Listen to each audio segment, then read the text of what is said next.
All right, we are live, and I'm just taking up space on a very small amount of space on a mostly black screen. So I'm just gonna start this robot game again. Wherever the button is. All right, this is Sub Hangout, so everyone say hi. Hello. Hi. Hi. All right. Whoever said hello instead of hi, you lose. I've also noticed that the description is beer and pajamas. I have neither of those things. So. Well, I'm just describing me. Oh, okay. So this is not going to fit the screen properly at the start. Yeah, it's not going to show up at all. Don't worry about it. It will in a minute. There's a lot of sound effects going on. Just gotta go in the. Let's try that. What? Why is it doing that? It's like subliminal content. Okay, we can see something now, There we go. but now your audio's cutting out. That's That might because just be- when I alt tab out of the game, so the game's gonna be too loud. Oh, I should do this too. Let me move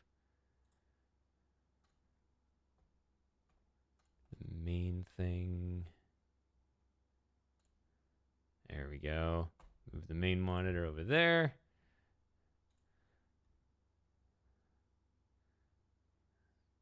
And I think I need to turn in the volume mixer. I'm gonna turn this way down to.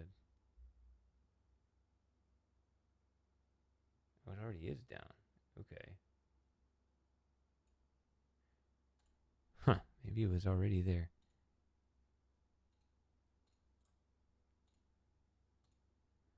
Did you say my audio meaning my mic too, or just the game?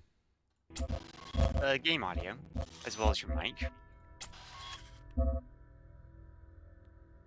You have a weird way of answering questions. All right. What was Yes, the I've goofy? noticed. What was the goofy thing called? Wait, is it not here? Oh, there it is. Okay, so. All right, so I don't remember what the big changes. Okay, so look. Oh yeah, you can go looking for some stars. Well, there was that one right in the middle of the thing. All right, so what is available now?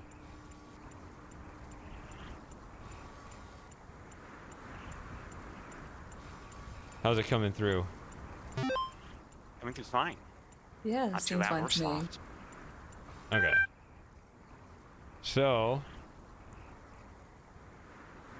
Velociraptor mode, frustration mode, and the lost stages. Which one is the most kind of those three? Does anyone know? I mean, if I had to guess, it would be the lost stages. I don't know.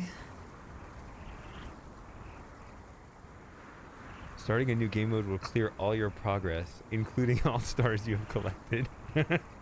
Oh, Okay. The lost stages could be like extra hard stuff.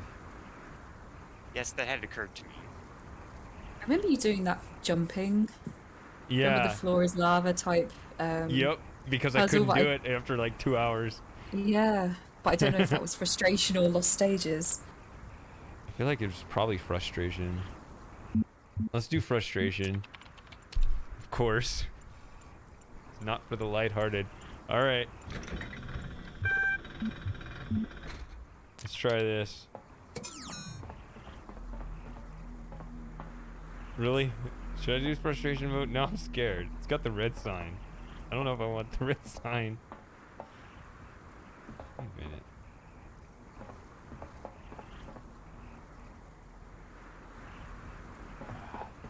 Alright, let's do it. If it's too hard, I'll quit. Oh. Mines. They were in the description. didn't even know this game had mines.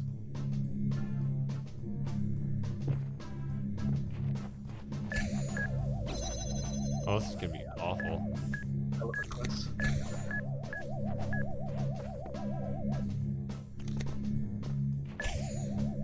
You know what? I don't mind this music. This music is okay. It's fine for a minute. I just spent the last like 2 hours like the white noise of French supporters. I'm confused. Oops. Oh, whatever.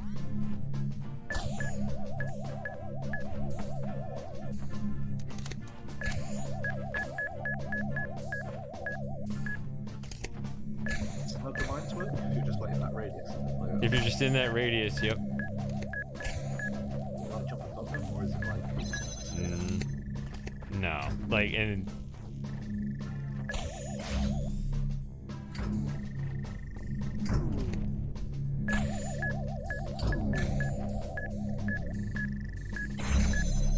Yeah, okay. So, yeah, it's that simple. Yeah, you touch the red lines and it's over. So is this literally the same set of puzzles, but with mines floating around every time?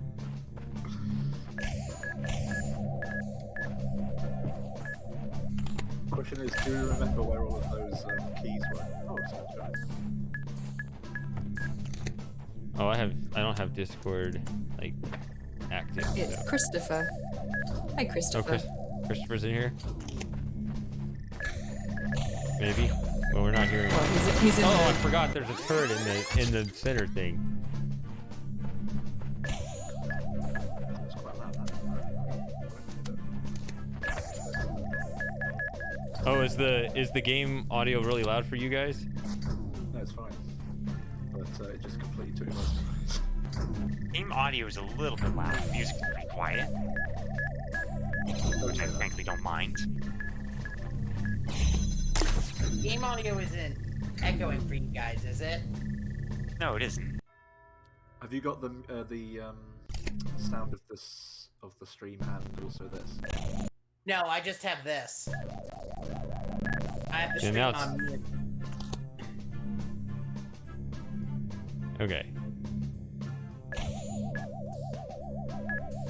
Oh my goodness. Have you, got that? I'm looking at the volume. The game volume might be a little loud on the stream. Although it's not Try really to- that true, it does make me feel quite old that the remakes of the old PS games have just come out today. I'm not sure how interested I am in just playing the same levels over and over again with just these mines. They might be Well, like I suppose the question is the levels fun? If the answer is yes, then you should probably keep playing them. That's Very what clearly. I'm posing as a question. This may not be fun. They're very clearly designed to be time sync. Okay, how many hours have you put into this game? I felt like you probably put more than a day's worth, easily, of time into this game. By this game, what do you mean by this game? Well, this is the Talos principle, right? Like, Probably Yeah. hundreds of hours how at this many point. hours? Yeah, have it's you it's put it's into about Talos? 260 hours. 60 hours? 260. 200. Oh, wow. God. I've got 100 and something. Yeah, like it's not. I mean, well, I'm friends with someone called Professor Portal. He really lives up to his name. He has over 2,300 hours playing Portal. How? How does he not get tired? Impressive. Like, are there People that do, I many guess. custom user My made levels to issue play? with games like Portal is that I feel like you could play it, and then I would have to put it down for a while. Like, particularly the story mode, like, I would probably play that once, and then I wouldn't touch it for like 5 years. I mean, I This first is played really- this game in what, 2016, 2017, 20? I think it was 16, right? Yeah, 2016. Was that when the game came out? No. Okay. I know. The only thing I know about this game is what I've seen of you, Shady, play. I haven't seen very much of it. So that's a fake mine.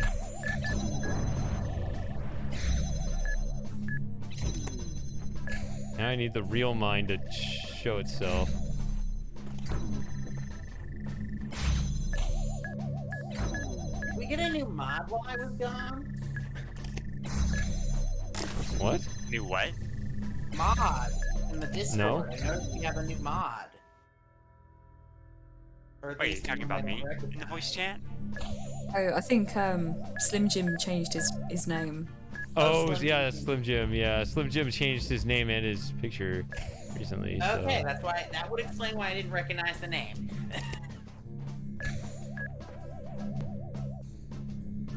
There's the laser there.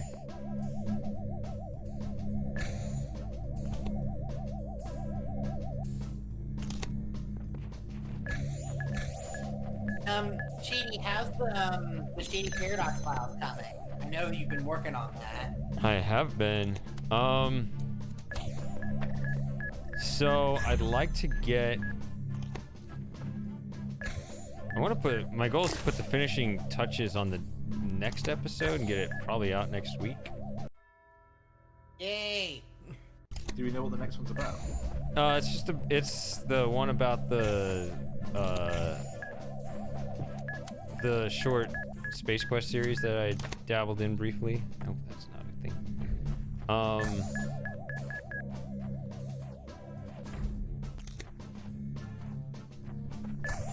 Actually, I'm still not entirely clear what the purpose of that series is. Is it meant to be some kind of video autobiography? Sort of. So there's just ultimately it'll all make sense as I wrap it up, but there's been a lot of I feel like there's, you know, I started working on some things and then I kind of fell out of working on the channel. I don't know how long you've been following it, Super Gamer, but there were some people About a who- year and a half, Yeah, see, I'd say. like I remember when you basically stopped streaming for like, I think it was like 6 months or something like that. are you talking about this year? Yeah, I think it was this year because I remember Yeah. we did 2 rounds of what was it called? What was the game you and I? Legacy of Time? me and Moss did. Legacy of Time? Yeah, we did 2 rounds of Legacy of Time, and then you basically dropped off the face of the earth not long after that. Yeah, so yeah, I just needed a break from everything. I hear that. I mean, Totally get it. I'll Well, not, like, it's the important. last 2 years I'll say have been rough. At least for me. Yeah, it's been rough for most people. So yeah, I took a break for it was about 3 months. Oh, look at that. There's a star inside the thing. That's kind of weird. Yeah, but the mine is gonna make that a problem.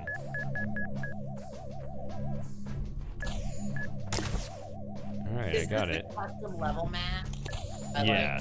Yeah, this whole thing is a joke.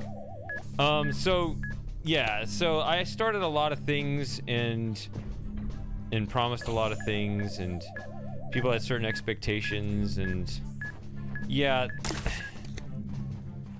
I think if they had expectations, like I kind of don't know what to tell them because you've always sort of done what you wanted to. yeah. I mean, but always even done things like projects that explaining, you you know, I guess because some people couldn't catch on to it, like, you know, if I pretend like I don't know how to solve the puzzle, like I am kind of playing a character. Dude, you are a story writer. I've made that argument of you for a long time. You are a story Yeah, some people writer. don't get that, so I was explaining that. That's what your Let's Plays are. All right, so I'm trying to play this game too, and remember what all the puzzles were. Oh, is this the one with the tiny cube? Yeah, there it is. The hell? Okay, I can't be the only one that thinks of the companion cube whenever I see that cube. Yeah, it actually says companion cube in the moddable version for some reason. I don't know why. See? Say companion cube. I don't know. Why they switched the label in the moddable version. I guess just, yeah, just being cheeky. I don't know. But, But you know, they're not called companion cubes to one portal unless they're the pink ones, are they? Well, Yeah. I know that. I just, like, calling it cube isn't very specific, but if you say companion cube, everybody knows you're talking about Portal. yeah. So the thing is, I wanted to first, because, you know, my content does have a specific vibe to it and a certain goal to it that is, it's not communicated directly. I wanted a chance to actually be able to say, okay, this is how it actually works, because, you know, a lot of people didn't understand it, whatever. But I'm actually building on it too. The thing is, okay, so episode 6 will be coming out soon, but it's really episode 7 that's gonna really kind of tie it all together, because that's when I'm gonna talk about the project that I never talk about. So I worked on a secret project for a while, and yeah. That is the biggest one of the biggest mysteries of my life. So do you know about it? Yeah, well, I mean, I think I've been watching this channel for about like half my life, and for a long time. It's like that is up there with like what happened in Half-Life 3. You know, that's up there with other stuff. Yeah, so I that's remember I was watching you when Exile was new. Yeah. Oh, wow. You That might was know over that. 10 years ago. yeah. Yeah. Because I remember I would sometimes I would marathon you and oh, I don't even know how to pronounce his name. The other Miss Let's Player, what's his name? Oh, Sven? Yeah, I would marathon your guys' Let's Play. So it'd start with your version of Real Miss, Riven, Exile, 4, and just marathon it all in a single sitting. Because both of you had really good styles, and you two were the first, really, that had Yeah. anything missed at the time. Which you Missing talked about fan. in your Shady Files. You two were the boots on the ground. Yeah. Yeah, so I'm finally gonna come clean about the secret project, and I'm actually, that's the main video I'm working on right now, is explaining that whole thing. I would like to, my plan, if I can finish it, I would like to actually release it like during the next Hangout. Like on New Year's? This year or 2022? Both. I mean, like 2021 to 2022, depending on your time zone. Yeah, it's like, Oh, it would be New Year's. Okay. yeah, I feel like when I learn what it is, it's going to teach me something about myself that I never knew. I mean, everyone knows about the custom to make resolutions at the beginning of a new year, but I don't know if there are any cultures that where it's custom to tell someone a secret they've never told anyone before for New Year's. So I will say, Shady, I've noticed since you and Seven sort of were, like, I don't want to say you were the first, but you were definitely one of the first people that did a story writer's Let's Play. I'm surprised how many people have followed in your footsteps and given it a shot. I mean, 'cause you were the first story-style Let's Play I'd ever seen. And now you can find so many different ways to do it. yeah. Some people tell me, I don't know how much I believe them, but people say I was like influential. I don't know. I guess that's up to you to decide. Well, because I think what I find so interesting about the Myst series is, you know, the Myst series was very one of a kind in that you could take it however you want to. Like, I can't think of many Let's Play channels that you can do so many different styles in just by its own nature. Hey! Oh yes, the statue. Hold on one Oh, second, no, I guys. remember this now. So I think someone commented on Twitch. Unfortunately, I lost their name. I had to refresh the stream. But they asked whether we changed the Oh. story of any series or game. rewrite the story. King's I Quest genuinely Mask My of only thing is like, Eternity. I haven't been reading the chat. You would say what? Sorry. I said King's Quest Mask of Eternity. Did you live stream that one? No, I've never played it. I've just heard that it's terrible. I haven't seen that. Is that like the reboot game? It was supposed to be. It's like they didn't actually call it King's Quest 8, but it would have been 8, but it like apparently didn't feel like a King's Quest at all. It marked like a paradigm shift in gaming because, you know, King's Quest was one of the one of the big series in gaming, and then it just died with Mask of Eternity at the same time that Is that bad? yeah, well, it was the same time that Half-Life rose to prominence. So it was like, oh, this is what people play now. And so it was yeah, it kind of represented a shift.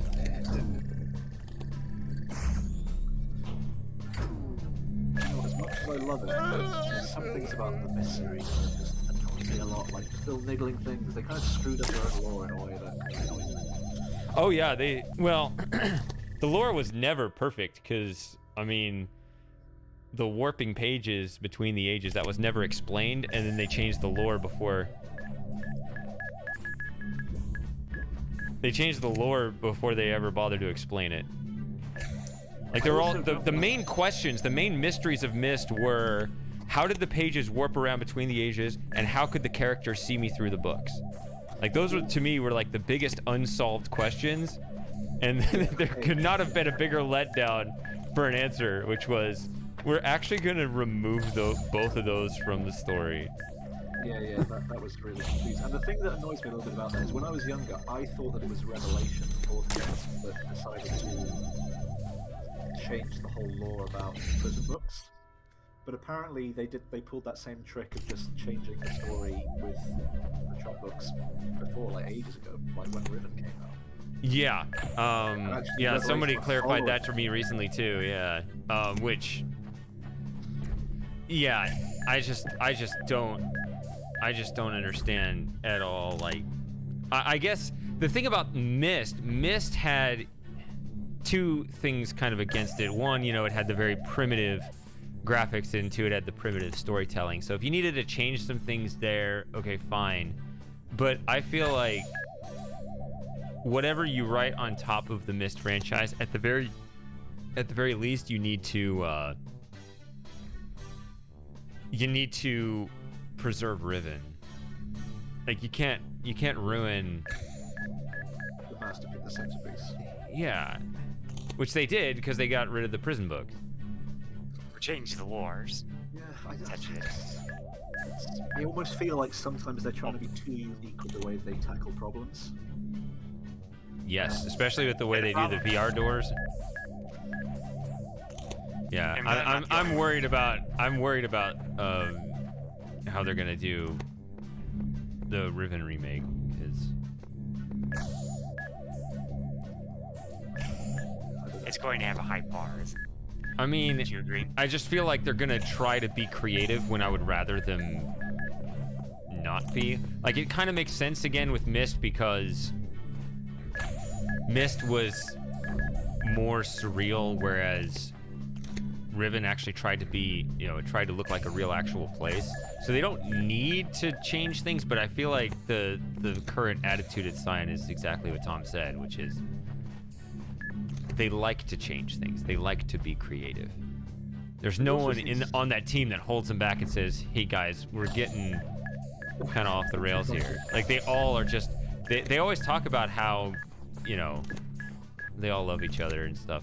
So, like, it's just such a great community and how they're so supportive and stuff. But I think that they're too supportive of each other. I think they're just like, when they have these ideas, let's change everything. Okay, great. What a great idea. Nobody holds them back and says, you know, maybe we should just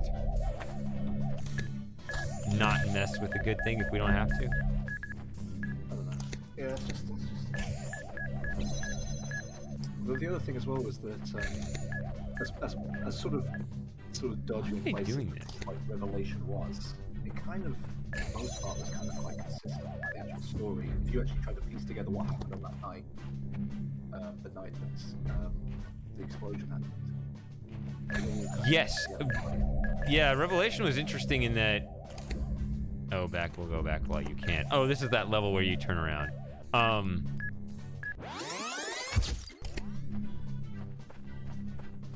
Same with Exile as well. Exile's pretty consistent. The one thing that is maybe not that consistent is how certain that I've got through the shield. There's ways you can imagine they did it, like with some like bit of vine or something.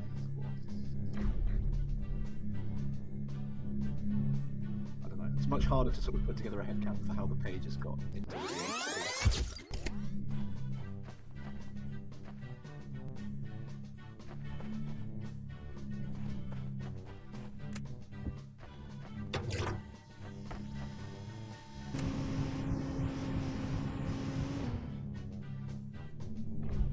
Ooh. I wonder if I could get that star if I somehow fight it enough.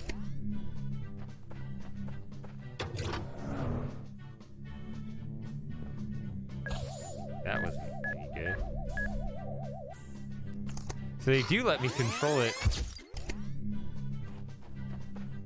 My flight in midair. a very slippery feet. There we go. Oh, and they even opened this for me. I don't need all the stars. Just, you know, I'll grab a couple while I can. Maybe not that one. Oh, you got to do the cube tower with frustration mode. Okay. That's gonna be rough. So before I did it and got the star, where's the sigil? Is it just on top of the cube tower?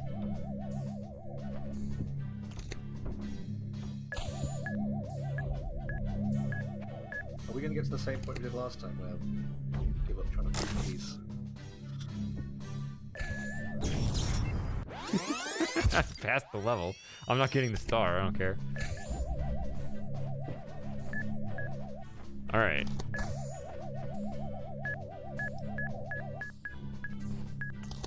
Sorry, what was it? What were we talking about?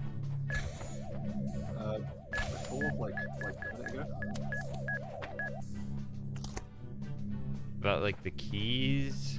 Oh yeah, that's what we got. That's what we gave up last time. That's when you turned to that, whatever it's called. I forget the name again. That's when you turned to that other game. Is when we tried to find the keys. In like the bushes, the flowers, and the trees. I thought I beat this.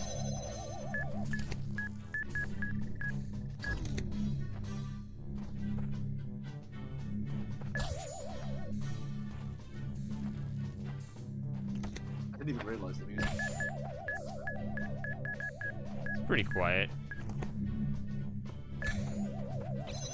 And you can say what you want about, you know, the tone of the music. It is actually well composed. Oh my god. Actually, I don't know if this is this coming from. Yeah, it is. That sounds a bit weird.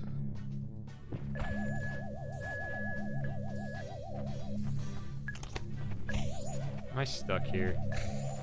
Yeah, I fell down here.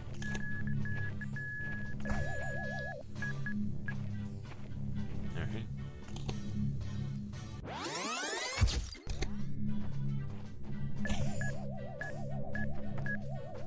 Well, despite the fact that I said this wouldn't be fun with the mines, somehow I'm already on level 14, navigating around them. I don't know. Yeah, it's definitely a lot quicker than last time. I mean, to be fair, you do know. That's right.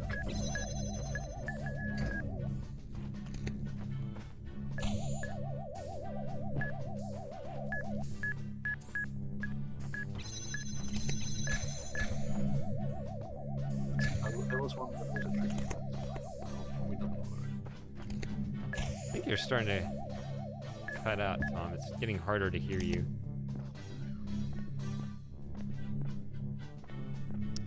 Let's have a look. that better?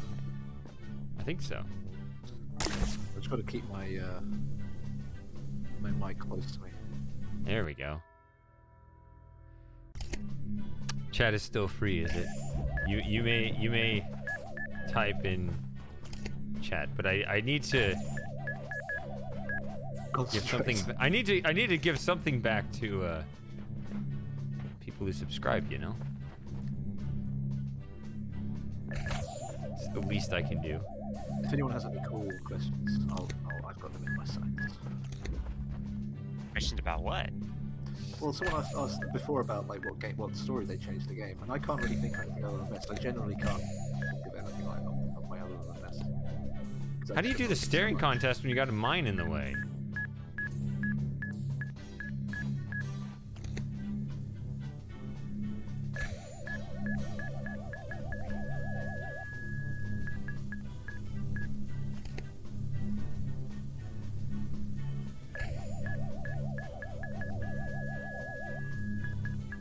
Are there any jammers nearby? No, this is a staring contest. You're supposed to stare at... I think you're supposed to stare at the door. There it goes. Okay. Oh. This is a joke. This whole thing is a joke. All the solutions are... Okay, so like this one's a joke because... Oh wait, I can go over here.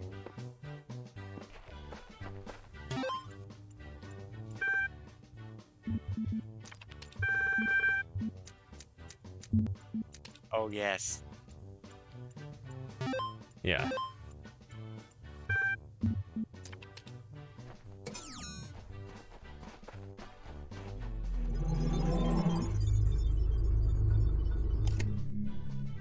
All right.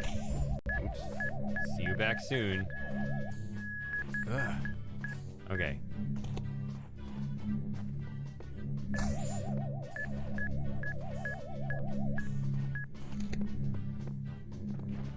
What is it talking about? What was see you back soon? What is that level? There's nothing in here.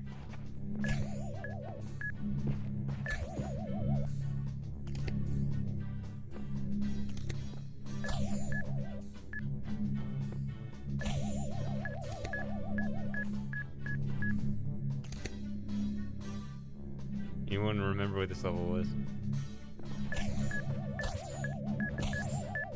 Not really. It was over a month ago.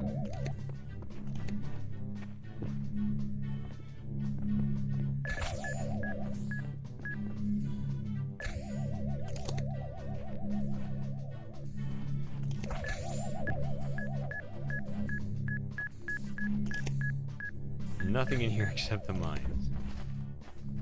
Is it the one where you have to go backwards through the purple barrier? No, Or have you already done that one? I mean, that was level 12. Oh, okay. Unless there's another one. It does say see you back soon. You could literally go back to the old the VOD. Yeah, good.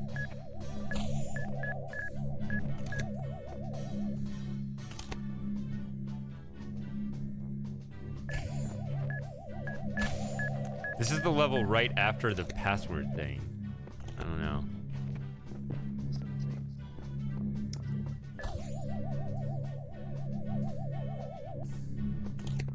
I don't like the way Twitch organizes. Yeah. I stopped uploading the VODs at this one, so I once again have them all backed up. I need to upload a bunch of stuff to the archive channel once again. Hello. Let me join, but hello. I think it was Tom. Oh, it's Jim. Oh. Okay. Well, if Jim's talking, we can't hear him.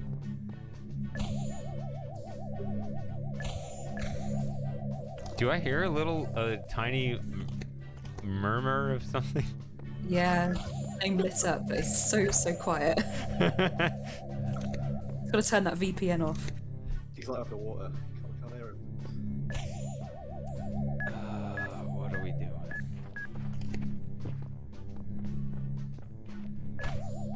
sick of standing on these statues and being confused.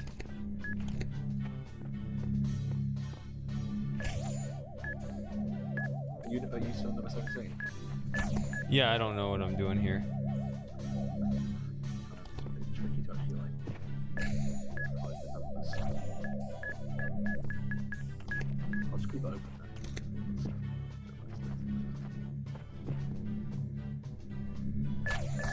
I think you were stuck on the same one by the look of it.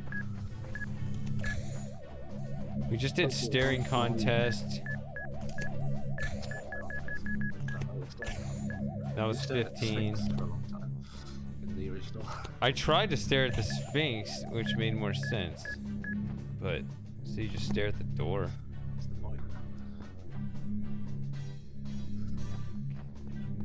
I don't understand a staring contest with something that's not staring back. Well, I mean, you can't lose if that's the case. Or can you not win, surely? Yeah, you can interpret it either way.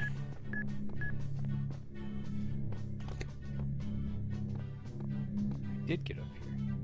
Not that it does me any good.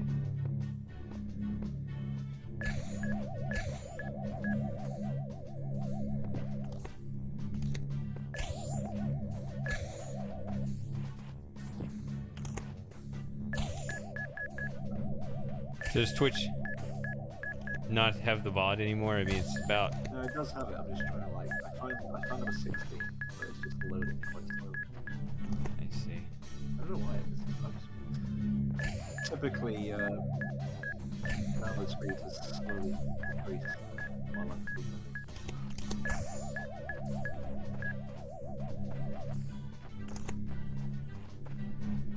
Oh, you somehow went to number 19.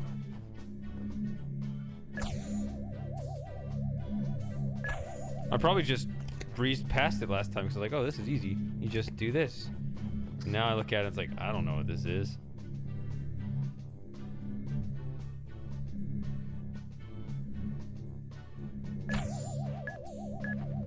Sounds like someone got moved to AFK. Oh, you just reset and it's open. Let's get blown up. That's stupid. But so are all the solutions to this gimmick. This whole workshop is one gimmick. Oh, 2 more laps. I just gotta get in line with the mines. I guess I could try to run around them, but sounds dangerous. It's a little bit more of a task. It's like a safety car.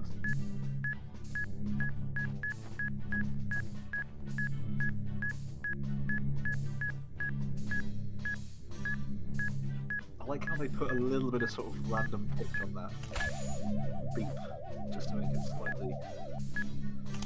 Still gets a little annoying to listen to repeatedly. It's a series of increased intensity depending on how close you are. Like a car alarm. Reverse.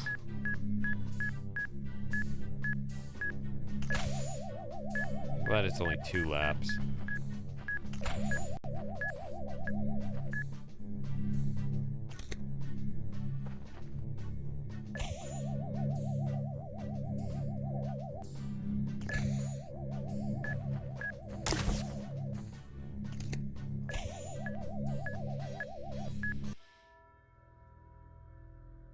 The improvement on last time was that you have 2 stars this stage rather than 1. Oh, I gotta do the one in the dark with the mines. Oh, this is gonna be a. Oh, this is gonna be a challenge and a half Sure, right this is in here. frustration mode. Oh, it's too close. I can't see. It's on your gamma. Ah, I can't. Wait, I didn't move. I spawned too close to him? I thought I didn't move. Yeah, I spawned too close. Back up. Okay. Can you do it here?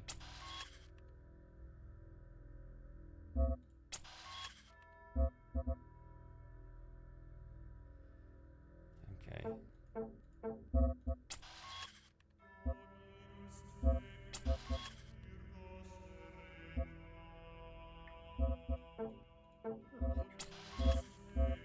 I don't think I've seen that in the game. This color scheme.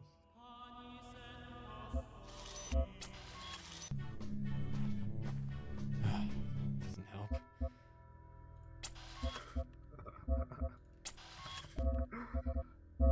Is there like no light at all? There's just a very small amount. It's like shadows.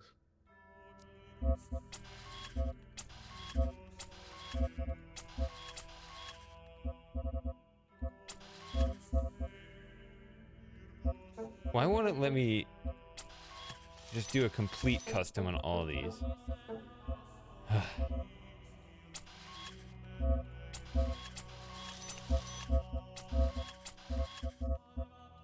that's weird, isn't it?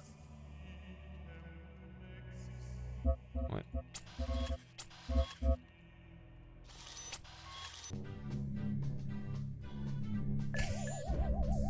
It's a little better, actually.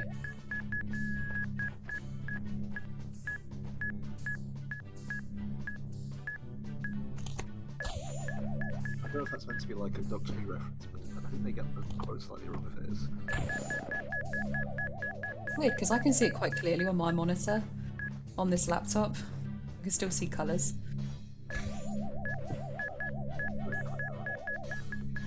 We've got good gamma. Wait, how clearly you're seeing it? You're seeing this just like Yeah, I can- easily? Yeah. Or you're in a really dark room. No, it is, well, I do have one lamp on. It's not easy for me. Just watching Shane's face, like, concentrate on it.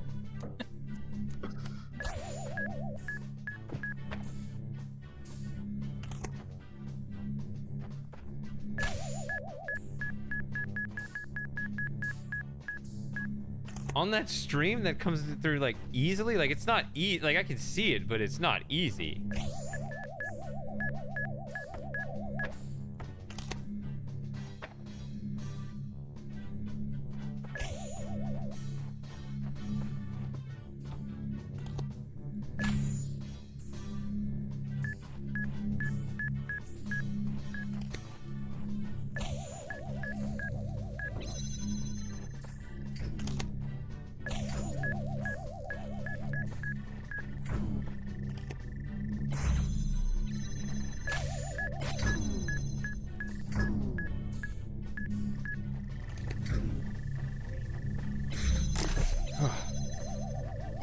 Okay.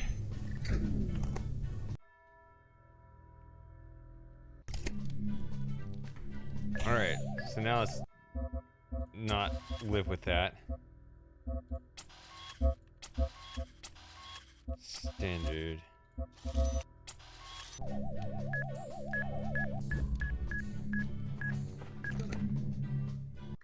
Yeah. All right. It is 5:21. No, it's not. It's 11:59.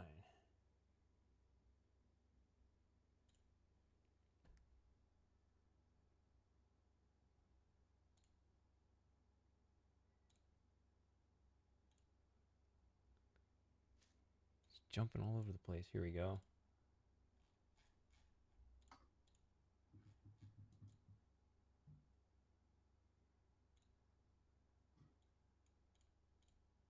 Can I just set it?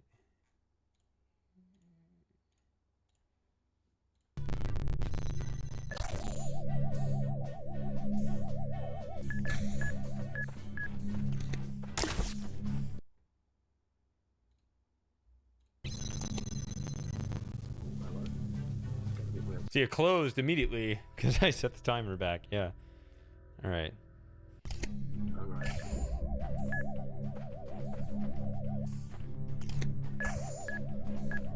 So I think the ones of each world are the same, just the standard thing.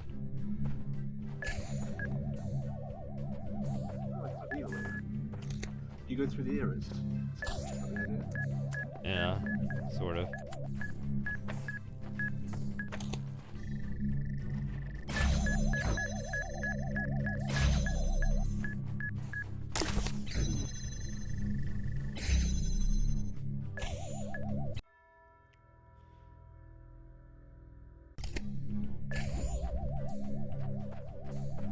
No trickery this time. That's right, this is the paint level.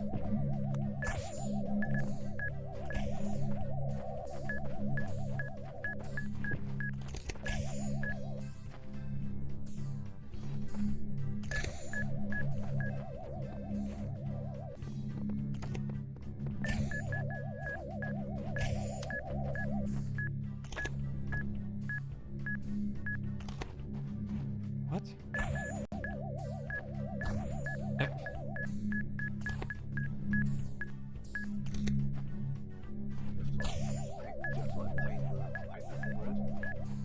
Yeah, but it should be able to connect anyway.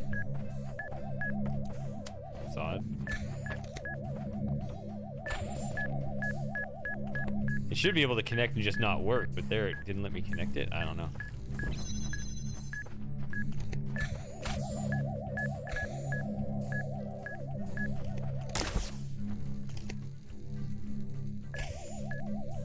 Okay.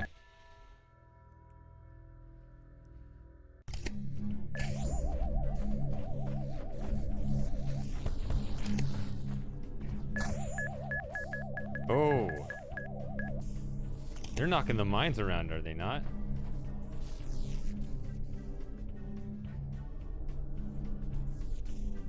That's actually good, because if they're two that are really close, well...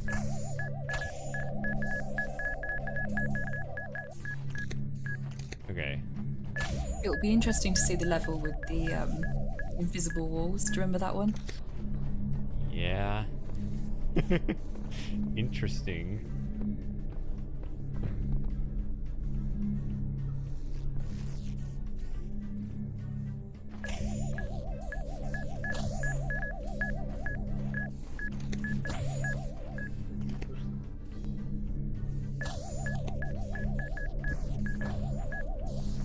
Uh-oh. Yeah, messed up. I didn't want to turn that mine around. That was going to be trouble, so I'm just going to try this again. How do I get it on here? There we go. Isn't that what you do? I think it's what you do. Maybe it's not what you do. Maybe that's just what I tried to do.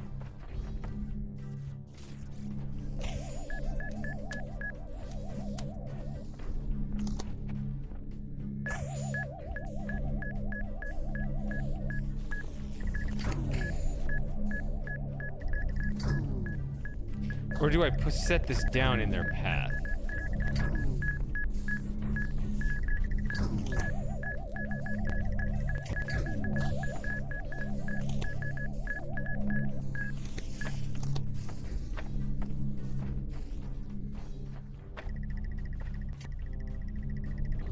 What did I do?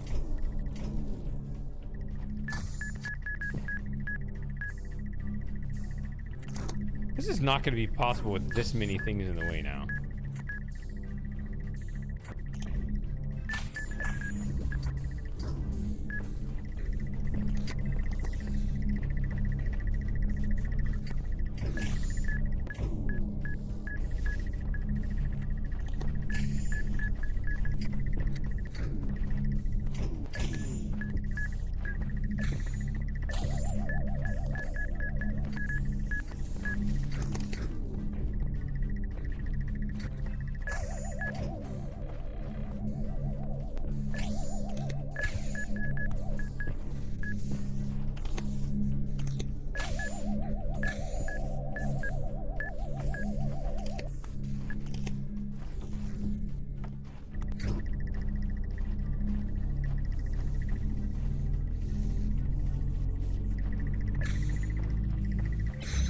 All right, good enough.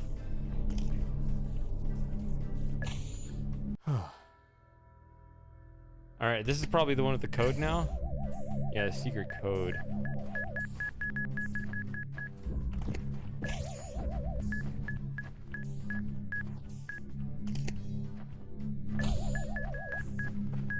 Oh, that's the other code. What's the code again? It's on the main page. It's like 6 of them.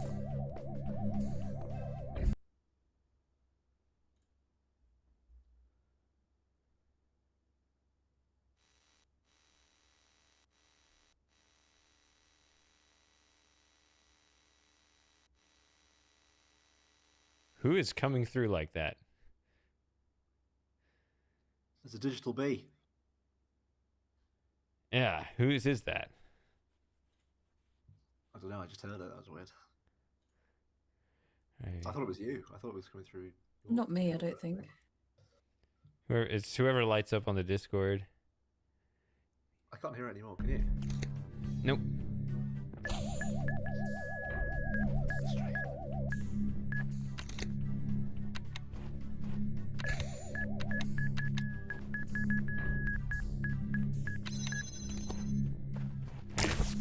So, I'm kind of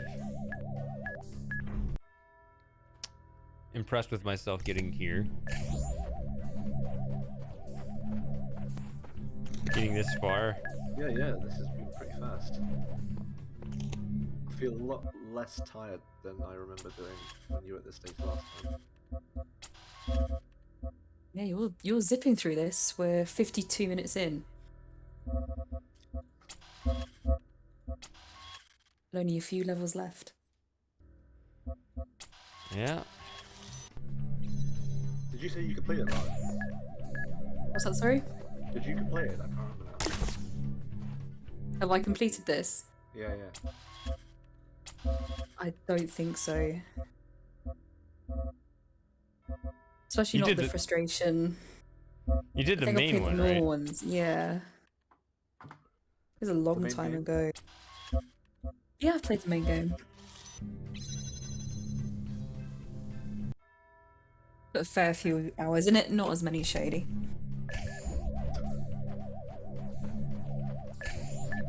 Yeah, I've played a lot of the workshops now. Yeah, that's the main thing, isn't it? Normally when these sort of games, the sort of majority of the hours is spent on the user content, which is actually usually really good. You've got a good sort of process for like building maps. The Talos workshops tend to be really hard. Like they really Yeah. try to be innovative, and I mean, like you go on the Portal, like the Portal 2 workshop, and it's Unbelievable, yeah. That's a mixed Not bag always. in my experience. some Some of really them good are stuff pretty and easy. some really terrible. Oh, Yeah, there's bad yeah. stuff. There's good Maybe stuff, they- there's bad stuff, there's also... I don't know, I don't feel like when I play a Portal 2 puzzle, I don't know, most of them aren't, like, extra hard. Like, if you go play a Talos Workshop, you should expect usually That's fair enough. they're harder than the main game. That's fair enough, yeah. Often by a But there substantial is amount. a huge amount of it, though. The number of, like, hours being put into these maps by people is unbelievable to build them. But they also must be using something that, because the workshop tools that you have in game to like build Portal 2 maps is kind of limited. Like they're always in a room. You basically are Yeah. limited to like a box, and you just put all the little pieces in. Well, a lot of Yep. the ones that people build are much more expansive. Yeah, they have an actual map editor. Secret code is 196.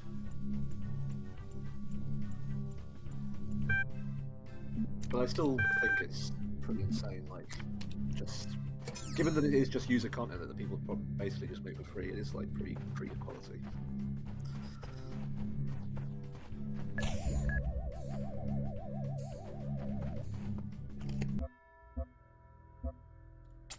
So I think is it stop game that you have to go to?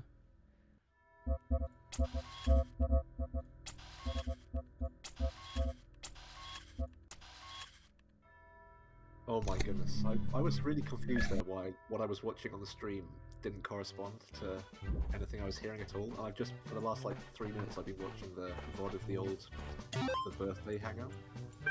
Oh, that'd be weird if you started like speaking to people of that time. So I was like, I swear, like the room where Shady's in looks a bit lighter now. That's a bit strange. And you weren't, the things you were saying, just I didn't see you saying in the video. It's really weird.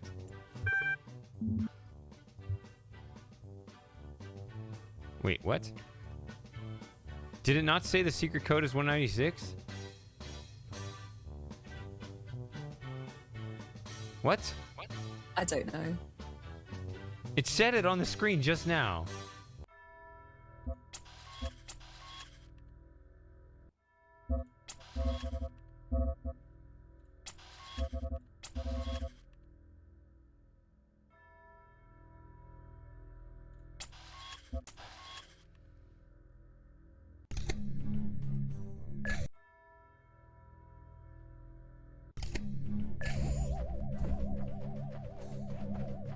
Let's look again.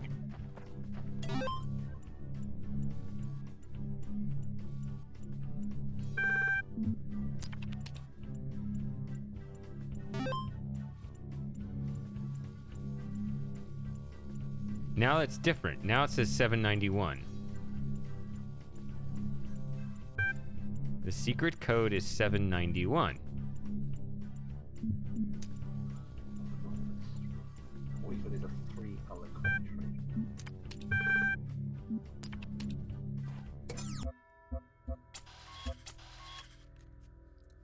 I knew it'd be random, but what? Like, I don't know. I feel like it printed the old one. I don't know.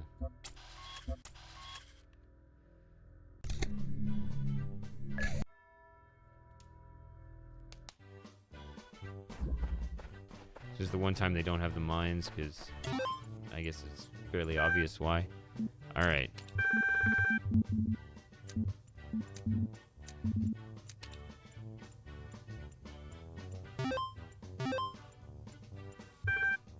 Are we stuck? Is it hopeless? So hang on, what's going on? I kind of lost track. Uh-oh. That's not good. I think we have... I think it's unstable. 196? Is this like an old, like, timeline? The puzzle is you're supposed to skip this level, and then in a future level, like this is level 16, you don't know the secret code, you keep playing, you skip it, you go to the next thing, and like level 25, 26, it tells you the secret code, so then you're supposed to restore a backup to the old one and enter the secret code. But both times I've looked it up, backed it up, and it gave me... I bet if I load it again, it'll give me a new one. But it'll also change it again. So... Oh, I see. It sounds like a bug in the code. Did it work last time? It worked last time, so maybe like the first time you play, it's smooth, but then you try multiple times, which would be weird because this is specifically... It like saves a file somewhere, the old number. So there's a new number that it's generated, if I know what that is. Try to look at what the number was before. Like in the original playthrough. Yeah, you have to quit in order to...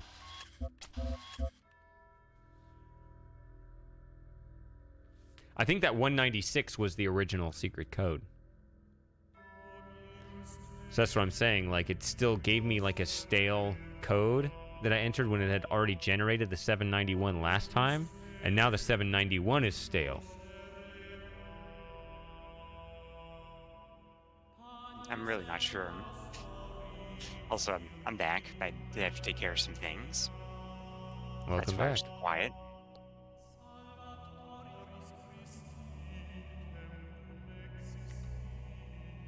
What now? What do we do?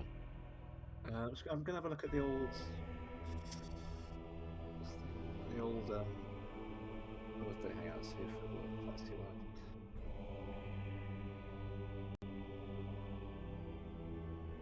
Okay, type it in.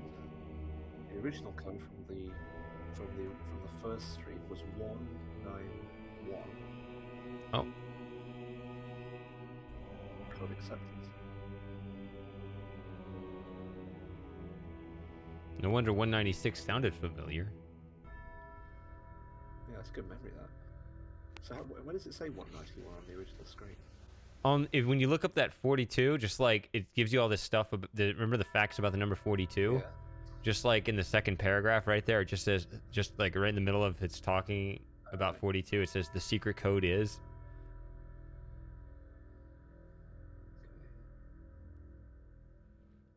It's kind of on the right side.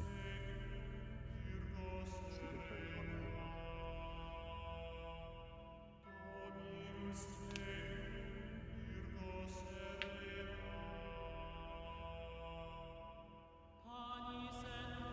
So you can't get through the rest of the game without doing number 16.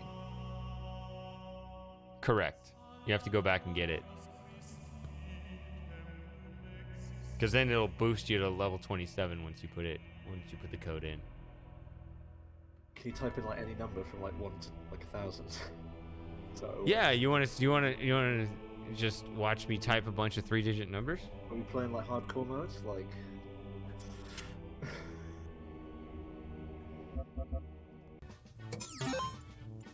There has to be a limited number of times you can attempt the password.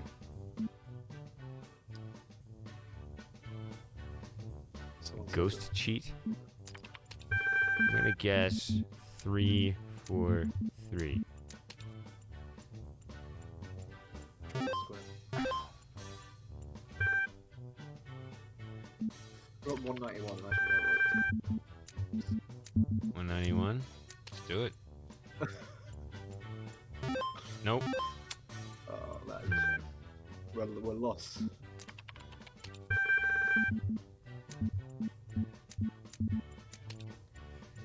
Lauren says use the ghost cheat. I don't know what that is. Like walk through walls, I guess. 855. Nope.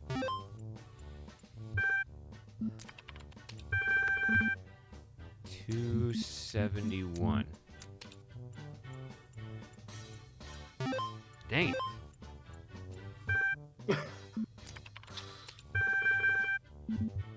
$911.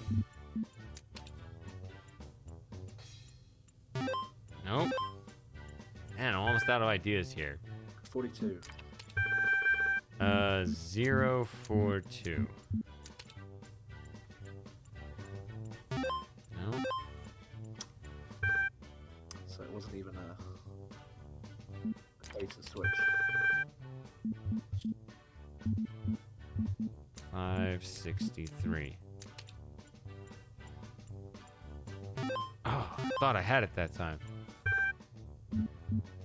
I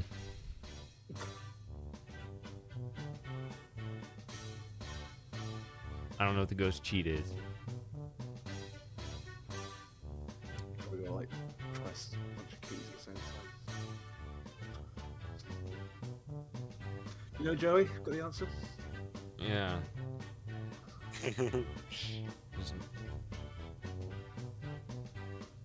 Just slam your paw against the keyboard.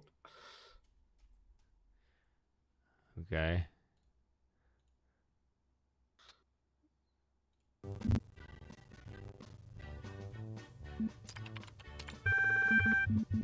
Two, 6, 5.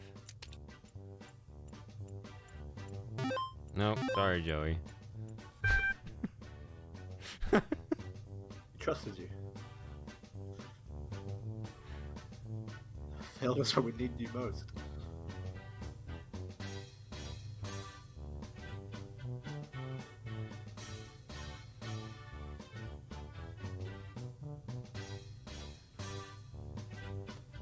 Everybody. Hello. So Christopher, That's what it sounded like. I'm trying to learn everyone's names. Spent this whole week learning a lot of people's names, trying to not forget them.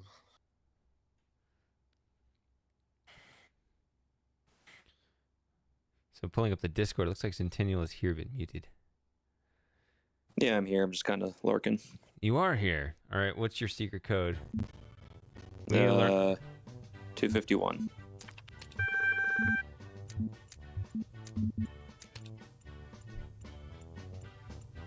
Oh. Mm, Well, you tried. best we can do. Yeah. I disappeared for a while there, was getting my dinner. All right. No, you're good. -1. Does this I think it has to be a 3-digit code, so I'll go with 999. Wrap it. Yeah. I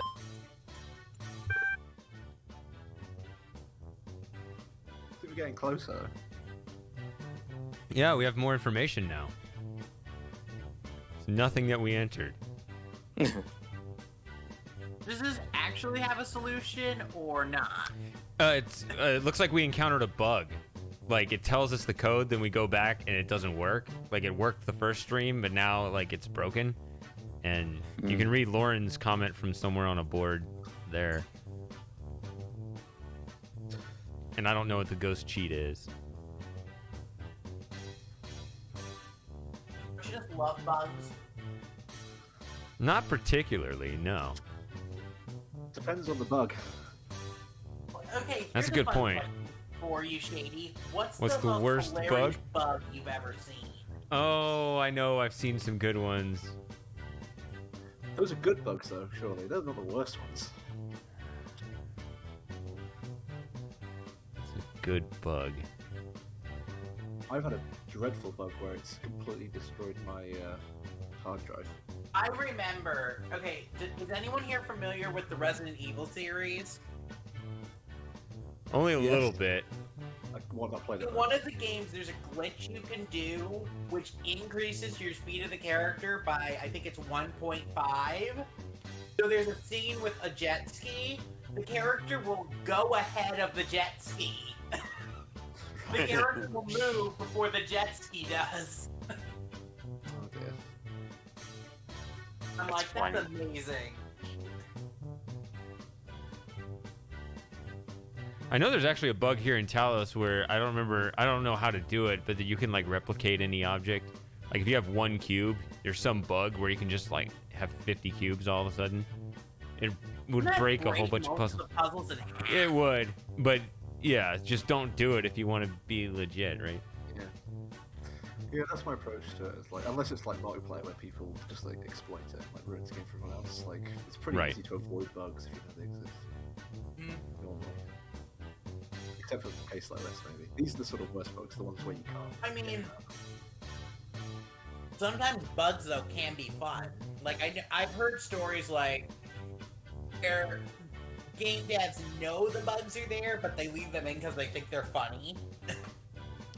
Yeah. Then, yes, then there are bugs like the Gandhi aggression level in Civilization that have become memes in the community. In Civ 6, is that the one where you can like dupe money and stuff and just there's some like really overpowered civs where like if you chop down trees and get like certain civics you like can duplicate stuff. There's a bug in one of the old Civilization games. I think it was either the first or second that Right. involved Oh, Gandhi, Gandhi. the leader of India, Yeah. and the fact that he would randomly go nuclear. Yeah, that was like an underflow bug, wasn't it? Yes. Yeah, that's pretty funny. That's a great. But ever since then, in every Civ game, Gandhi has had like maximized like nuclear weapon use. Like his aggression is maximized in every game since, like in honor of that bug. Which is I don't pretty know cool. what the ghost cheat is or how it would help me. I guess it's just like a walk through wall thing. You could also wait till Lauren gets back. All right. I'll be right back myself. Anyway, Yep.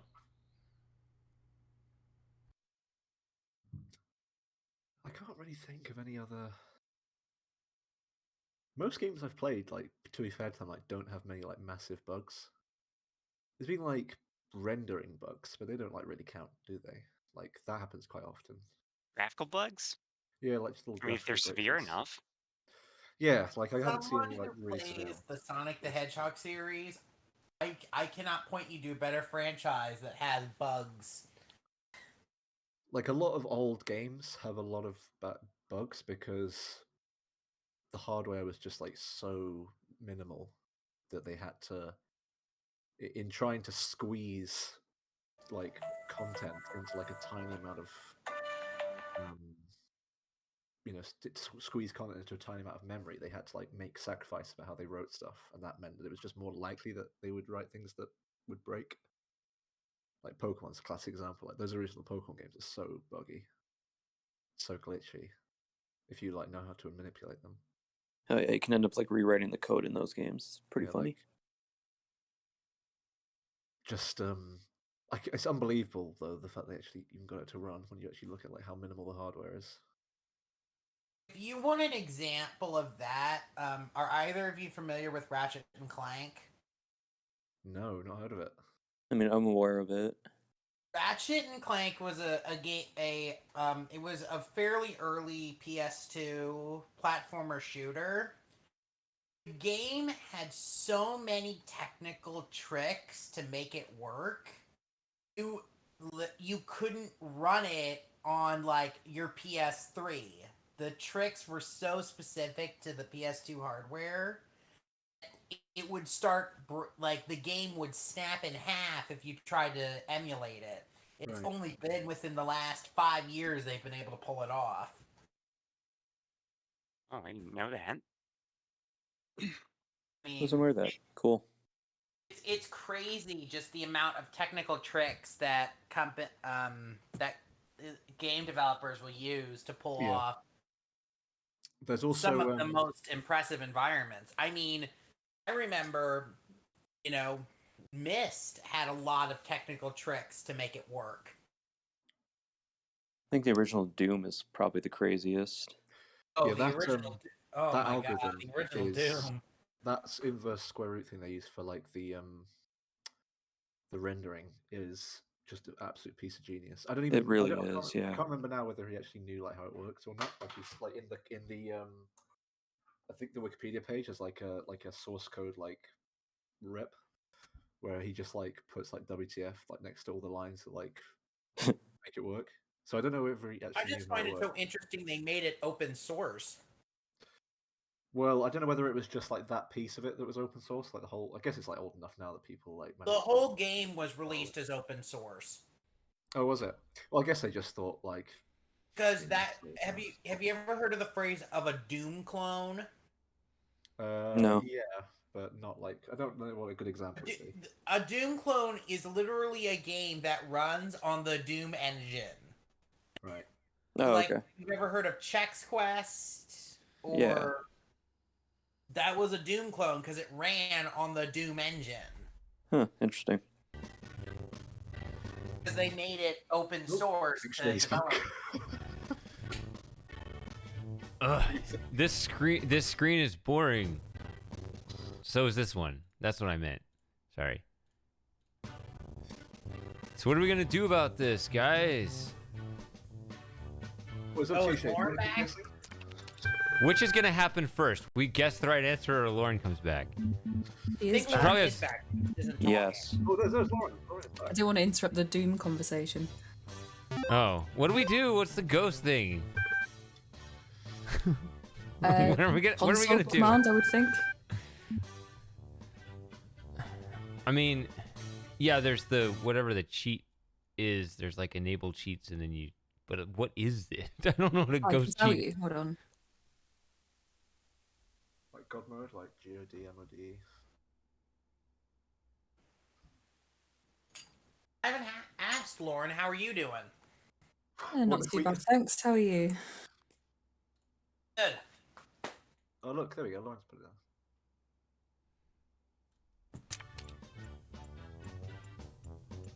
Wouldn't it be so funny if like we tried to like find out if we like wanted to put in the cheat and the blue text at the top was like, give us the password to type in the cheat.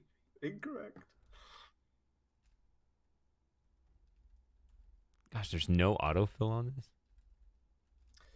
Yeah, this is old school. This is like Bash Terminal classic.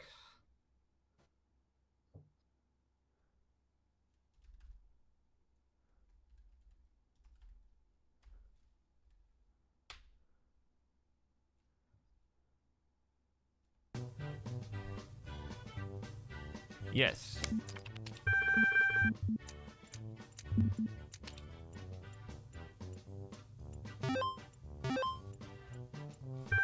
What did that do for me? Maybe you can just walk through rules. Like walk through the end. Maybe.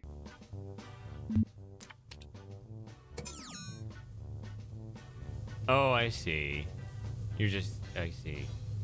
See, I thought that would mean I'd fall through the floor, which I kind of am. Okay. Oh, this is like the opposite of Miss Fly Through. Oh, you can it's like you can just roam around. Turned you into a ghost. Yeah. Hmm. Developer cheats enabled. Do this sort of thing. Oh. That was All right right, there. I see. Well, it's not my fault. Wait. Oh, the game show.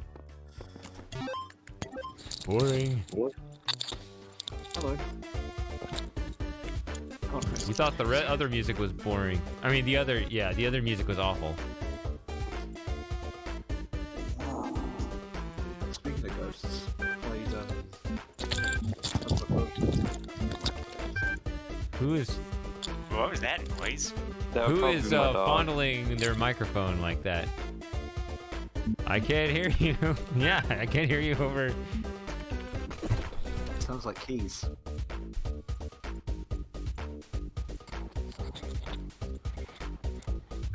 Ugh, I don't remember this. I can look it up.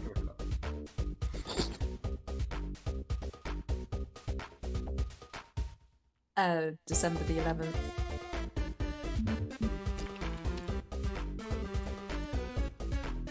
You remember that? Mm-hmm.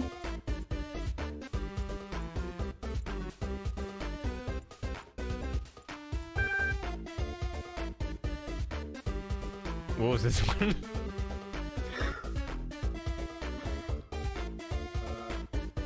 We couldn't work it out, could we?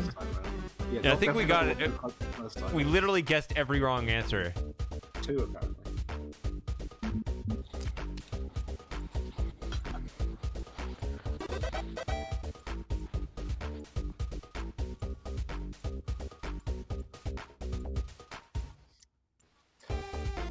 Okay. It'd be a shame if they updated this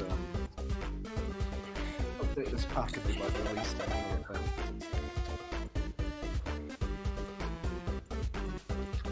We got this one wrong too. And it's like D because I it's remember actually this one. things to Yeah. do with two boxes, and I recognized that title, but I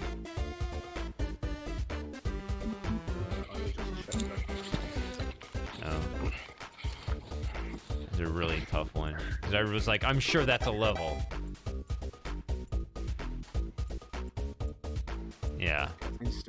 Ugh, it's gross.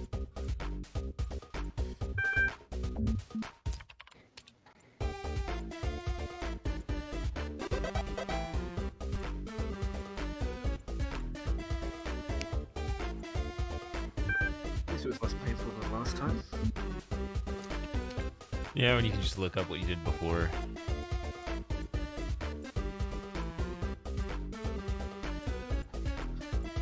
So even in the sub hangout, there's a theme to come across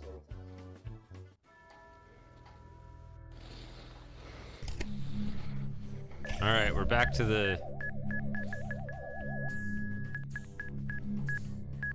Oh. This is the invisible and it doesn't affect the mines. That's no fun. That's gonna be rough. You just gotta remember where the invisible walls are, Chase.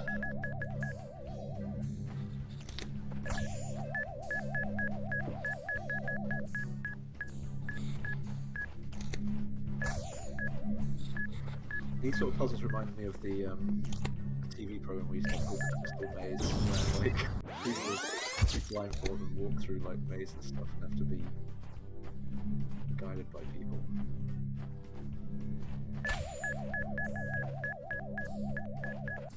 Did that thing home in on you? It when you step inside, see those red lines that pop out? Yeah. There's no avoiding it once it sees you. It's like a red shell.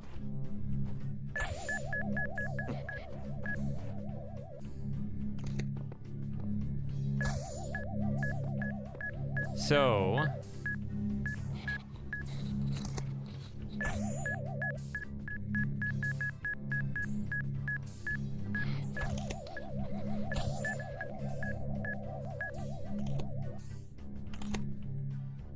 I don't remember the correct path.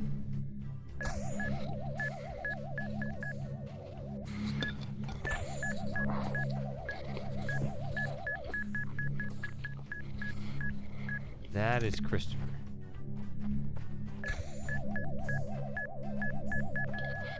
Go ahead. Knock me out. I forgot I need to go. It's really hard to go again. What is Christopher? That shuffling sound. Crystal's got its teeth.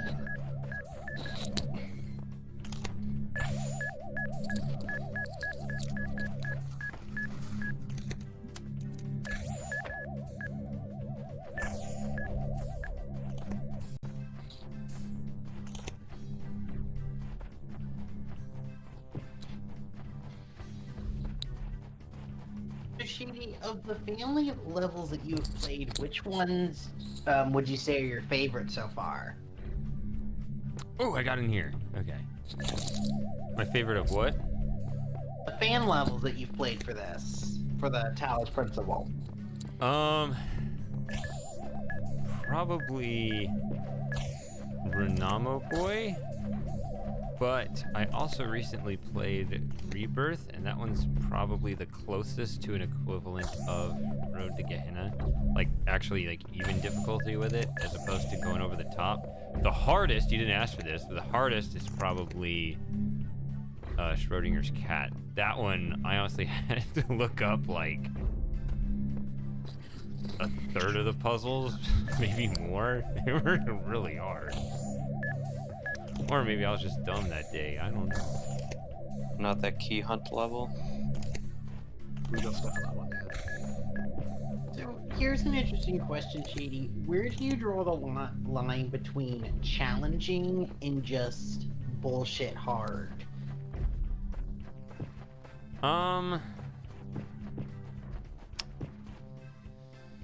That's probably a complex answer, but uh-oh.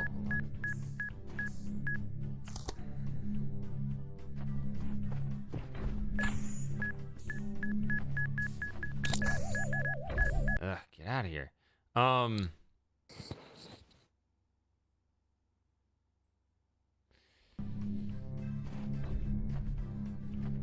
Sometimes you can kind of tell when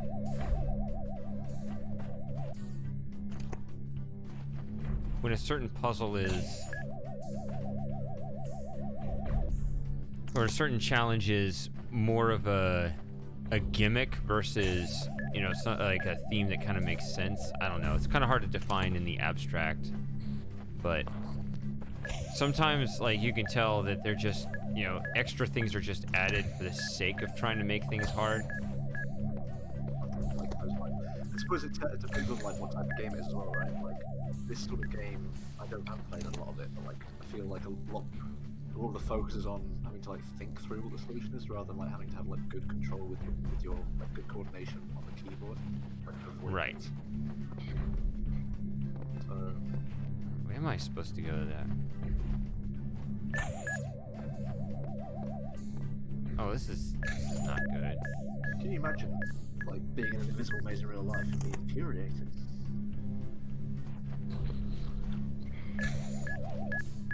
You're insane.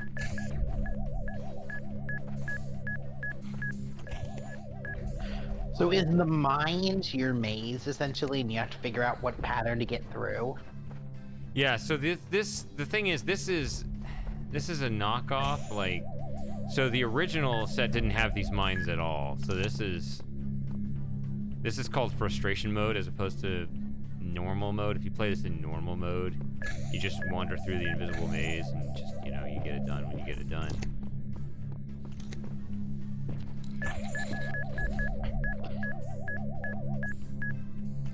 How do I get to the button over there? I can't step out of here. Can't step out of here. I couldn't find a way over there going back to the beginning.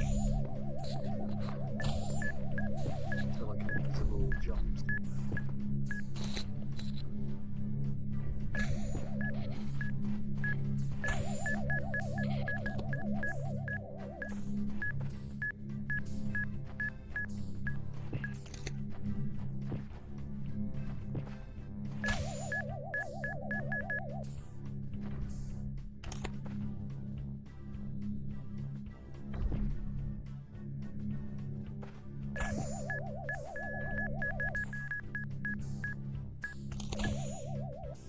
See, I can't even explore how that part of the maze even... Oh my god.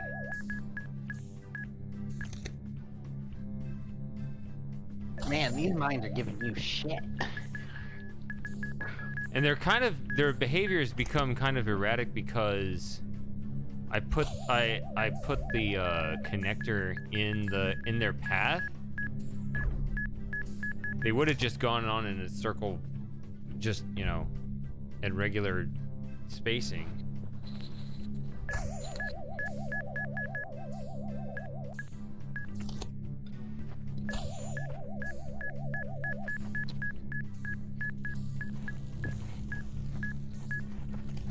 Uh-oh, probably gonna die here.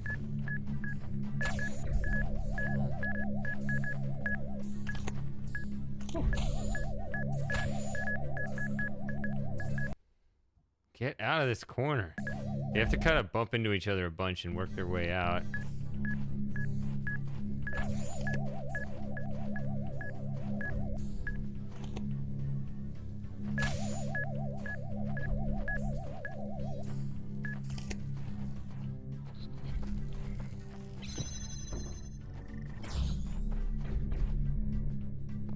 Every time you speed it up, I can't help but think of Spaceballs. If you've seen that flick. I have. I don't immediately recall what you're referring to.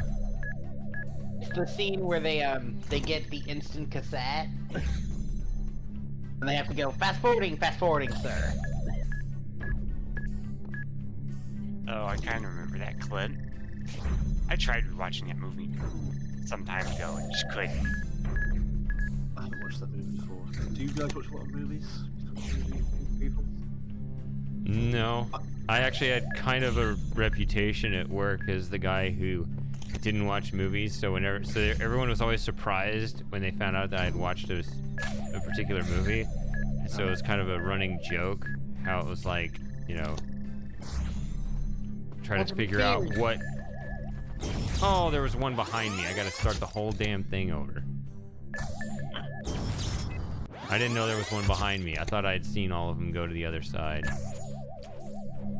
But That to is be rough. fair, all your time was taken up by puzzle games, so you didn't exactly have time to go see movies. Well, yeah, I mean, yeah.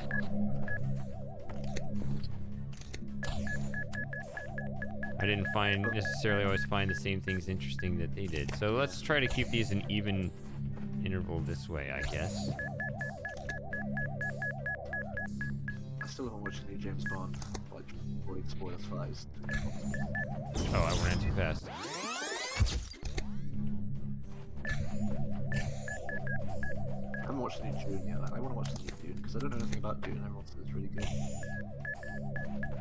Currently reading through the first 3 books. I We're watching the movie. books or anything. I just, like, know nothing about it. I've been as someone that works in the theater and gotten a smorgasbord of opinions, I've heard the new Dune is good, but it's long. Yeah, yeah. God. It's a very big cast.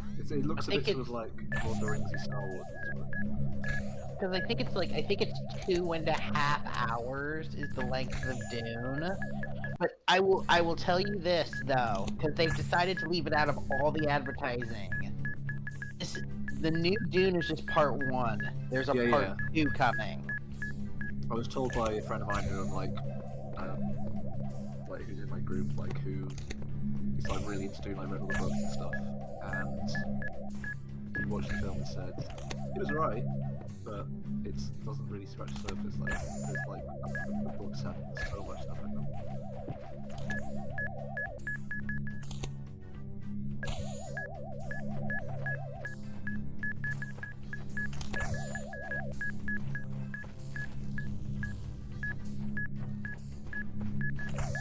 The other one is James Bond, which like every time a Bond movie comes out, everyone in the UK says that it's like it's gonna define how James Bond's gonna be from now on. So I don't really buy that anymore. I don't think this one will, because it's the last one with this actor. Yeah, with Daniel Craig. Yeah. I still think Skyfall. I really enjoyed Skyfall. Skyfall's the best James Bond movie. Like I've seen like 10 of them, and Skyfall's easily still the best one. That and Casino Royale was pretty good. But those two Daniel Craig ones are pretty good. Mm-hmm.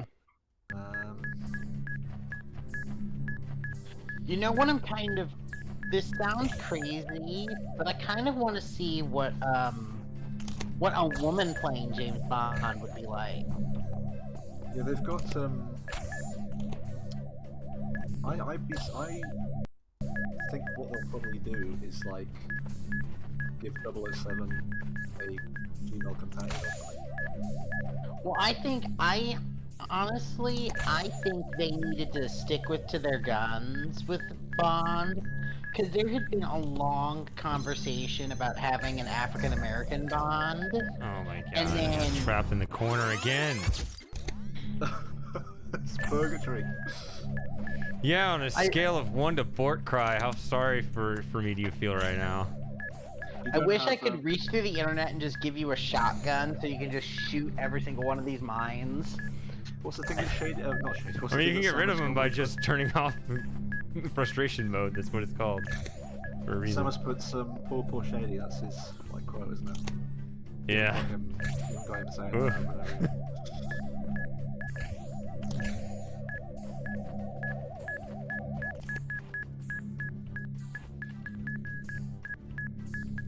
You got a good tempo though. I mean, there's a few times I saw you playing Outer Wilds where I thought, I think if it was me, I would have just like called it a day. Yeah. Well, to be fair, Shady, how long have you been into puzzle games? Has it been over 20 years now? Oh yeah. I mean, it was since I was 8 years old.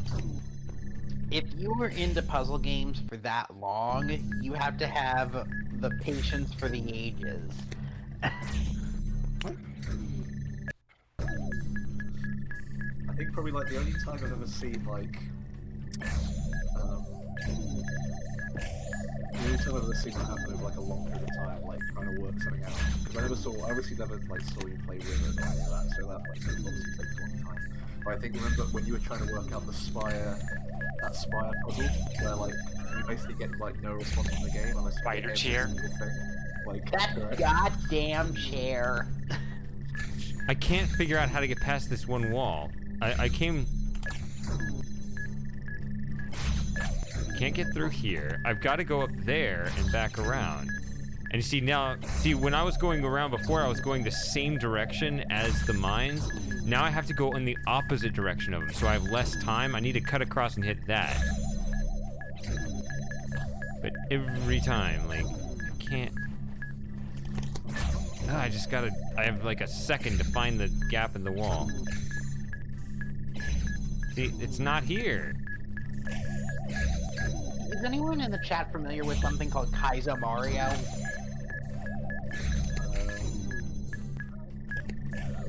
I'm getting the exact same vibe from this than that.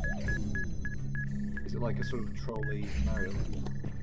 What Kaizo Mario is, it's a hack of the fourth Mario game, Super Mario World, where I think one of the levels you have 1 frame to react or you die. To give an example, you have 1 frame on a 30 frame per second game in order to react and move. and that's the first level, and it gets harder from there. It's basically a rage game mod. Mm-hmm. I assume that's not the only timing challenge that game has. I don't know how to get there. I mean, I'm getting the same kind of vibe from this, because it sounds like this is just designed to make you as angry Ha! and frustrated as possible. And that was the impression I was getting from the very beginning. You finally did it, Shady! Everyone Oh, knows somebody literally noticed! it's frustration mode. I was writing something. I missed it all. Oh my goodness. I missed the moment. I God. literally had been watching it for that long. I decided to put my head down and actually write one thing, and I looked up and you finished it. Oh, the binary thing. I think Sarah solved this one. Speaking of that, how are the other ones doing? How are Moss and Samus and Sarah doing? Well, if they were here, you could ask them. Well, they're not. Be positive. Assume they're doing well. Sarah gave the thumbs up on my first comment, but has since not appeared, so.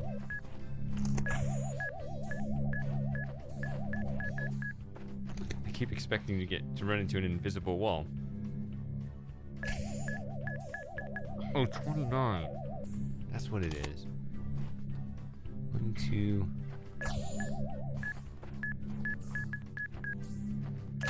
Shady, Oh. you've done a lot. There's with your numbers. answer. Oh my goodness. Yeah. I thought there was some like, 8. someone falling over at the back, someone's mic or something. No. That will never not be funny. Yeah, it was, It's always funny because you don't expect it. No, I mean just like I'm really even if surprised you're that- expecting it. I don't understand, like, how I could claim that meme, because, like, that should already, like, try moving the slider is a missed meme. It already was. Yes. Have you seen the song that someone's made of it? That's what I mean, like, why was it a meme before I don't know. I played Who it? knows? Someone did like the Matrix. It was like, wow, this like, isn't battle taken. of it. I think it was more that. How do I say this? I don't want to say Myst was a lot less. Well, I'll just say Myst was a lot less relevant by the time 4 came out. So I don't think as many people played 4 compared to the originals. Well, no, try moving the sliders also missed 4. Fine. Oh, by the way, hey Sarah, how are you doing? I mean, your answer was in the stream. You just weren't paying attention. Sarah's No, doing she's fine. hopped into the chat. You look in the okay. She just hasn't spoken yet. You know what? The one thing about the Key platform hunter. is that, Oh, the I'm really- keys. All right, Oh, let's go. Where are the keys? one is underneath a bush, one is on top of a fence, one is on top of a wall. One's up there. Give me this. Click for key. See, the one thing about the battle with Cirrus and Achenar is that it's heavily implied from the like the game that Cirrus blows Achenar up with one of his crystal bombs. Well, I would have loved to see the memory of Achenar flying through the air, going. "Ah!" I don't or think something. I don't think he blew Achenar up. I think the implication I got was he threw it at a rock near Achenar. Yeah, and I think that you're right. blew it up. Yeah. Yeah. Yeah. He had a rock fall on him. All right. That's, I think you're right. Because that's what I Cirrus, Because I don't while he think was the- inside Isha, the- was referring to when he said, well, I guess getting crushed twice in one day was too much for him. Yeah, that was it. or- I don't think the rock I bomb just can recently made that actually- connection. Yeah. I don't think the Three. rock bomb can actually hurt human beings. I think it can only break down rocks on a molecular level. I think that's all they can do. Genuinely, the only thing about that's like what happened in those memories that I don't understand is like how Isha ran into Haven. I don't get how she managed to do that. Well, the first memory you ever see of Yisha is her getting into the fireplace Yeah. and Cirrus ripping off the necklace. The implication I got was that immediately she of course had to know the code already. She went down, immediately got to Haven as fast as she could. Just bolted because she knew she was in trouble. But surely she wouldn't have been able to get through unless Cirrus went there like before. Cirrus, the first action that happens is Cirrus blows up the chamber. Yeah. Because remember, you see Yisha on the other side of the bridge before the bridge blows up. That's the Yeah. If you look carefully, you can see her waving at you. right. Yeah. Like, She, where If you you what I'm walk saying is walk that- over towards that her, fucking that bitch. activates the cutscene. So yeah, so probably I can imagine Sirius he closed then that. went up the elevator. Give me this. to find Yisha. Oh. And once Come here. Yisha figured out what was happening, she bolted. Yeah, but that's what I mean. Like, unless Cirrus had already blown up the Haven chamber, like the chamber. No. Well, She wouldn't. All right, you guys want me to look for this last I key? see what you're saying. It's also possible she took one off of him. Maybe she's just really strong and just like. No. I remember what happened. I'm getting the order wrong. I remember what the plan was. I did it. It was me. It wasn't Cirrus. I think the order is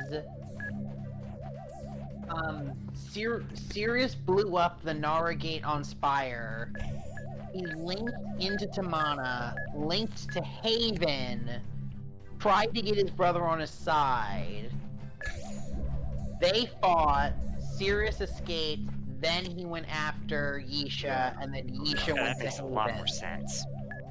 Because Where's also it would explain why Did I pick up that last key, or is it still there? Where's it? It was in that bush, and I don't know whether I actually picked it up or not, because it doesn't give me an indicator. Let's see. How many have you got at the moment? There it is. That is 6. I don't remember playing this level last time. Thought I did. Maybe you did, and I just like. That's the last one. Yeah. Oh right, I see. It's okay. The mines are gone now. Ta-da! It's like peaceful. Serenity. are you touching that mode again? What do you think? Probably not. I think I got yeah, plenty other we'll things go to do. again. There's Velociraptor mode. What? don't I'm know if that curious is. about that one. Maybe next time. I think doing one of these is enough at a time. I'm gonna play normal puzzles for a bit. While you keep doing, you guys lead the discussion. I think we worked it out. I think we worked out how it works. I think we actually. Hey, figured it's most of Slim the, like- Jim. Hey, Slim Jim. I thought I got those Hello? puzzles. Maybe not. Schrodinger's cat. That is the hardest. Or yeah, those have the hardest puzzles. If you want some really, really hard puzzles. Our group chat for our physics students is Schrodinger's chat. Okay. Isn't the thing with Schrodinger's cat is that it's a fallacy? It was basically Schrodinger's way of arguing that. Isn't the point of Schrodinger's cat is it doesn't work? Everybody thinks it does. Well, basically, it kind of the idea behind it was that Schrödinger was not happy with the idea that like standard quantum theory can like really accurately describe The universe. cats in boxes. Like if you actually just do the raw quantum mechanics on the Schrodinger's cat, it checks out like the idea that the cat is like you could play in some sense dead and alive. But Schrodinger's argument was like, that's just silly. Like, Oh, was does it really more make the sense? idea that like quantum mechanics work on a micro scale, but you can't scale it up to the macro? Well, the idea is that like if you take the Schrodinger's cat experiment like absolutely literally, then you can scale up. But like the whole point of scaling up, like from Schrodinger's point of view, was to like demonstrate that it was like a problem that it seemed to be fine to scale up, even though it seems ludicrous. Right, it shouldn't work in the first place because a cat can't be alive or dead. Yeah, but but that's exactly what the prediction is. That's the problem. Right. Like back then in the 20s and 30s, people, and well, mainly 20s and 30s, like people were really, really confused about exactly like when these ideas applied and how valid they even were, and so on. Well, isn't it also that like we know relativity and quantum mechanics work. We just don't have a theory that combines them both nicely. Yeah, so like special relativity, which is just the idea that, um, physics doesn't depend on your state of motion. Your frame of reference. Yeah, on your frame of reference, as long as you're inertial, which means like you're not under any forces, you're not accelerating. That relativity is combined with quantum mechanics, and you get quantum field theory, which is like our best theory of nature. Right. But it's still not perfect, Yeah. right? So the problem is when you try to do gravity. So like when you extend it to general relativity, which is like where the actual geometry of your space and time can like be dynamic, that doesn't work very well when you combine it with quantum mechanics, because when you actually try to start calculating things like the strengths of gravitational fields and like how strong gravitational interactions are, you get results that you cannot in any way, no matter what sort of parameters you choose, you cannot get results that sort of fit the are real world. what's the right way to say it? Like you can't. Let's say that you added up all the probabilities of things that could happen in a gravitational interaction. You'll never be able to make it equal to 1. It will always blow up to infinity. Oh, so you can't. It doesn't allow you to get to the actual thing that's happening. You'll just end up with infinite possibilities. Yeah, like you can't. Like if you try to make it equal to 1, you'd basically have to make the gravitational force equal to 0. That's the only way you could do it. Right. And we know Well, that's not true. well, also I think that just suggests that the maybe, as crazy as it sounds, the universe is not possible to predict. Well, that's what like this guy called Freeman Dyson, who was like he's most famous for Dyson spheres, but like he was a seriously like good mathematician, and did like a lot of physics like when he was younger, like in the 50s and stuff. And he like strongly believes that like this idea that we can combine like all our different theories into one like universal one is just there's no real good reason that we should think that that should apply all the time. Like maybe Right. it's okay. Maybe it's okay that we have like two different like distinct things for different forces. Like maybe that's I not also bad. find it interesting that this conversation is I remember hearing that this was the basis of the linking book concept. Yeah, I mean, linking books are really interesting to think about from physics, like Because because like I think isn't it essentially what the linking books are is they're all different quantum possibilities yeah, that stemming from was an something they initial said, wasn't it? state. Yeah, that was their like that was the law for it, wasn't it? I like to think of it in just in terms of like not in terms of quantum mechanics, but in terms of just like wormholes to other worlds, and you somehow like go through the wormhole. Right. Well, I think of it as that's Or the get physics teleported. behind like how the linking books work, but I think that every linking book is just a different probability.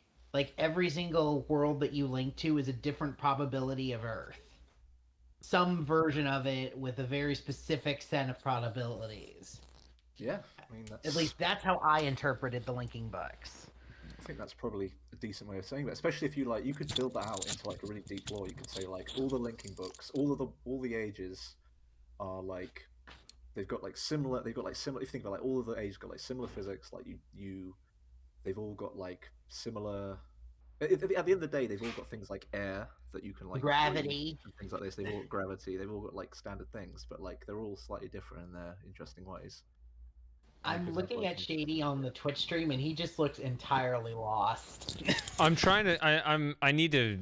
The I'm trying to figure out how to get this game to load the next thing. I gotta deal with mods and stuff. So I'm only sort of listening to the conversation, but actually I'm trying to get. I need to boot up the game again. You're trying to get your computer to. You're trying to beat it in submission again. More or less. Yeah, like the linking books, it's at the end of the day, it's obviously always really hard to like perfectly like just take like real physics and like apply it to like any random fictional thing.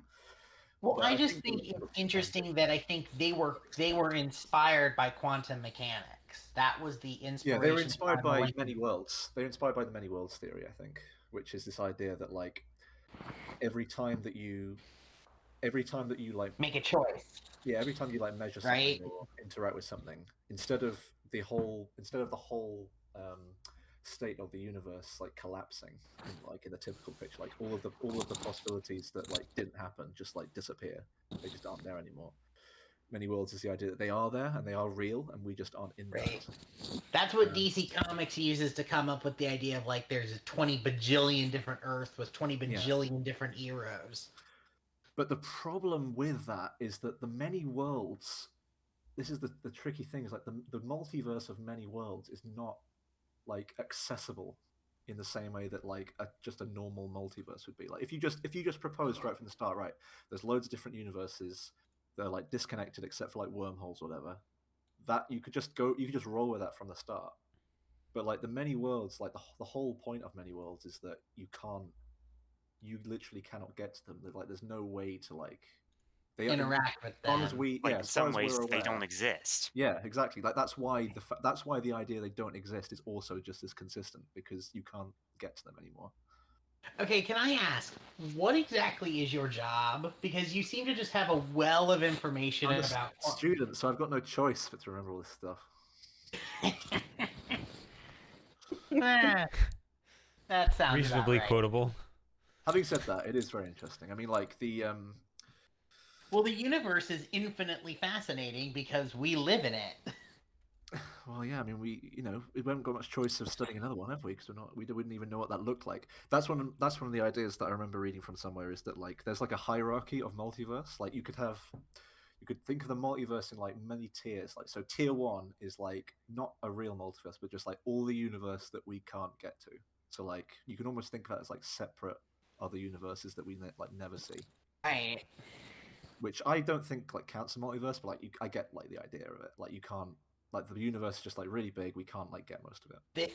Like, no matter what technology we could develop, most of the universe is simply unexplorable to us. Yeah, exactly. Simply So can't like observe it. maybe that counts like a multiverse. The next tier is like just there is literally just a multiverse of like lots of different universes that you just can't get to. Like and they're completely disconnected in the way that they're not for the original the tier 1 case. And then the tier 3 case. Do you know what? I can't actually remember what the distinction between tier 2 and tier 3 was, but then tier 4 was like not only are there just like loads of multiverses, but like every single possible like idea that could like be consistently a universe, every mathematical possibility exists, like really. Like the ultimate expression of Murphy's Law. So like absolutely Everything that can be is. Yeah. That's like we just can't see it or access it. Can't see it, can't access it, have no way to like find it or like even know what they are even. I'm trying to answer this question for Mike. You're OBPSG, right? Yes, I'm often just referred to as Super Gamer. Super Gamer. Okay. Mike on the Twitch chat is asking who is talking. I seem to remember, like, have you ever heard of the analytical theory of the universe, I think it's called? You're asking me? I don't know. Well, I'm asking Super Gamer. No, can't say I have. I forget the paper what it was called, but the idea is that the universe is actually like a numerical simulation that is so complex that we just can't understand it. And I forget what the game is called.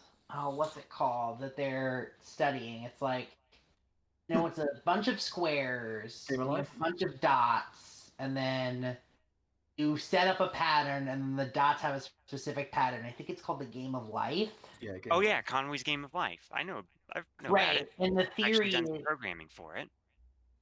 is that something like that is the universe. It is just on such a complex scale, we can't understand it. I think is the theory, or something to that effect. I kind of Not like understand what you're talking about. I that think, is I think that's that definitely is true. And I've heard of some scientists, like on the documentaries and 100% such, that refer and I to thought that is their studies of the infinitely universe interesting to me. being like layers of layers of infrastructure that's made of information and mathematics. Right. Well, look, I mean, the reason I think it's true is you just take the air in the room you're in right now. No computer that will ever be built ever will be able to perfectly describe how the air in that room behaves. Right. No You don't even have no to go to matter. the size of the universe because you'll Not not be able even to the simulate. most advanced No, supercomputer in the world can predict it right now. no chance. The reason that we simulate, the reason that we're so good at like predicting how air works is not is kind of it's counterintuitively because it is so numerous, like all the molecules, and the fact that there are so many gives the air very Probability sort of, tends to the expectation. yeah, like the probabilities sort of stack.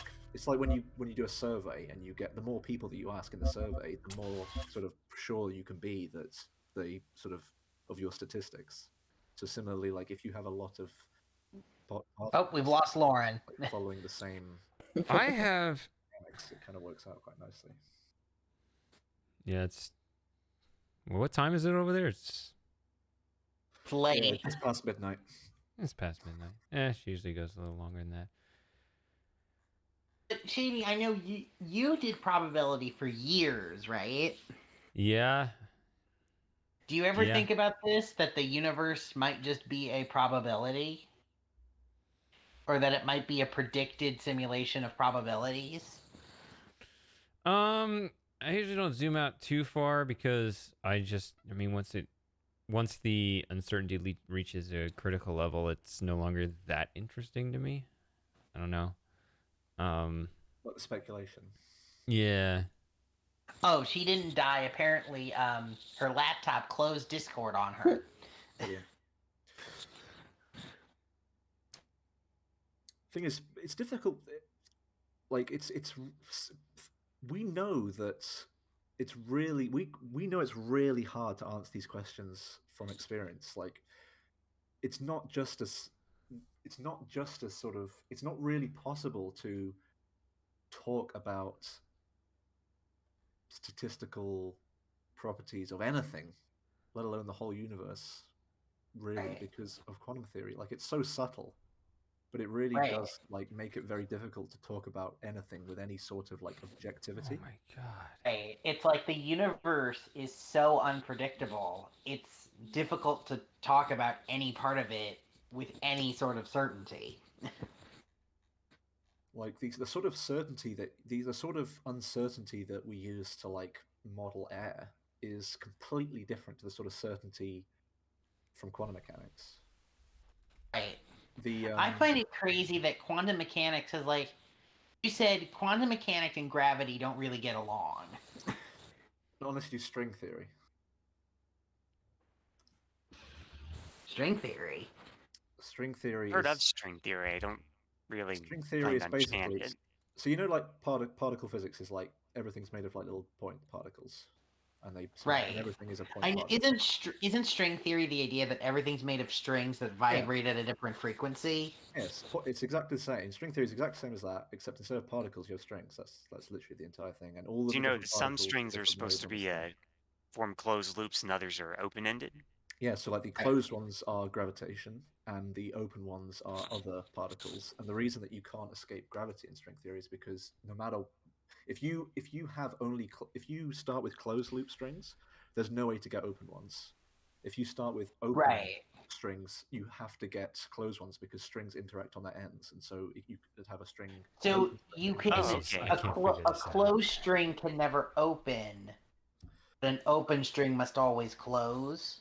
I think that a closed string can open, but it's possible to consistently have a model where all the closed strings remain closed. While it's not possible to have a model where all the open strings remain open because they might self-interact with themselves and make a closed string. They inevitably generate to closed strings. Yeah. Mm. But it's Man. really hard. I mean, I tried to study it, and it is so difficult. Like, I really. I know, like some of the most like smartest physicists in the world have a hard time with it.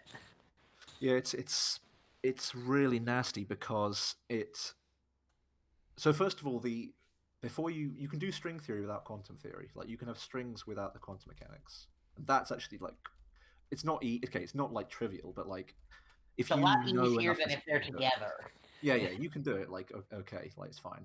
As soon as you have like quantum theory and you have some really nasty things that happen because the string can be very complicated. It can have a lot of like different like geometries. If you like plot it as it like flies through time, like as it evolves through time, it makes like a surface. So if you like imagine the string like on your table and like wobbling about, and then you plot time upwards like above the table, and you like imagine the sort of sheet that it would like make in the projection like as it goes through time, and you've got to like basically the whole physics of the string is related to like how that surface is oriented in your diagram. I can't figure out how to get this game is such a mess. Everything. I'm sorry to interrupt, but like What game is it? The Talos principle, the but it has a Talos. weird. There's the Try and problem with get it. There are two versions of the game because they updated it, but they didn't overwrite whatever the Steam ID. So like it broke people's workshops. So you have to. So it's hard to switch between the two versions. All right. And I have this thing that tells me which things I need to unsubscribe, which levels I need to unsubscribe to. And I remember being able to do that before, but now it's telling me in my workshop that I'm not subscribed to certain levels, but the little Right. thing here is still telling me that I'm subscribed to them and need to unsubscribe. I don't know if I need to go into the root directory and just delete those maps, or I don't know what is going on. Mods are so much fun to install, aren't they, Shady? I'm trying to keep it stripped down and simple. You're trying to get the Schrodinger's going, right? No, we're not doing Schrodinger's. I was just gonna do one that's actually like a simpler map, but just it's tied up with a bunch of other BS, just like other. I don't know actually. It says I'm subscribed. It says it gives me a certain list of maps that I need to unsubscribe from, but when I go to the workshop, it says I'm unsubscribed from them, so I don't know how to unsubscribe from them further than I already am. I don't know. Is it sad that I've never I don't do mods very often, so I don't think I could help very much. Mods for any game? No, well, mostly because I don't have a PC powerful enough to run games I'd want to mod. So I'm not going to hard bake a console. No, I'm not going to do that. So I don't mod it myself, but there is a moddable version that's for other people to do the workshop. Yeah, like not all of Right. them are. Not you don't actually No, need the I know moddable that. for all I'm the just saying workshop. that you'd be very difficult to get the mods onto like the PS4 version. Sure. Simply because of the nature of that infrastructure. Right. But I would never want to try and break open a console and do that. No way. Yeah. Sorry for interrupting your scintillating discussion on quantum mechanics. It was actually good because it was good, like Filler. yeah, it's good filler because it's like, was. yeah, something's still actually happening, but at the same time, I need to kind of express some frustration at the fact that this is just a black screen, and this. That's fine.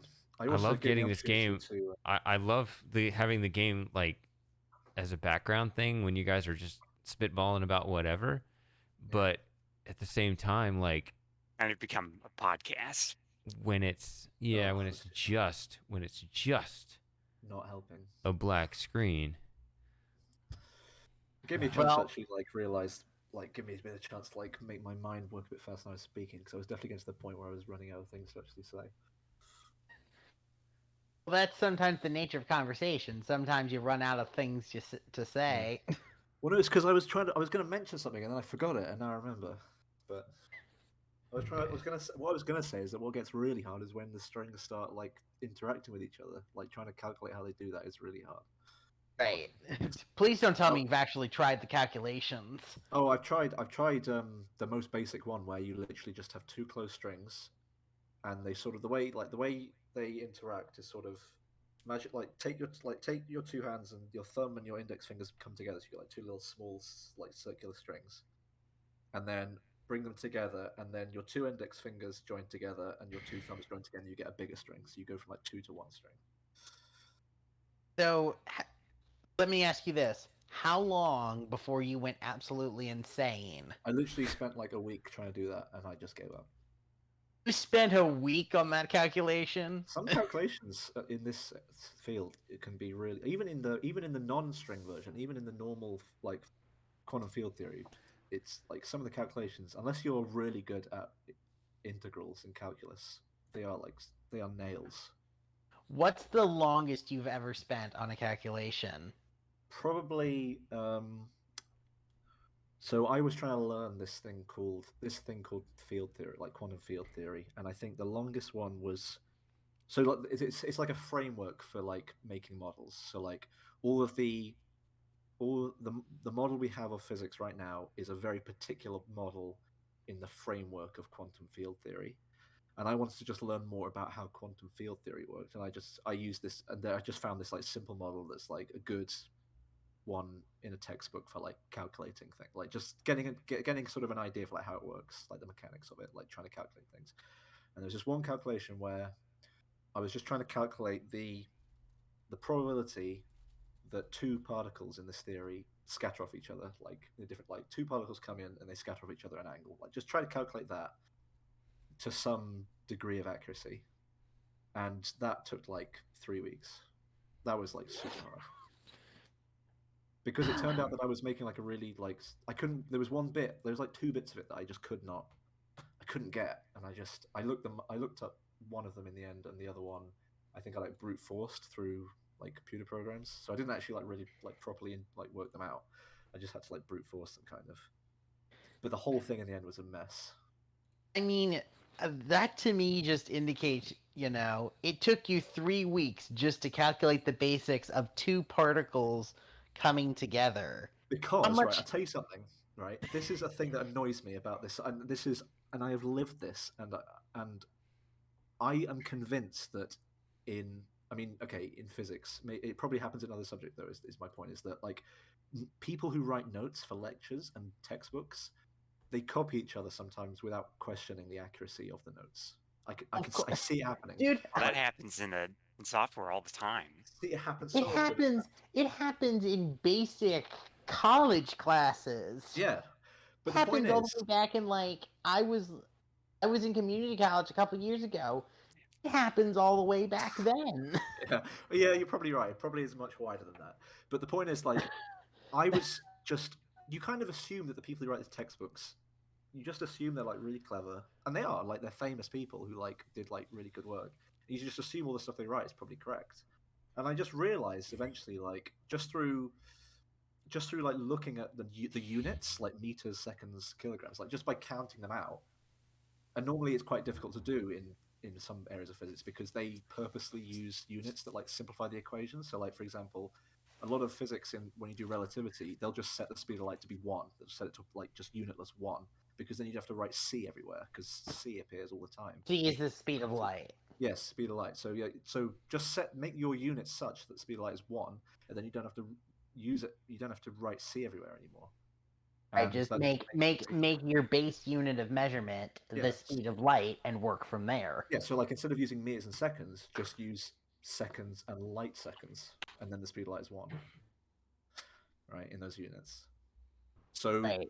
but then you have to kind of work a bit harder to see like all the units work properly.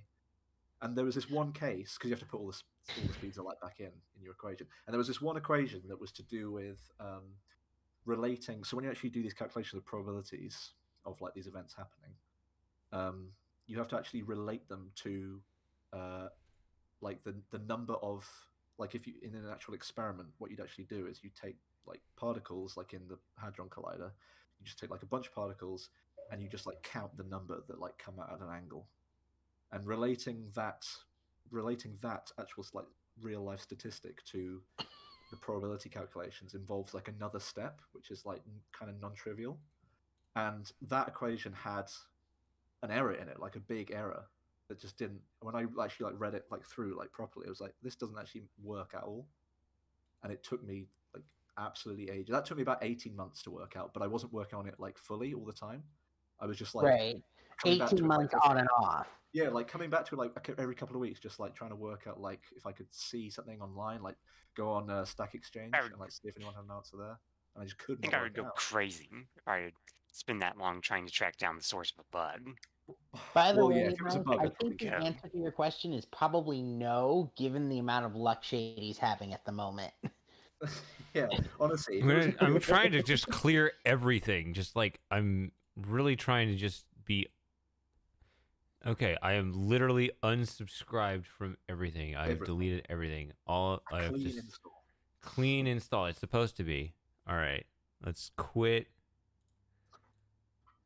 Oh Steam. man. Here's Yeah. an interesting question for you, Super Gamer. What game would you say was the most accurate in terms of its understanding of physics that you've ever played? I'm gonna That's an reinstall excellent this. question. I'm gonna reinstall this and be right back while it's doing its thing. All right. Do you have any? Can you be more specific about that question? Well, I just mean like I know that most games, of course, take some kind of liberty with physics. It's the Yes. fundamental nature of That makes programming. sense. Like, what game would you say was like very accurate in its research and understanding of how relativity and quantum mechanics actually works? Oh, you're talking about that high level of physics? I haven't really Just played any games that touch on things like that, but in terms of like everyday the physics or so-called classical physics, I would say Kerbal Space Program is a game I've played that does the best job of staying close to that. Although it's not perfect. well, There, no. The trouble is that physics is the what's the theory? Like, there's if we could accurately model the universe in a program, like then we ourselves are a program or something to that effect. I don't think we'll ever be able to truly replicate physics, but I'm more interested in like what would you say was like a game that had its physics researched very well? I think Kerbal Space Program is a pretty good answer. at least in Hmm. terms of like everyday or classic or Newtonian physics, I would have to spend a little bit more time thinking and researching about higher level stuff. 'Cause I always appreciate when actual research is done to better inform any form of media. That's why I like oh what's it called? Martian, I think it's called, where they actually did research into physics to better inform that story. You're talking about the book, The Martian? Yes, and the film. Okay. Yeah, I thought it did a pretty good job on that front. Okay, but I always appreciate that they did the research to better inform that story instead of There's just making stuff up as they went along. I think it's fair to say that I have never seen any game or film or anything do quantum mechanics properly. But have you ever watched Primer? No, I don't think I've even heard of it. It's kind of like one of those sort of, I don't know if indie film is the correct term, but like very slow budget films. Mhm.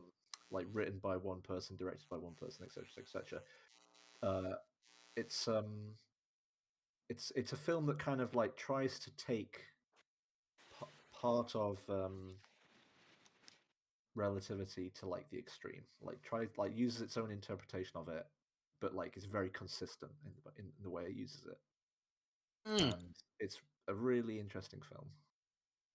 Have fun describing Primer, Mike says.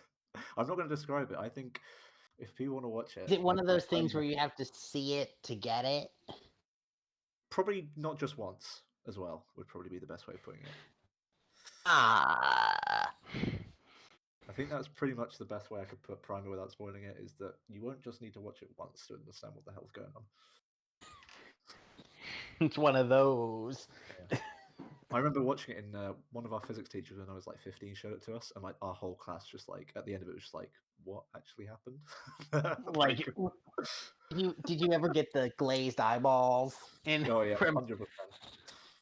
I did actually watch it again like a couple more times. Like after about the third time, I like kind of fully understood what happened. But like before that, I remember the first time watching it and just going, I kind of get the premise, but other than that, I don't understand anything that just happened.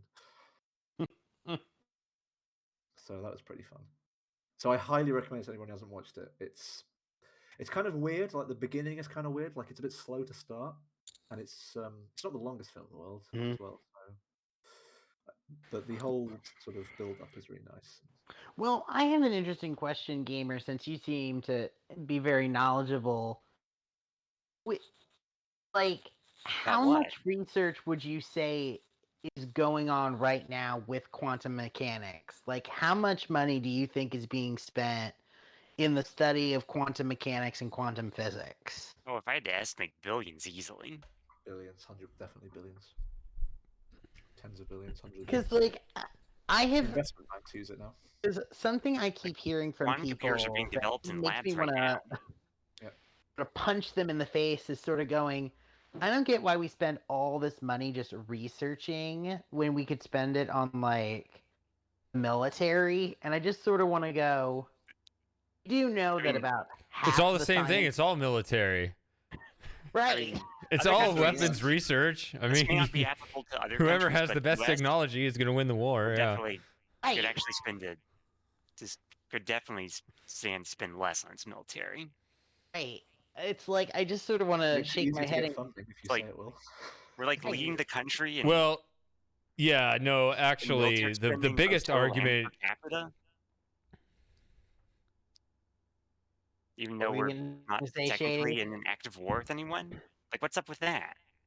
Well, I was gonna say, I mean, because yeah, so I mean, you're talking to Tom here, and Tom is British, and I don't know if you knew about this, but the British recently really, really humiliated the American army in some, like, whatever, some simulated prep, whatever it was. Yeah, it was the Marines. Yeah, some kind of simulated.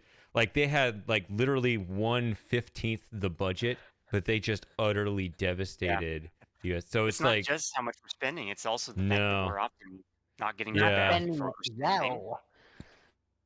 The Marines you can throw money at the military all you want, but if you don't know how to allocate it. Well, the U.S. military in particular is pathetic because it's just it got real full of itself.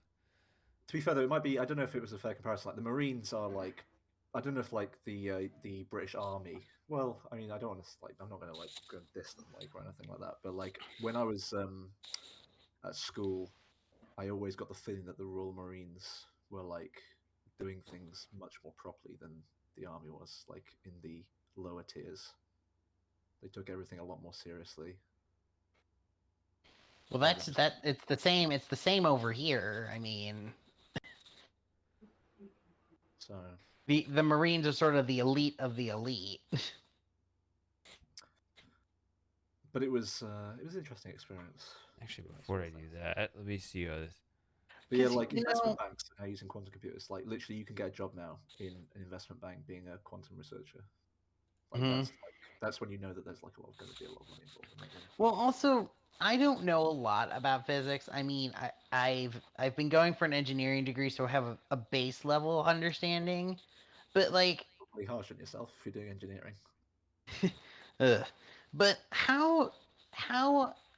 Because I understand that there's some crossover there, but How much has programming? Because I know isn't parts of programming informed by quantum mechanics and probability?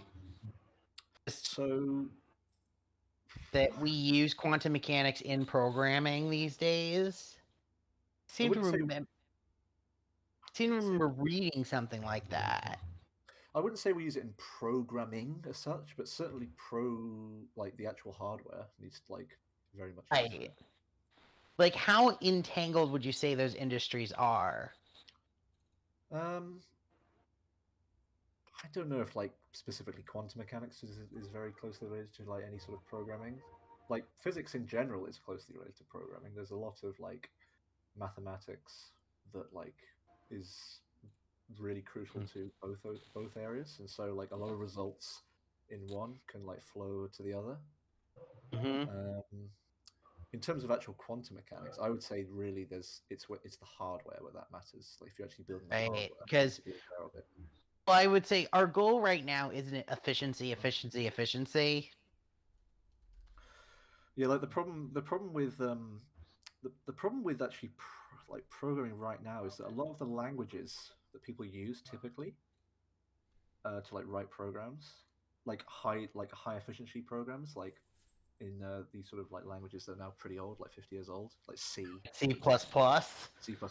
These languages are not really like suited to the sort of computers that people now have in their the sort of computers that people now have. Like these languages were built back when like there wasn't things like multi-threading and like all these complicated CPUs that do all these crazy things. We have to like use these languages and like twist them and bend them in like really quite nasty ways Right. to like We make them efficient. basically have to beat them with a hammer before they actually work. Yeah, you have to like if you look at some of the sort of if you look at the sort of like code like C code at the bottom of like these high efficiency programs, it's absolutely disgusting. Like it is Right. so unreadable. It is Like a total mess of spaghetti. It's like a mess of macros and like macros and macros and macros and macros and like all sorts of ridiculous stuff, which is just like horrible to read. Right. And Which honestly leads to the question of like, what is the newest programming language out there right now? that's That people impossible. There's just too many to like. It's too many. New programming languages are being developed all the time. Yeah. right, but what I'm asking is like C++ is such a base for everything. Like, what if C++ is so disgusting? What should the next base be then? Well, C++ Someone's is playing like music. is kind of disgusting, but really? Because I also feel the problem is that unfortunately just Unable to load level. Oh, dear. Probably didn't. At This is going well. least. Well, I wonder if. But what If I it can't help but installed it think in the is wrong just order. like Because you need a certain mod to get that to work. I wonder if it installed the level first. but There are languages out there that are built for like that are much more sort of aware of like current hardware, but they have other problems that make them sort of not really Right. suitable. I would say like sort of the language that might be sort of the of course another thing of course that although it might be true that these languages maybe are not the best anymore, they have the weight of history behind them. There's so many libraries out there that Right. have been like pumped to the max. with They efficiency. have the pedigree. So and that's very difficult to sort of beat. The sort of language that maybe is now being used for like high level like efficiency and like safe code is Rust. Have you heard of Rust? heard Here's of the it. thing. I'm not very familiar with programming. Right. So I know of C++ because I had to take a course on it, Right. but that's all I really know. So in Rust, the idea is that it's a very strict language. So you can't, for example, do things like have two. You can't. It's very restrictive about the way you write your code and the way that like you're able to mutate variables. It has a model of something called ownership, where like variables actually own values; they don't just like reference them. Like you have. It's a very sort of very strict model of ownership and borrowing. And if you get it wrong, then the code just won't compile. When you try and compile your code, you'll just get an error saying you've done this line wrong. Fix it before I'll compile it. Right. So So that very sounds strict. like it'd be very good at just sort of like doing it once and then it'll be right every time. And the beauty of it is that although it is incredibly infuriating to learn because you just want it to just, especially when you use like C and C++ and basically anything compiles, doesn't matter how bad your code is. When you're using Rust, it's like, oh, just let me just write this program. It's really annoying. But actually, once you like start to understand why it's doing that, a lot of people say like the classic sort of saying in Rust is like, don't try to fight the compiler, try to work with it because it's trying to help you. Because I feel that also, like, here's the thing that always bothers me. These languages, like, the goal is also not only efficiency, it's file size, right? Yeah, sometimes, yeah. Like, could you, how do I say this? Could you program something in Rust that would be smaller than what the same thing could be in C++? Probably unlikely. Hmm. It depends on exactly. So Rust has a slightly more sort of higher level approach. So, like for example, in C++, when you do loops, do you like remember doing like for loops in C++?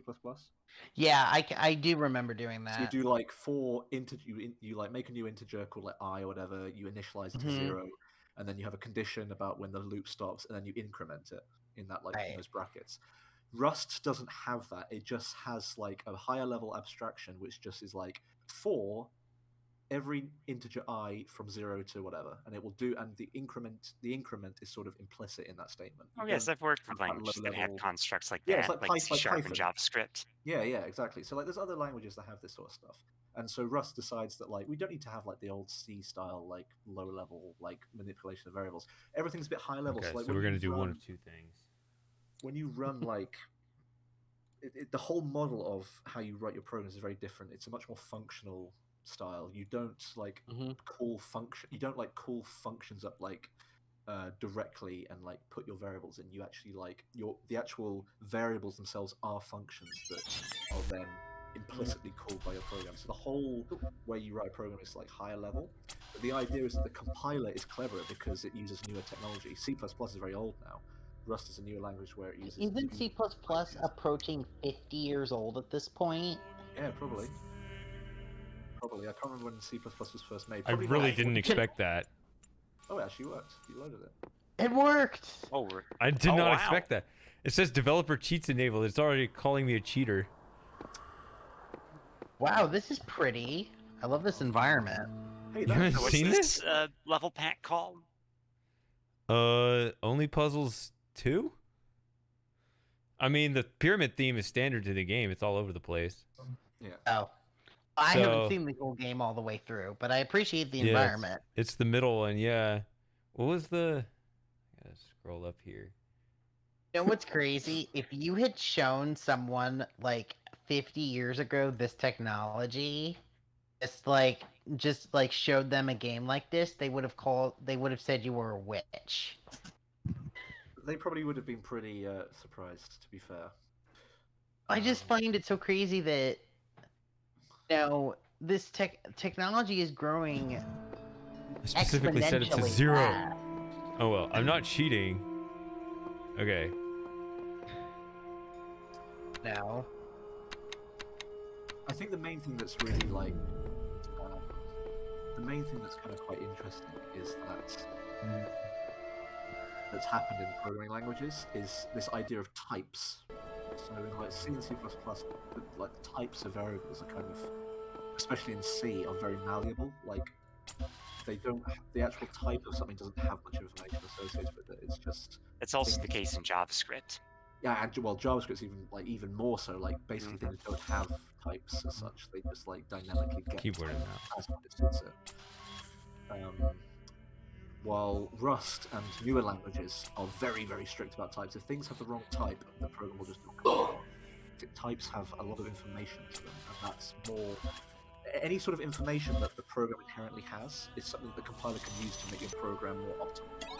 And so it can use newer technology for making faster programs sometimes. Hey, can you hold that thought for 1 second, Super Gamer? JD, What? could you please turn the volume a little bit down? Because the game's pretty loud on my end. Oh, did it reset? Is that Tetris on that? If I reinstall the game, it may have reset the volume setting. It knew. Because, yeah, the issue is, I talked about this right at the beginning. That Okay. I can't... This is the thing I rest... No, it says it's... Okay. It says it's at 30. Okay. Well, maybe then it's just me in this case. We just haven't heard any music for like half an hour. It's I mean, it's not terribly... But it is... I mean, it's coming in louder than it should, I guess. See, the problem is... Yeah, I explained this before, that what you're hearing in Discord is it combines my microphone channel with my desktop audio into one channel before sending it over to you using this program called Voice Meter, but I cannot figure out the isolated channel for the desktop audio. You wanting to shoot Voice Meter with a shotgun one Yeah. night. And When we so were I've just trying had to to kind of let give it up on know. it. And that's the issue, because that's the thing that combines those two, and it's just not giving me, it's not saying, here's your desktop audio, I can combine it with your microphone, but I'm not going to tell you how to adjust the volume setting for that one channel. You can adjust your microphone, sure, but you can't adjust your... Desktop independently. Yeah, I can't find that slider. So is it too loud? I mean, I don't know, like, I can... The biggest issue I'm having with the game audio is that it's coming distorted. It always does that when I tab back into the game. Like the first 5 seconds are distorted. Hey, that actually sounds perfect, whatever you have it at right now. It sounds really quiet to me. It's a little quiet for me too. Okay. What does everybody think? I'm not that one. Okay. Hey, Sarah, I didn't know you were there. Just kind of, and y'all, your little thing. Want to intrude. On the stream, it looks like it's barely registering at all. I'm gonna move it in between these two settings. We're happy to have you jump in at any time, Sarah. All right. We always All right, appreciate that's a having little more bit No, people sweet. every on the day I look at my discussion. college degree and I ask for a refund. It's not gonna work. All right. There's something way over there. I'm not gonna go over there. Okay, so the pyramid. So, There's 3 Super sigils, Gamer, 3 I am stars. curious about something with you. Yes. Solve a puzzle. What That led says you 03. to Let's do 01. what led you to physics and programming? Are you talking to me or to 2. someone else? Hold on. Who's the person that's British? Oh, that's Tom. Me? That's Yes, Tom. that's I Tom. am getting everybody's names confused. I'm such It's bad okay, with I names. do it too. Tom, what led to your interest in quantum mechanics and programming? Because it sounds like you're very interested in both. Well, programming, I got into because I played Minecraft. And Still wrote- playing Minecraft according to Discord. Yeah, and I still am. play it. Oh no, you're playing. I do still also play it. I don't know what Tom's doing. But I wrote a mod for it, and I haven't been able to work on it for like a couple months now because I was too busy. But like, that's how I learned to program. And then I got more interested into it as I got older. So then, that's- how did you get into quantum mechanics? Because you don't just wake up and get into quantum mechanics. It's normally a lot more complicated than that. The first sort of modern physics thing I got really interested in was relativity because I saw a video about it on YouTube by a channel called 60 Symbols,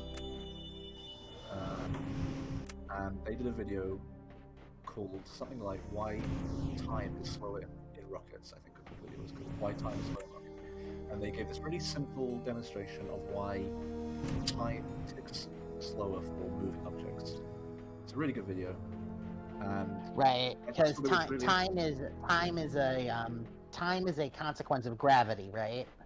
It can be, but in this case, they were just. It can also, but it's also the consequence of just motion, relative motion. Something's It's moving really relative just to as you. simple as if you accept speed of light as a constant, right? Then Yeah, and they just showed Yeah. that, and they just like gave the example of like the Mhm. light clock, and I just found Yeah. that like amazing. Like it was Yeah, such a I've heard of the light clock where it's like, isn't it? If something is moving at the speed of light, the photon is moving at a different speed to the person who's standing still.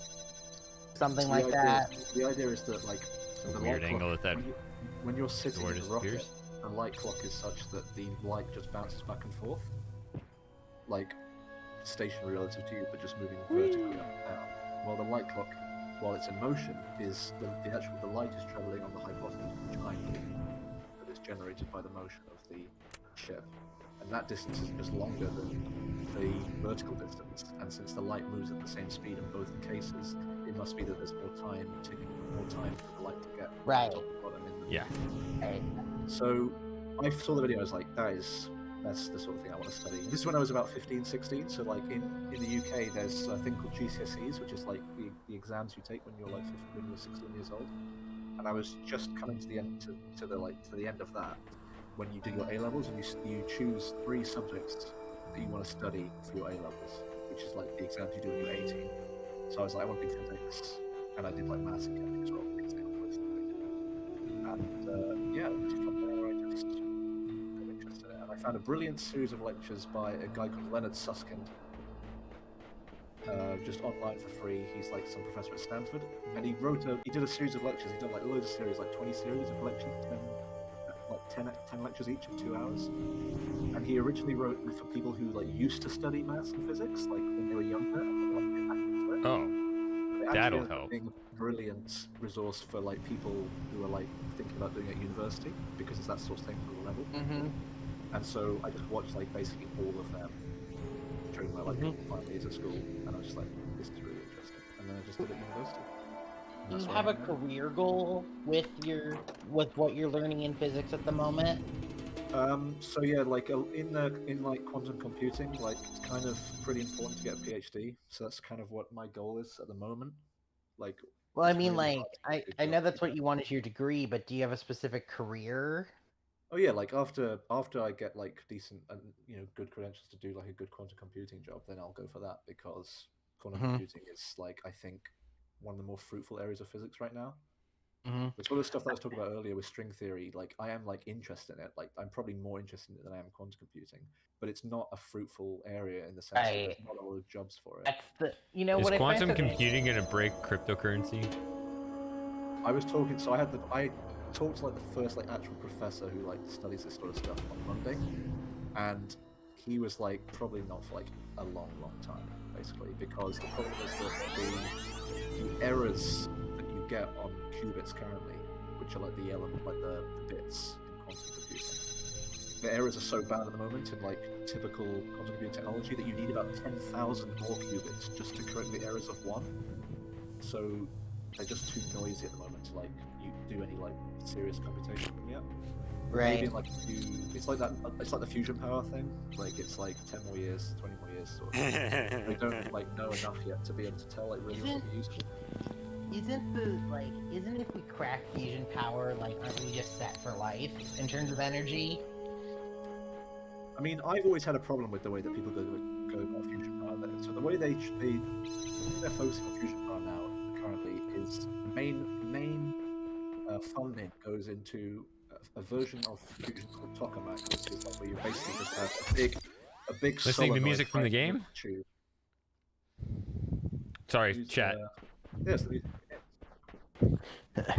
So yeah, you have a big solenoid going right through the middle, which is basically just like a big like electromagnet right in the middle, and you have a tube going around where you put all the fuel in, all the fusion plasma. And the goal currently is to use deuterium, which you can extract from water, and tritium, which you have to generate dynamically while the reaction's going on from lithium. And that is like kind of difficult. The reason they do this is because the temperature for deuterium tritium fusion is much lower than a lot of other fusion reactions. It's more, it's still very effective. It's still a very hot in like the range of, for these sort of typical plasmas, like hundreds of billions of degrees Celsius. Mhm. So pretty hot, and it only gets worse for other reactions. But the problem Right. is that technology for getting the temperature is much high enough is much simpler than trying to generate than both trying to generate the tritium from the lithium and also making the plasma stable in the tube in the solenoid, not the donut. And so my problems is that I think that more research should go into another type of fusion design called stellarator, which is basically like it's similar to the tokamak, except instead of just having one big like whopping great solenoid going right to the center, you have sort of like this twisted shell of magnets that sort of is all contained in the Oh, you're cutting out, Tom. That Tom, I can't hear you at all at this point because either the game audio is completely drowning you out. Testing 1 2 3. There we That's go. better. Much better. Gotta get up in there. So I think they should be using just pure deuterium fuel and deuterium fusion, because deuterium is very easy to generate. You can get it basically just from water. Although the temperatures for fusion are much higher between deuterium and deuterium, like just a self-deuterium Well, fusion. shouldn't the goal also be like, because this is something interesting as I'm studying engineering. I think it used to be there were just 4 different fields of what we would classify engineering, but a lot of fields are starting to add sustainability Right. as sort of and I'm wondering just like, should we start looking at that in terms of like study for energy? Like, you know, shouldn't we go with the most sustainable option for fusion rather than something that's harder to continue? Yeah, get I life think so. more- Right. That just seems fairly logical in the long run. But it's like this problem. It's very similar to the programming language thing. It's like once there's momentum behind an idea and there's momentum in the funding and like all these different companies are set up and like it's very difficult to just suddenly, it's like being in a big truck and just deciding to go, just like put the brakes on, turn around. It's like you have to actually stop the whole system to be able to like reconfigure it like severely. Well, this is very fascinating to talk to and listen about. I do have to step away for a little bit to feed my cats. Oh no, The oven. I heard the word cats and oven. I'm a bit concerned. I'm going to feed my cats and put some pizza in the oven. Okay, that makes more sense. Okay. All right. See you in a minute, Super Gamer. It'll be more like 10 or 15 minutes. Okay. Well, you know what I I'll mean. be back later. Layers. No, I totally agree though, Christopher. Like, there's no point of having cool ideas if they're not going to be around for too long. Sustainability is pretty important. It's not something that physicists typically think about, if I'm going to be totally honest. Right, you guys don't think about the sustainability of an idea. You just want to test it. Yeah. 100%. Well, I think that's just honestly, in my opinion, that's just not a realistic view anymore. No, like, I mean, it depends. Like, I don't know much about, like, physics, like, actual research, like, genuine research outside of, like testing ideas. I don't really know much about the research that goes into, like, sustainable practices and so on, so I can't really, like comment with any sort of confidence. Like, typically when people are actually doing just experiments, they're just trying to test out, for example, like in quantum computing, maybe they're just testing out a new algorithm that someone has like developed and like trying to test it and so on.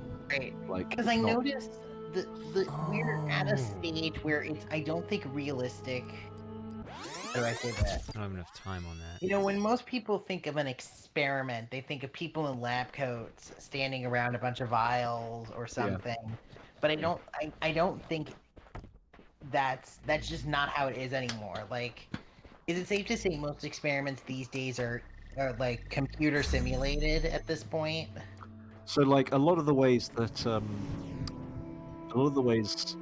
research works now, especially for big projects, big complicated projects, is that you have a really like very intertwined combination of like actual physical experiment and computer simulation, or computer like, so for example, let's say you have a model about like how some piece of physics works. Maybe you think that like maybe you have like a bunch of lasers and a bunch of crystals, and you think that there's something funny is going to happen with the crystals when you put the laser through at a certain frequency or something. I don't know. Right, Like that's some your weird- hypothesis. Yeah, like you would use a simulation. You would simulate that model to see what the predictions would be, and then you would actually go and do the experiment and see if the sort of simulated prediction matched what you actually saw in the lab.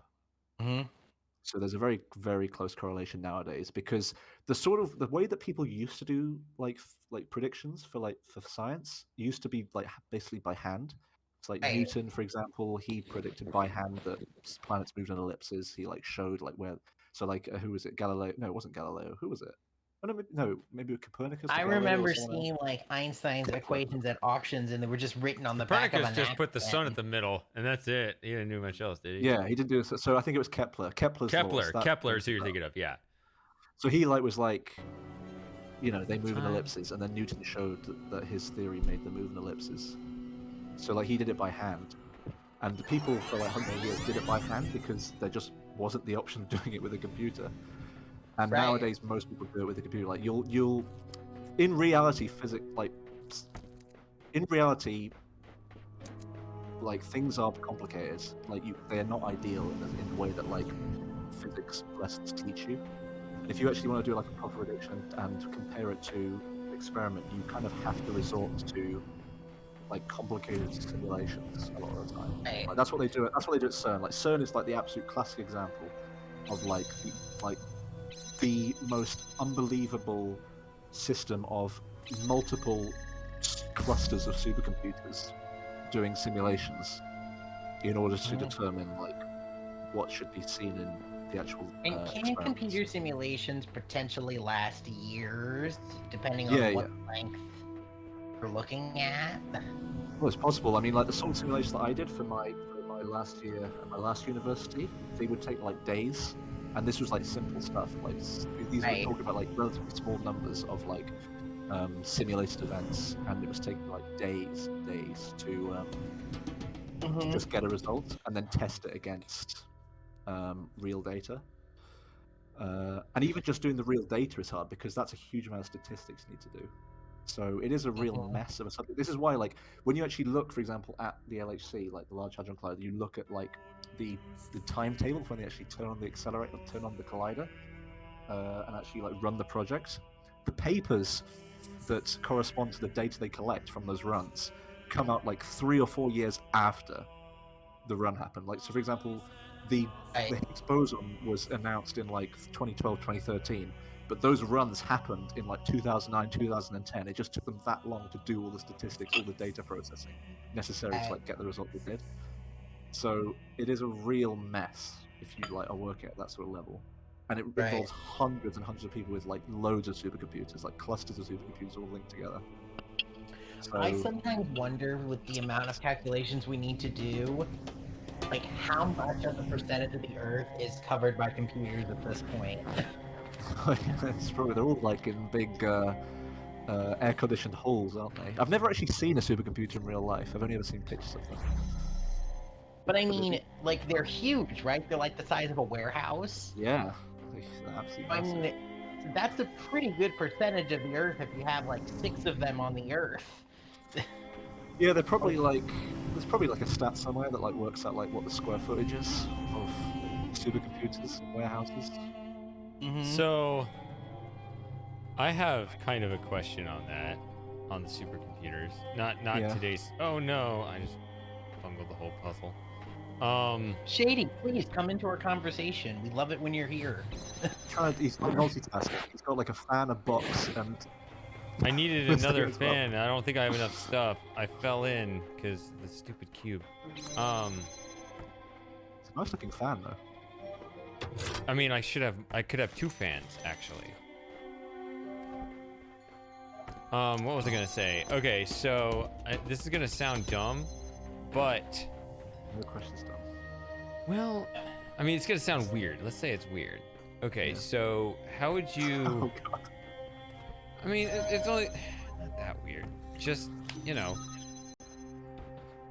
how would you compare my desktop computer today. Wait, Yeah. this is the whole puzzle. I have too many things. Never mind. I overthought it. Yeah, the actual game is collecting Tetris pieces. How would you compare a desktop in today's, like my desktop, versus a supercomputer way back in 1993? You know what?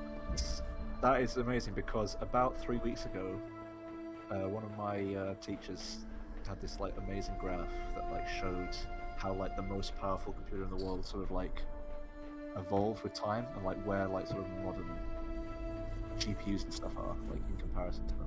Let's see if I can find it. That'd be amazing to get an answer to a question.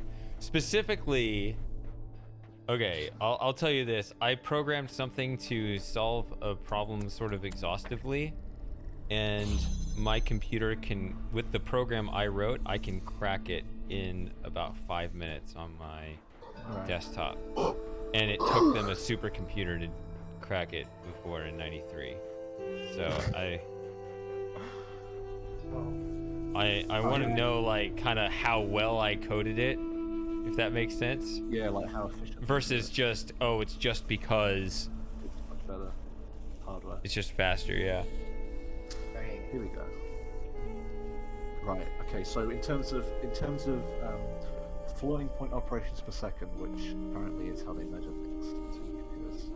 Oh, you're backing away from your mic again. Yeah, I've got to keep it like real close. Like you have to, yeah.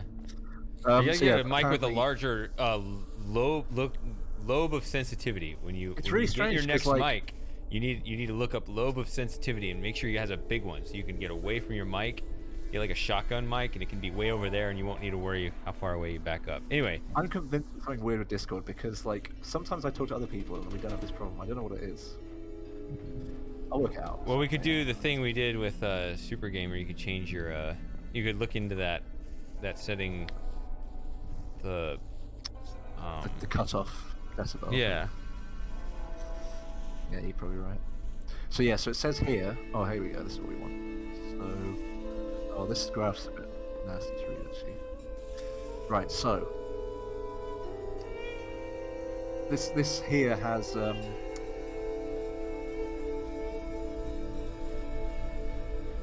Okay, so did you run it on your CPU or GPU? CPU. So it says here that Intel i9, like a high-level Intel i9, is about 300 on this scale. And that okay, I got an corresponds i7. Okay, so it's probably like 250, maybe. Let's say. Okay. So it says here that that's around the #1 supercomputer in about 1998. Okay. Which is crazy, isn't it? Really? Yes, it is. Well, the statistic is. Did you see that? It kicked me out of the whole level. Yeah, what was that? The hell? I don't know. It kicked me out of the level. I was just jumping on a statue for fun. Whoop. As for like the highest end GPU, or like one of the highest end GPUs, NVIDIA RTX 3080 apparently has a performance of 100 times an i9, which is unbelievable, isn't it, really? You know what I find so crazy is that That's, like, it's such an easy statistic to remember, but it's so powerful. We have more computing power in like a TI 84 calculator. This, by the way, is why it took me a while to get this going. There's a mod that allows more than just the standard red and blue lasers. So now I got like these purple and orange. Looks weird. Okay. Makes sense, but It's quite nice. It's really quite well. I like the colors, but anyway. I guess Lauren left. I would like to see Lauren's reaction to the extra colors of the laser. But what Matthew says in the chat is correct. So like for example, so it says here that like a high-level graphics card of nowadays is roughly the same as the #1 supercomputer in about 2005. That is so insane. There is a turret around here. But I find it so crazy that like, the statistic was, I think it's like, it had more power in our graphing calculators than what NASA did when we landed on the moon. Yeah, that might be true. I mean, looking at this graph, Green? If I extrapolate away, it's probably correct. It only goes up to 99. I mean, But what? that's No, but what about the colors, Lauren? Look, we got green lasers and a lot of Green as silliness. well. What are the base colors in this game? Just red and blue. Just red and blue, yeah. It's actually rather elegant that they make so many complex puzzles with at most 2 laser colors. Yeah. Well, it just goes to show that, you know, I haven't seen red here, though. Simplicity in and of itself can be super complex. 'Cause, Yeah. like, how many we have? You should try to avoid this mod if you at all can. Yes. So this game has 2 colored lasers. It has the buttons, the cubes, drones. There's also a the Manama Boy fans. puzzle that looked like this. Is that it? Is that all the different types of mechanics that you can have? Look at this long line of as I can see. connections. Oh my goodness. So yeah, that's actually I think about games that I think is actually like pretty generally true. It is sees that them all, so that's a problem. Okay. It's when a game has when a game implements the tools that it needs to implement its mechanics well, and then no more. It feels much cleaner and a much nicer experience. Right. You know, we were talking about Doom earlier, and it's even more simple than that. It was the new Doom, the Doom that came out in 2016, and they said, here was the idea. They wanted to create a action game that was incredibly fun, and they just stopped there. I feel that's an issue I feel that gaming has had for a long time. I feel that gaming is so young that it still feels the need to prove itself, if that makes any sense. Yeah. Like, it has to prove that every film is art. It's sort of like how the 1920s and 30s film had to be art, instead of just being something simple. Oh my god, And it kicked me out again. I forgot that jumping on the statues is a no-no. I feel like, am I Oh, the and only it's one that impossible now because it locked me out. What the fuck, Am I the game? only one that feels that way? That like gaming is still, it feels the need to try and prove itself. It's the dumbest Yeah. thing. I mean, I don't know enough about games to like be like super precise about what that should be. I mean, I do see a lot of the time that what I do see in modern games a lot is like just the incessant amount of copying of like just basic mechanics. Right. And Like, also that like every game has to be the most prettiest graphically. No. Oh, there's another one over there. Okay, let's go over there. We gotta find another cube Because I somewhere. feel also that every game is trying. Because how do I say this? Like, I don't know why every game is obsessed with trying to make the human face as beautiful as possible. Oh, well, that's easy to explain. Because we are so sensitive to human faces that anything that's slightly off creeps us out. Yes, it's So, called like- Uncanny Valley. Yeah, so I know that, but what more that. So I you mean know is the that, name like, of it, Anyway, I'm yeah. back. There's something I- in there, yeah. I feel that the games that stood the test of time are the games that tried not to be that. Like, Sure, and games that's that why I think tried- there's going to be there is a resurgence. There is a Games- resurgence of come here. Because, like, I always think of... There is a like, resurgence, like you know, we talked about it during Obra Dinn, and I think other games are like it too. With yellow and purple beams. Is that I from a I mod? think of it in terms of basic, Yeah, it's a like, mod. you know, for example, like the character Sonic the Hedgehog, like, his design has stood the test of time because it's a simple design. Didn't try to be realistic, but you can be very expressive with it. Compared to something like Tomb Raider, where the faces look fucking ugly, if you try to go back. I suppose that's just because they are just trying to. A lot of the advertising, a lot of the selling of a game is that. But that's just it. They need to continually work on the phase and make it like hyper realistic. Or like I said, I think some styles of games are actually going back the other way, and realizing that hey, the whole point of video games doesn't have to be this hyper realism. We get enough of the real world out there in the real world. Right. That's why I like I'm sure you've all heard the joke about the PS5. I'm sure there's more than one. I mean, like trying to get it. The launch title. I was talking about this earlier. Ratchet and Clank. You look at the art style of that, it looks like a fucking Pixar movie. Because it didn't try to be realistic about it. It tried to go for an animated movie style, and it looks gorgeous as a result. You're talking about a Rift Apart, right? Yeah, that's exactly what I'm talking about. Yeah, I've seen it, and I get what you're talking about. Right, but I feel that I wish more developers would take a risk and stop trying to be as human as possible and try more things like that. Because I feel like you can see way more what graphics are capable of when you're not just trying to make the human face all the time. Yeah, it's just a marketing thing, and just trying to claim that you're like the most realistic. Yeah, it's like just a selling point, really. They don't really care if their game doesn't sell later on because they've already sold it. Right.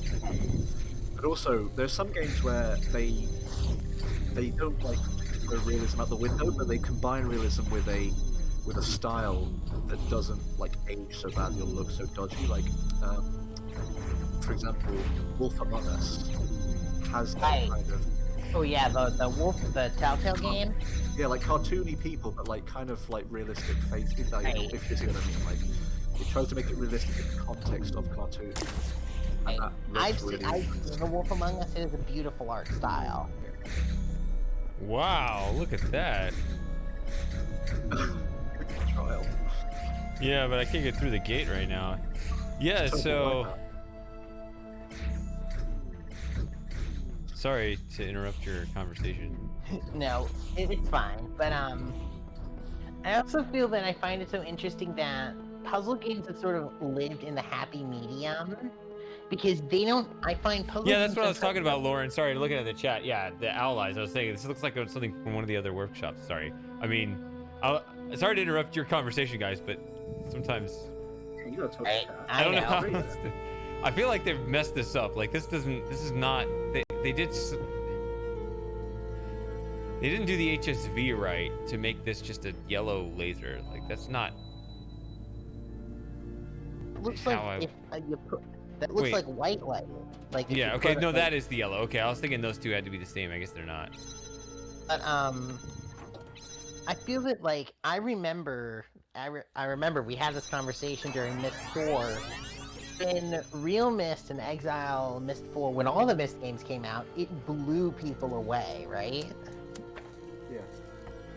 Would you say that, Shady? That each the only Myst that was not trying to be groundbreaking was Myst 5. That one was. And would you say it was pretty bad? Well, I think I've told people kind of my mindset on that. Like, I had just played Myst 4 and Uru, so like Myst 5 was simpler, and that was just kind of a relief. I actually liked that just in the moment to just be like, ugh, finally just like a normal game again. Right, Which but I feel that may have just been me. I feel that these games have been very lucky because they don't have to worry about things like character models all the time. Can just focus on the environment. I'd really love to know if, like, somewhere in some, like, old hard drive by someone who used to work for Presto is still hanging around with all of the original render files for something like Exile. Because trying to scale that. That is a conversation to have with most dapper gent. Really? I don't know. He probably. I mean, I don't know if he'd know anymore, but yeah, that's. Moss. He would is know the as much as anyone, encyclopedia yeah. Of Presto games. Oh wow, there's stuff up there. Because people have A been lot trying of to different scale colors. Up, Look at these colors. people have tried to scale up Riven, right? And if you look at it, it's pretty. I'd say pretty successfully managed to like upscale a lot of the stuff in Riven, like to look really nice. Well, I think with Riven, isn't like don't people still have access to the original files? Like, Possibly, but didn't I don't Cyan think save that's- those? Possibly, but like I don't think that's how like the people who have gone about upscaling them like with neural networks haven't done that. They've just literally taken the old images and just upscaled them and all the videos and all of the videos of I don't know if you've seen the like 1080p or 4K 60 FPS Amateria roller coaster video. I think I did heard actually. it. I've heard of it. I've never actually seen the video myself. I had the Is chance it to in the see new that. Discord or did somebody whoever posted? I know somebody posted it in one of the Discords. I think I might have posted it, like maybe in the old one. I can't remember. But either way, there are some problems with it. Like the I can't remember what the effect is called, but it apparently used to happen quite a lot in like soap operas, like where it was filmed in a lower frame rate and then upscaled to like a higher frame rate. And it looks kind of a bit weird. The motion, like it looks almost too smooth. Like there is that problem. But for the most part, I'd say it looked really, really nice. But the problem with the rest of Exile is that all of the game, and Shady, I wouldn't be surprised if you've been into like you've ripped open the files of Exile to find like the sync files. And stuff. To a point, I have. Like all of the scenes, all of the rendered scenes are 6 square images that form a cube that gets rendered. Yeah, so actually my Twitch banner was supposed to be that. Did it take it down? Is it just, I don't know, like I thought it was and then it popped up and then it disappeared again. I actually did have that as a thing. Like my Twitch banner was actually how those looked, just, you know, stretched out flat.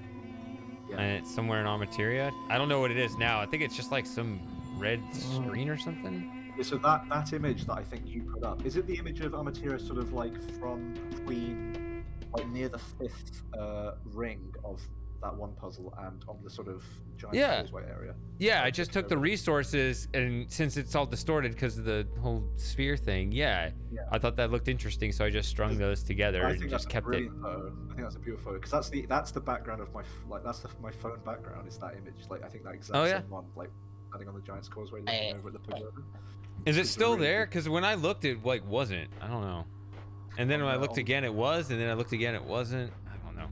It's so creative to me how programmers overcame, like almost, I would say, like at the time they were breaking new ground to pull this off. Yeah, like they were. I don't know how many games existed that like did the same thing of like 3D rendering, like the 360 view. But like it was very clever to be able to render. It was a very clever idea to like render it as 6 cubes. It works really, really nicely. It looks like I think even Shady mentioned in his either the original Exile Let's Play or like the commentary Let's Play, and like some of the scenes you can sort of see like where you can see like where it distorts a little bit in the corners. You can sort of see. You can see some of the seams. But the problem is the seams are a real issue when you're doing upscaling, because obviously, like for example, let's say you're standing in some random bit of Jananin, right? If you just upscale all of the different pieces of the scene individually, then some bits of the sky, for example, won't get upscaled in exactly the same way, and so you can easily see the scene where like the pixels don't line up properly. Yeah, that's a good point. Yeah.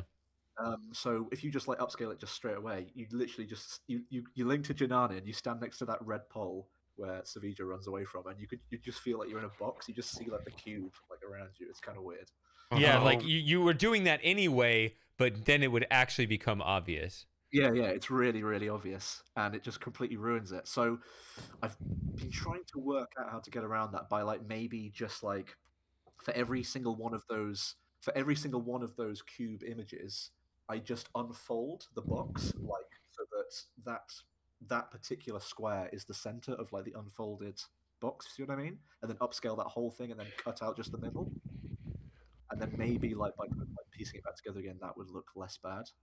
But you're trying to create an upscaled Rivet or an upscaled Exile. Yeah, because some guy was working on it and he posted to the Reddit thread. But the problem, it's kind of awkward because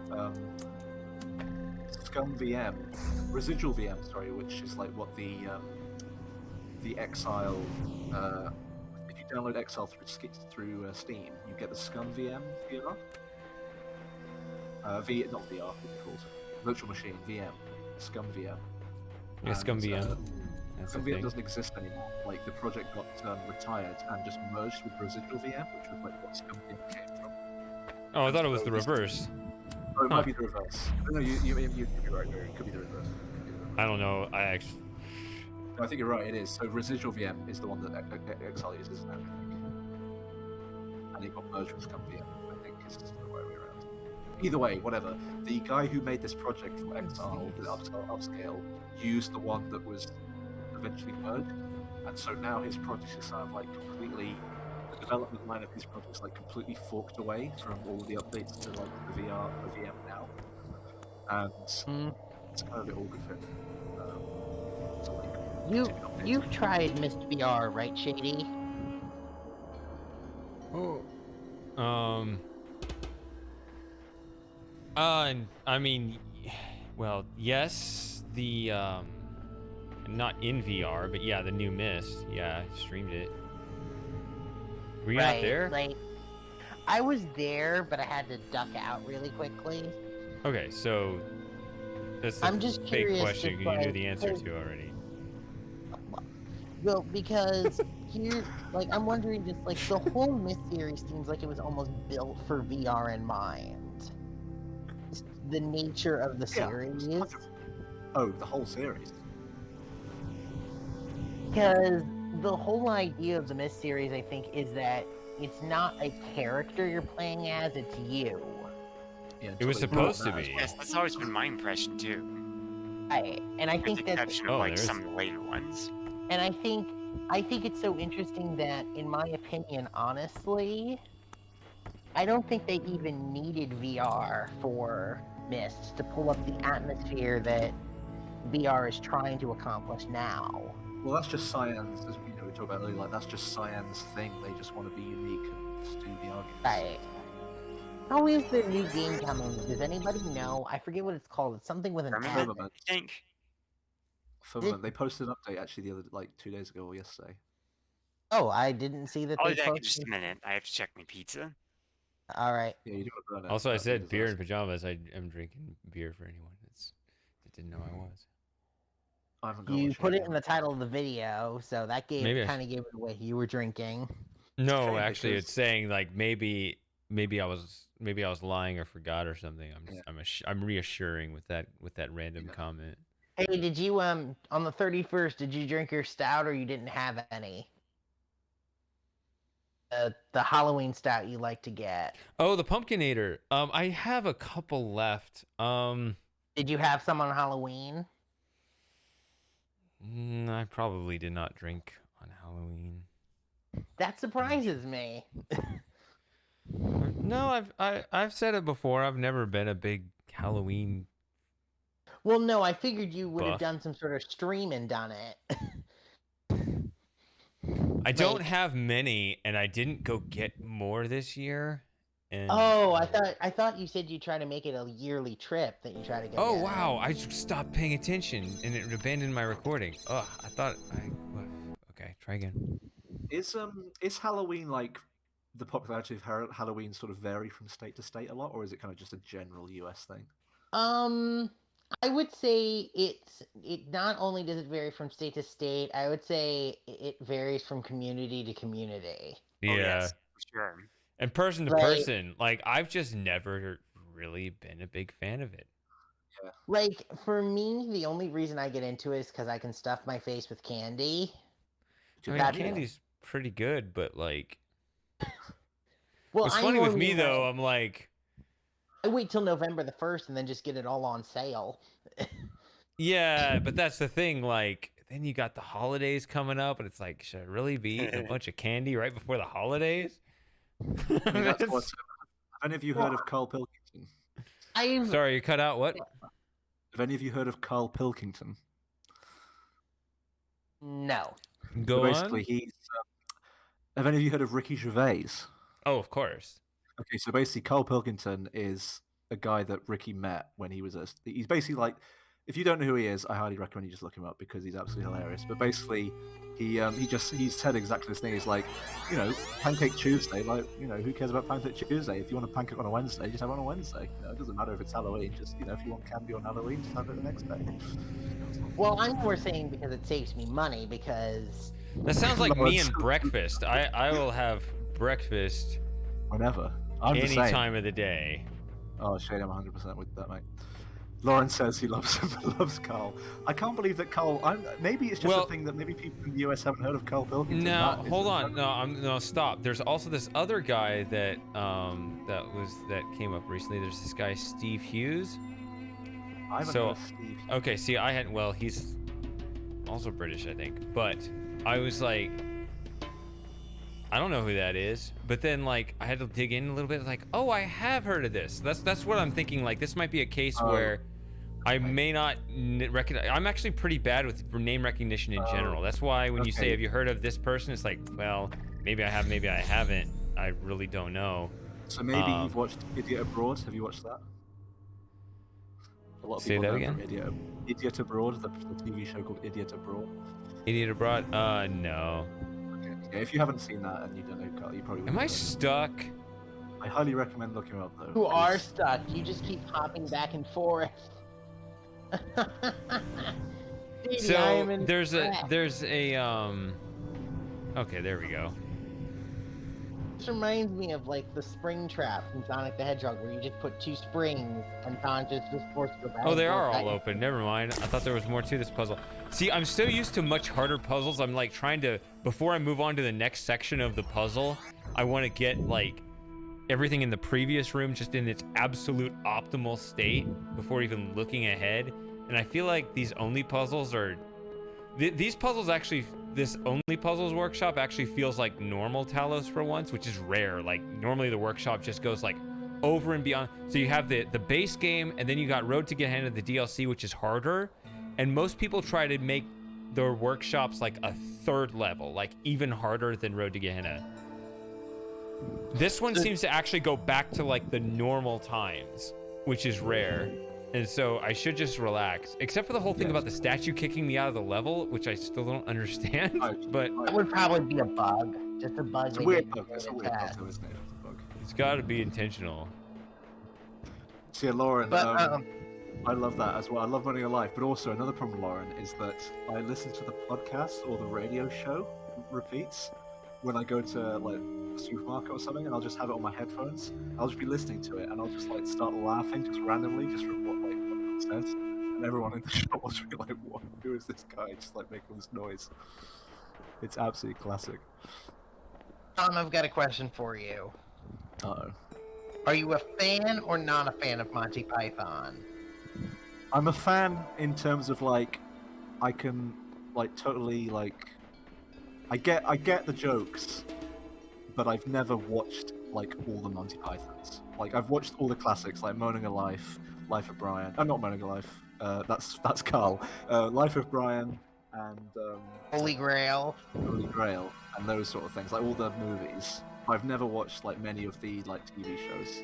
So I wouldn't say I haven't either. I just think that they were really good at their job. Yeah, Life of Brian is an absolute classic. Do you I know? think it's 3 puzzles, but none of the stars. Do you know who Life put of up Brian. the money for Life of Brian? Sorry? You know who put up the money to make Life of Brian? No.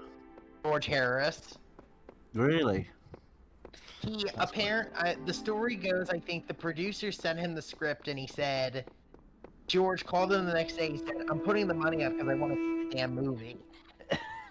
Oh my god, I'm well jealous of what Lauren just put in chat. You've got a signed book from Carl. Was it one of those ones where he just like did it outside a supermarket in like a van, like a camper van, and just sat there, and everyone gave him Twixes and stuff? You know, I don't know if I could do a signed book. Because for me, books are always something that I want to read. And if I had a signed book, I'd worry I just let it sit on a shelf, never to be read again. That's true. You don't want to like ruin it, do you? I can't believe that after all this time, me and Lauren, like, I've just found like this unbelievable connection that we both love Carl Pilkington. It's I hilarious. mean, it seems like it'd be a well, the thing kind is, of an at obvious school, and natural one. well, the thing is, at school, like, like most of my best friends love Carl Pilkington as well. But like, out of the whole school, probably like 2% of people had heard of him, or maybe like 5% of people. But it is definitely, I think, a British thing. I actually have an interesting question, regarding the, because I assume most of us discovered it through... Tom's like 22 or something, right? 23. Oh. Close. Oh, you're the Ooh, same- getting were up you there born in now. 98? Sorry? He's a You born in prodigy, is he 98, not? Tom? Am I what? Sorry? You born in 98. I'm born in. I'm 4th. That's why I'm 4598. 4th of May. Star Wars Day. 1990. I was born Yeah, July we did 28th, talk about that last time, 1998. didn't we? Yeah. You were what? Sorry, Christopher.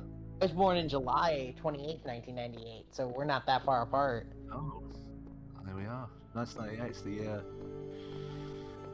1998 was a champions. great year. Well, I don't really remember it very well, so I can't really say. What? I remember it through my mom this? because I have so many good stories from my mom. My grandfather was in the army. They were in Germany. She lived in Germany. And I remember she told me stories. She saw Star Wars opening day in Germany on that base. Right. And my grandmother worked in the theater, and she got them first day tickets for it. That's pretty cool. Yeah. I think it's weird because like a lot of people say they can remember stuff when they were like really young. I kind of can't. Like I can definitely remember like bits. I think it's I can't remember whether I actually remember them or not, or I just saw them in like a video that Oh yeah, to be, like, it's so hard because like I've heard of people making up whole stories from a picture and thinking that they're memories. yeah. Like my earliest memory for sure, like my earliest strongest memory of like an entire night where like I can almost remember like everything was when England won the Rugby World Cup in 2003 when I was 5, and I remember it was like the morning, and I remember like every detail of that game. Like, well, not every detail, that's probably unfair, but like I remember the main key moments of that game and how excited I was when I was watching it. I'll be honest, my memory is like I can't remember nights specifically, but I'm very good at remembering moments. Like I can easily remember perfectly 1 minute snapshots, but I couldn't remember a whole night, if that makes sense. Right. It's so natural for me to jump on top of these statues. Sorry, it's not. That's irrelevant. Yeah, but It's you're like, gonna go I back to the find- beginning, Shady. You can't do that. Am I the only one that notices that people's memories is like way people memorize can be so radically different from person to person? Yeah, 100%. I noticed Yeah, particularly- well, that doesn't. That part of that. The thing is, your most natural way may not be the best way. I mean, the True. thing about memory is that there's a strategy to it too, and if you don't know the strategy, you might just pick a bad method and be like, "Oh, this is the way I do it." It's like, yeah, don't do that. You'd be like Sherlock with the Mind Palace. Well, I remember, like, I swear, there are some people who can remember, like I'm horrible at Let's remembering do. like, people's names. I can't, like, I could go to work with you every day for a year, and I still wouldn't know your name. But ask me to remember something like math, and I'll memorize it really fast. But some people, they can't do math, but names come as a snap to them. But I find that very interesting, just how people choose to memorize and what they choose to memorize. People use like I can't remember what the word is. Hold on a second. People use like different sort of like strategies for remembering things. Use them advantages in some ways, disadvantages in other. Without even knowing, maybe like the way they try and like go about remembering something. Like, See, Matthew just brought up the forbidden game. King's Quest Massive Eternity. Oh no, I was born the wrong year after all. The only King's Quest game I've played to completion was what was the one where it's the original character but really old and the castle gets teleported away? Oh, King's Quest V. That's not a bad one to be your only one. It's not the best, My but mom it's up there. had the original floppy disk version, and I remember playing it. My mother actually had a case. She had, I think it was that one, the first King's Quest, one where it was 2D animated, one of the last ones where it's the mother and the daughter. Oh, which one is that? 7. Yes, 7, and then she had Mist 3 and Mist 4. I remember That's spending the weekends just playing that with her, and her teaching me the ropes.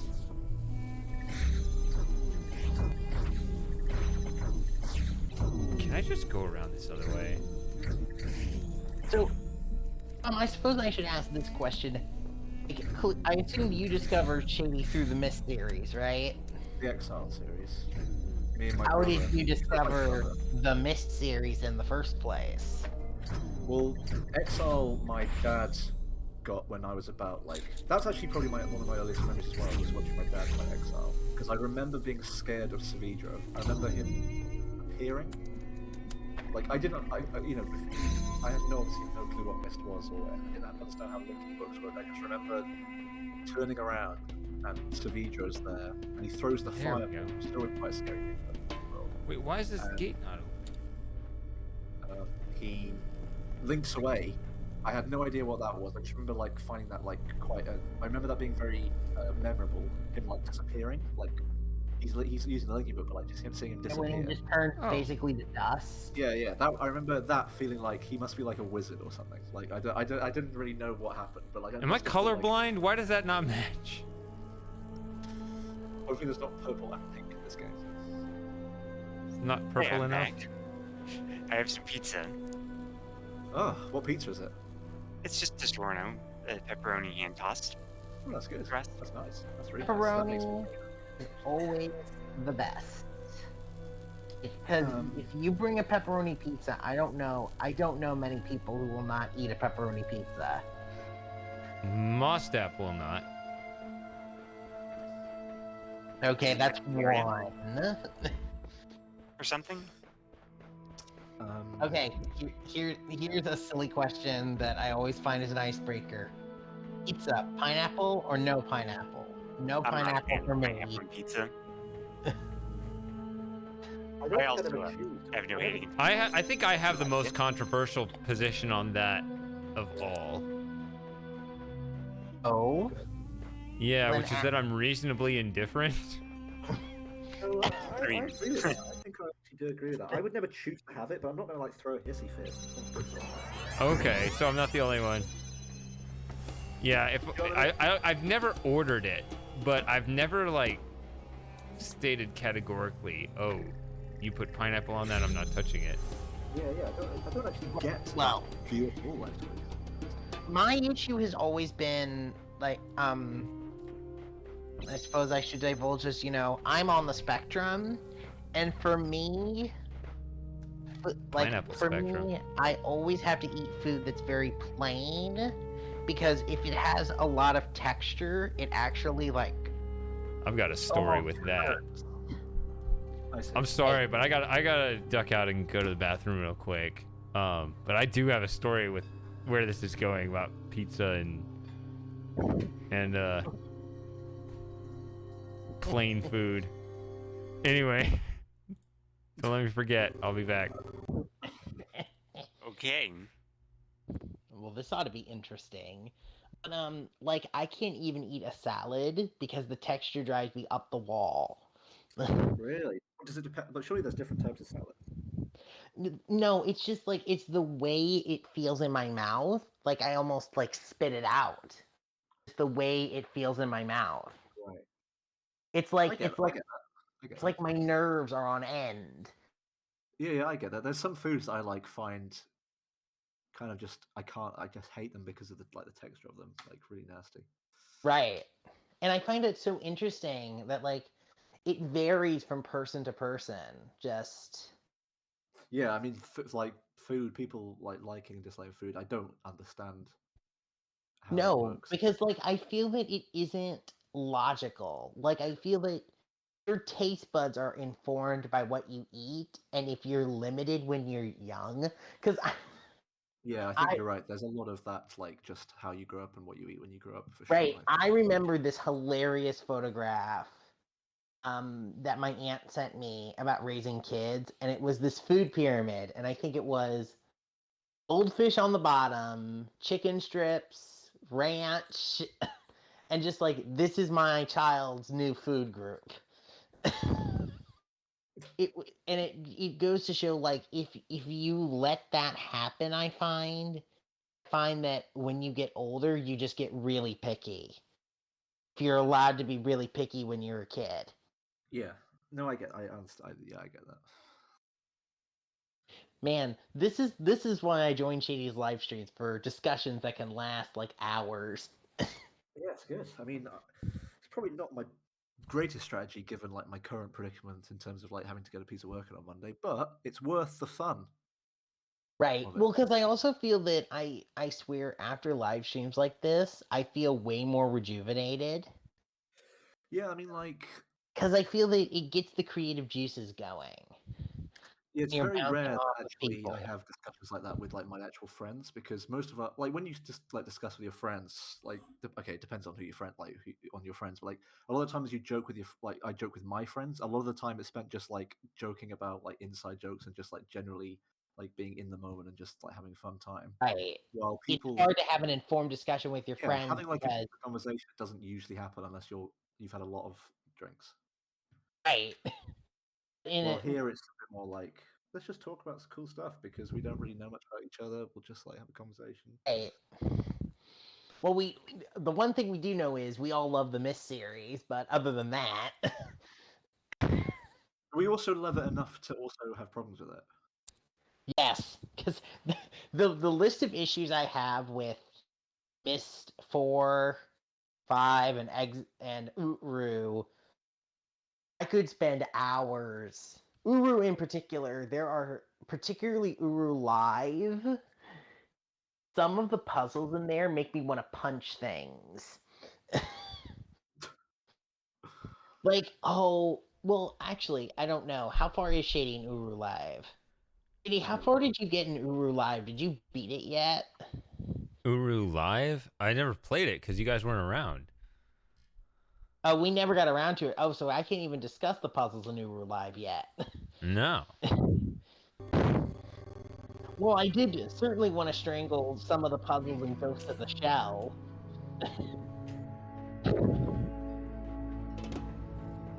Okay, so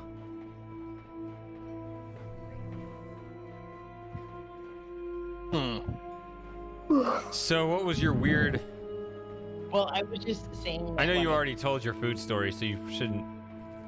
Well, I can very briefly retell it. It's, for me, the way food feels for me, like when I eat a salad, the texture puts my nerves on such an end that I have to spit it out. Just the way it makes my nerves in my mouth feel, it's like almost unbearable.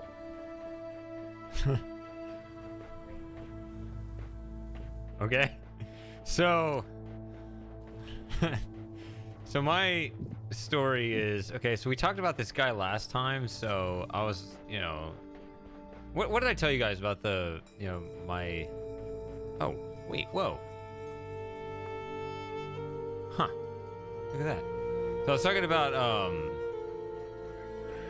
I was on a math team and all this, so there's this, me and this other guy were like the two best math students on our team. Anybody remember this? No? You were Little on a bit. maths team, I remember. What was that, Tom?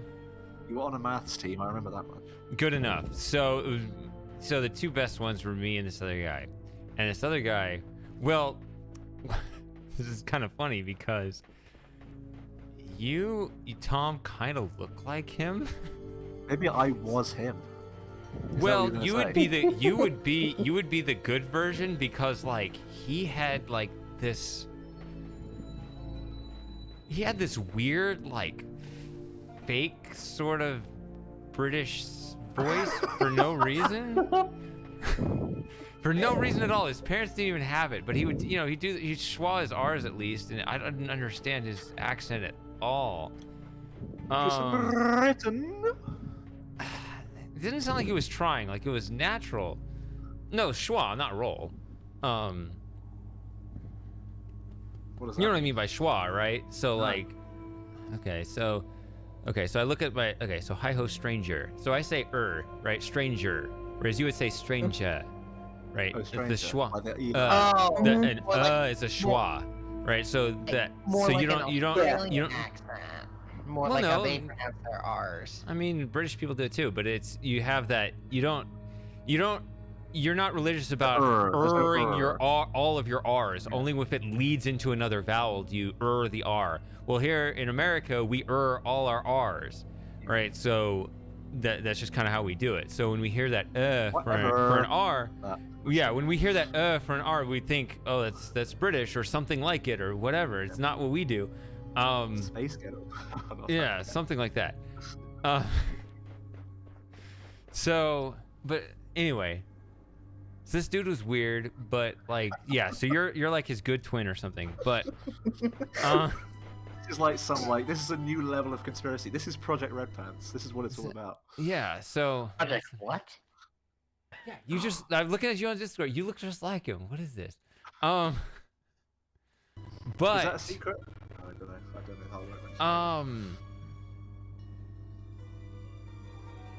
Did he have a weird eating habit too? Yeah, that was what I was getting at. Yeah, so Not like me. his pizza, if we had like a pizza party, his special pizza would have no toppings. It was None. just, yeah, it was, I can't remember if he tolerated Wait, the none? tomato Cheese? sauce or not. do you No, mean no none? cheese. It was just crust. It was basically just crust. I don't remember if it Oh, was, Alex. Oh no. So just bread. it was Pizza dough. basically just bread, but there was like one thing on it. I don't remember what it was now. That brings me back to my mind. Pineapple. Crust with pineapple.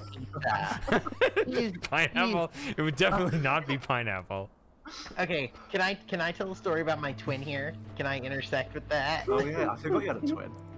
Sure. But yeah, I'm an identical twin. Shady almost thought he had an audio bug. That's 'Cause, his favorite moment.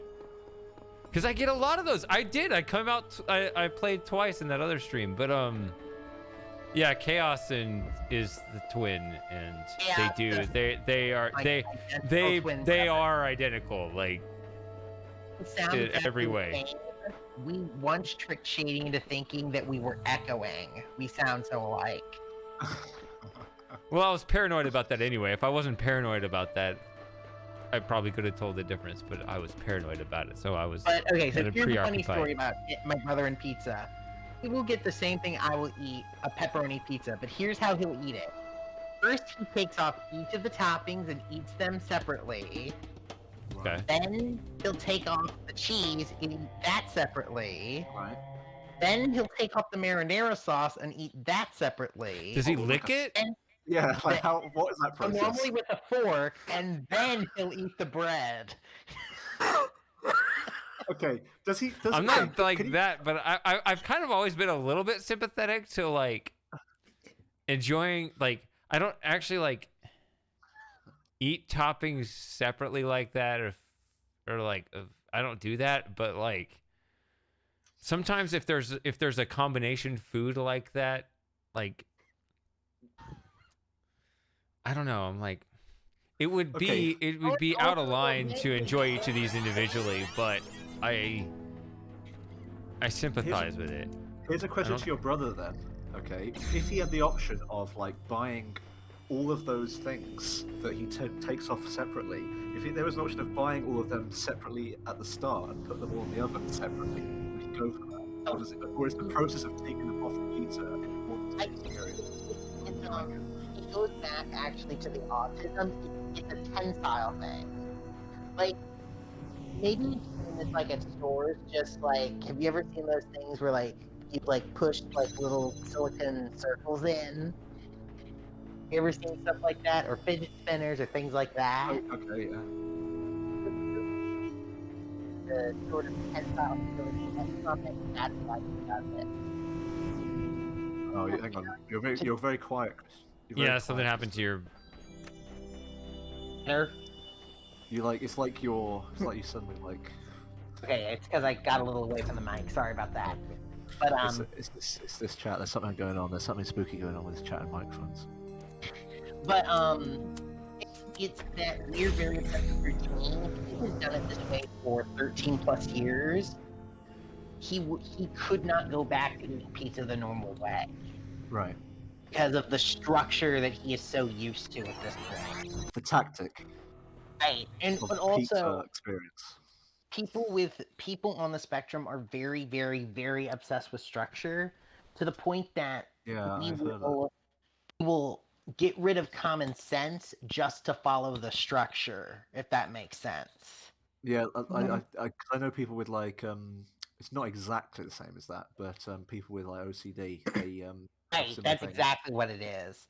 They'll abandon common sense just for that sense. So of it's structure. literally not possible to just power through it. Like I've always thought, like there's always my instincts where like I want things to be this way, but if I can rationalize, be like, okay, actually I can try this. Like if I don't want to jump in the pool, if I don't want to jump in the pool at the deep end, I can force myself to jump in the deep end of the pool anyway.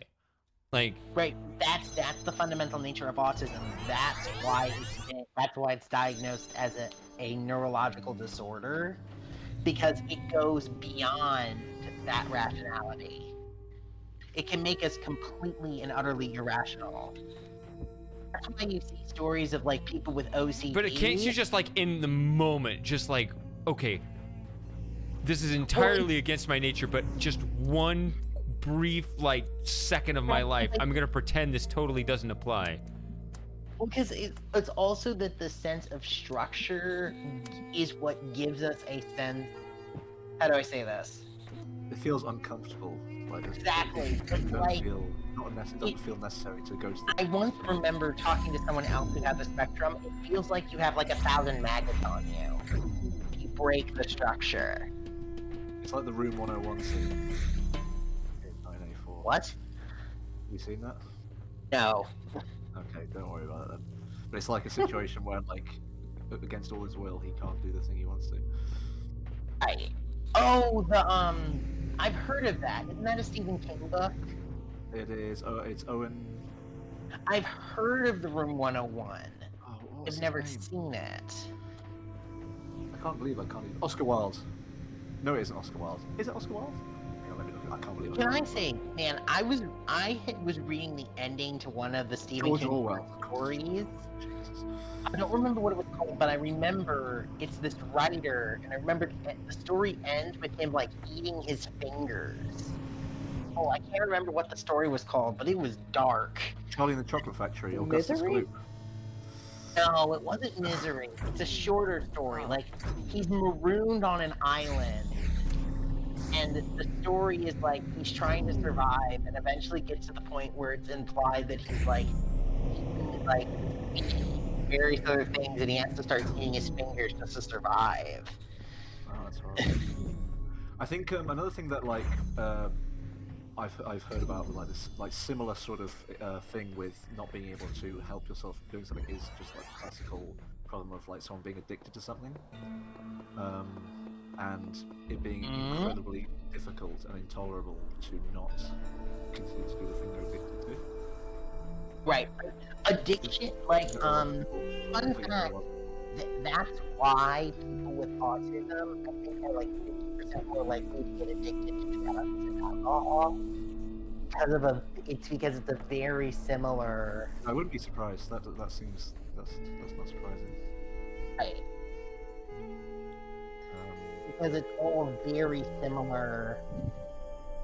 It's all very similar sort of mental breakdown at, the way the mind works is all very similar. It's very difficult for me because like it's difficult. Well, I suppose sometimes you don't even know you're addicted to something. But, like, I wouldn't say I'm addicted to Oh, anything. you don't. And that's the thing I too with like I was talking about structure earlier. Sometimes we don't even think about the structure of it until it's too late. Particularly, points out. like this is my experience. Typically, my family we will plan things far enough in advance. Like we'll start planning trips and stuff a year. I'm talking about the game. Look, it fell off. Oh, why? No. I don't even see what happened. What fell off? What? I had that thing right. Oh, it fell off. Oh, the box fell out of the pattern, so you lost the laser. Why? I thought that it would just pop back and forth. Like, I spent all that time setting that up, and it looked like it was going back and forth. Oof. I'm sorry about that. It's okay, I forgive you. What? I didn't even know what Anyway, happened. I'm finished eating my pizza. Hey, are Is it you good? enjoying Good these high levels? quality? Are they better What? than the levels you're used to playing? Well, I just finished the 3 puzzles, and the puzzles were actually easier. And I don't know. Now I'm going for the stars, which I expect to be harder. Actually, here's an interesting question I've been thinking about with puzzle design.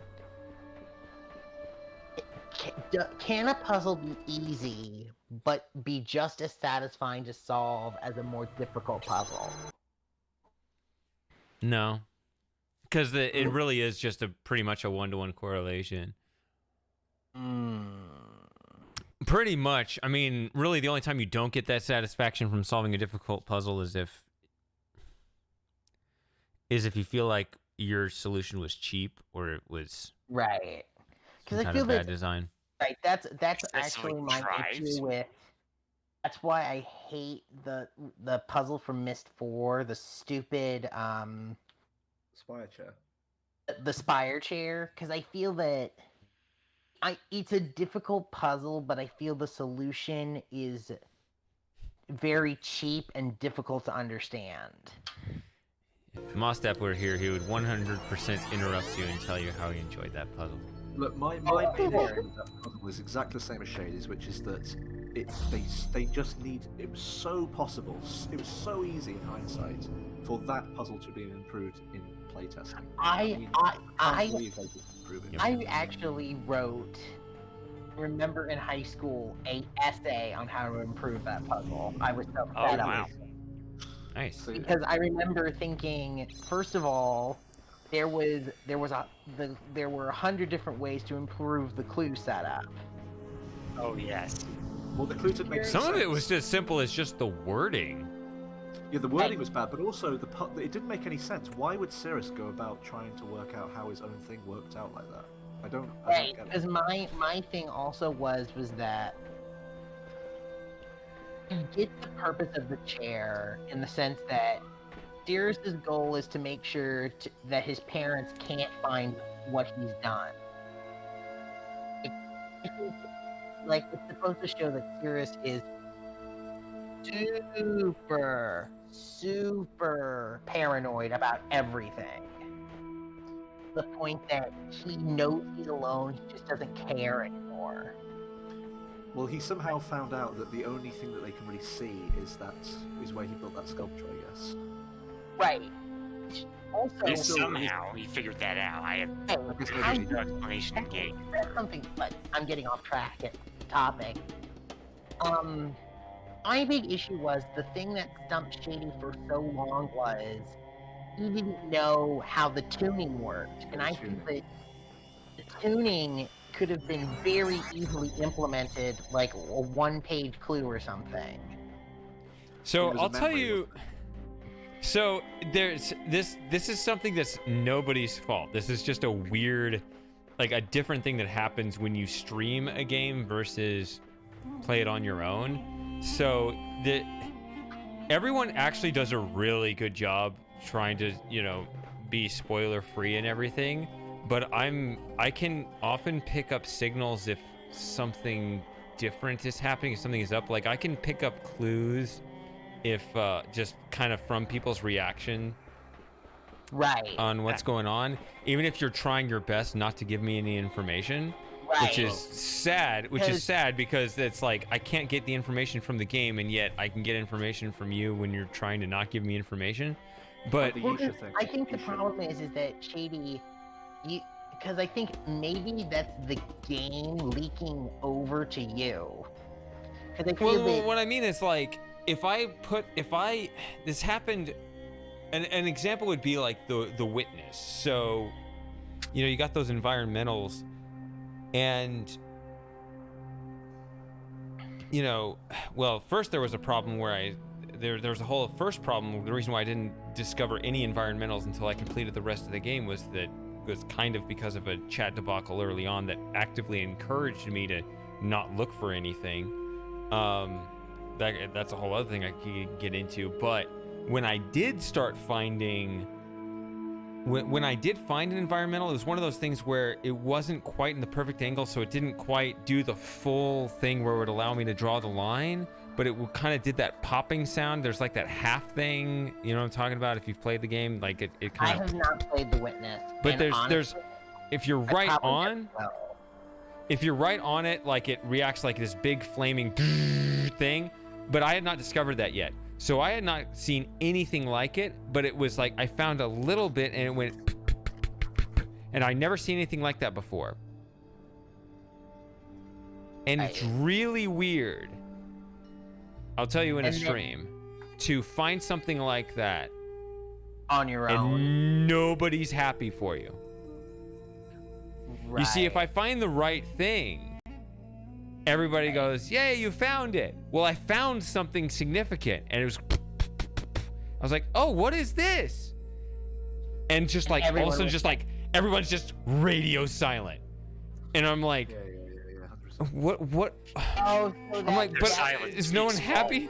Yeah, yeah, so, like, I'm not saying, I don't know what else you could do, but like, it's still like this weird information kind of telegraphed. I don't know. It's the pressure of people watching and wanting you to progress as well.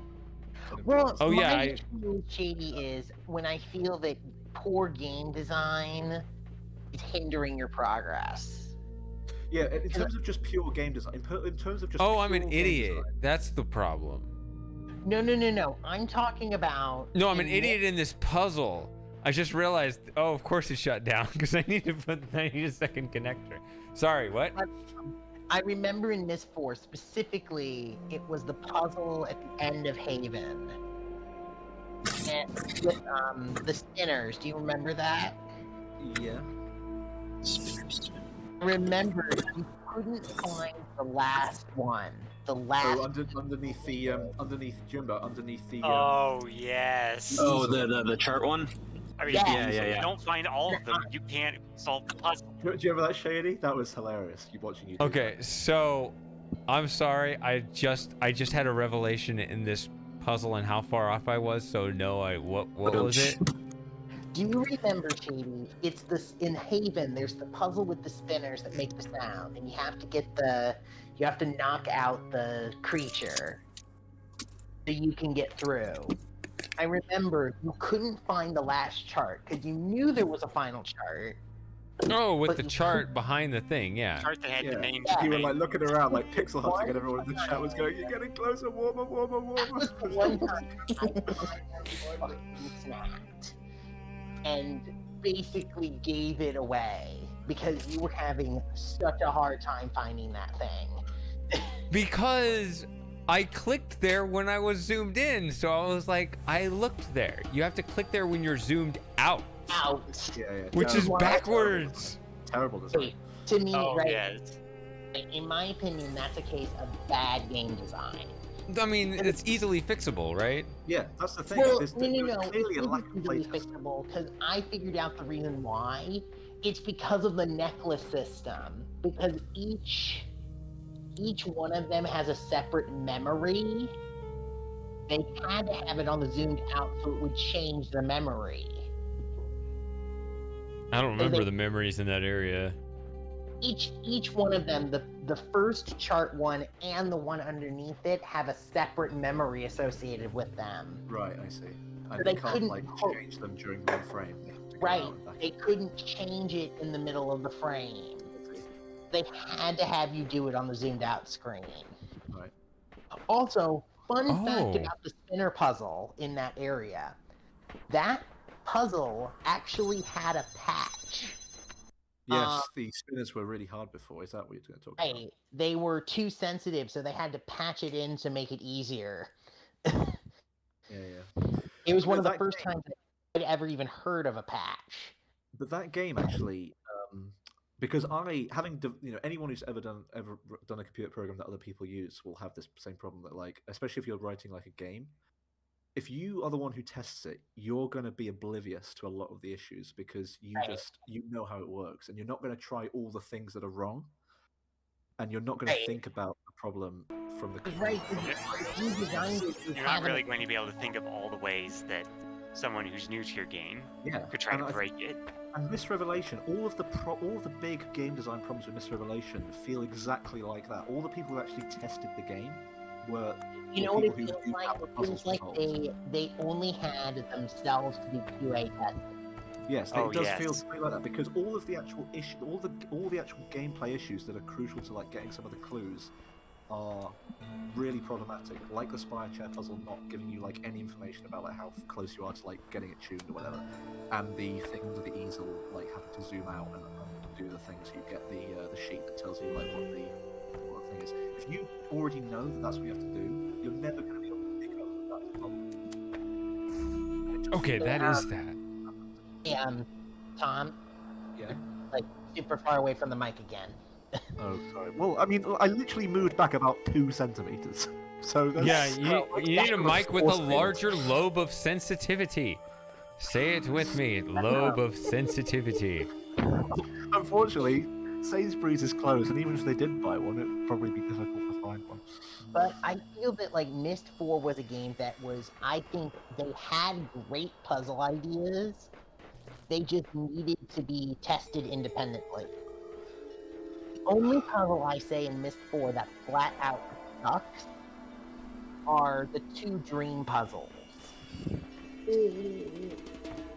But also, actually, the other thing about Serenia is that there was a puzzle at the beginning with the water flows that also, again, doesn't work. It doesn't work. If you actually follow the way the water flows, and actually try and logically work out how the puzzle works, it doesn't actually work. And again, that is a symptom of like people who just know what the solution is, testing it out for bugs. I remember Shady tried to solve that puzzle, and we eventually had to point out the damn map. He didn't even know it was a map first. Sorry.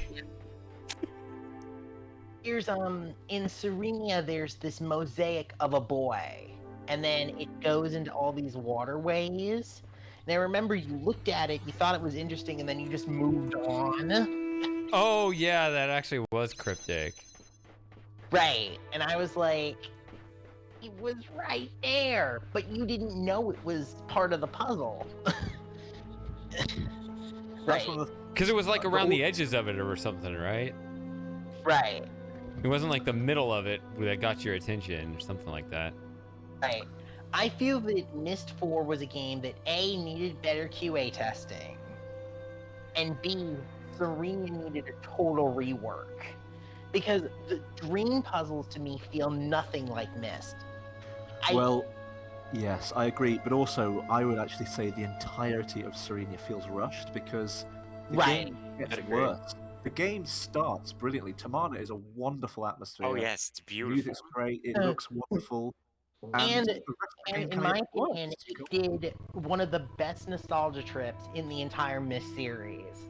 I remember Shady when he linked back from Serenia to Tamana and saw the exile area, him just grinning like an idiot. Oh yes. And he saw that area again. Just that ending scene, that ending bit where Aknar just waltzes in and you just immediately have the choice of pulling one lever or the other, that just reeks of rushed, like the way that Narayan did. I love the contrast of the 2 points you just said. Like, it's just like a disaster. Like, what was Aknar doing that entire time? Well, here's the thing. Like, like the entire time you were away. I mean, Being we my do see favorite that. character. Shady, as Shady said when we played it, it was almost as if Akanar was literally just hiding behind, waiting for his lines. I mean, he just walks in and just says something. When I first played Mist 4, because this is the other thing too. Mist 4 to me is also a severe case of the stranger is a complete idiot. Well, and also we know that the brothers were complete idiots as well Because you know early on that that Sirius is bad. yeah. I mean, the history kind of like. But like you know fairly early on that Sirius is the villain. Like, and Yeah, 100%. Akinar's obviously the one to trust. But there's clearly a scene early on where any sensible human being would have just knocked Sirius the fuck out.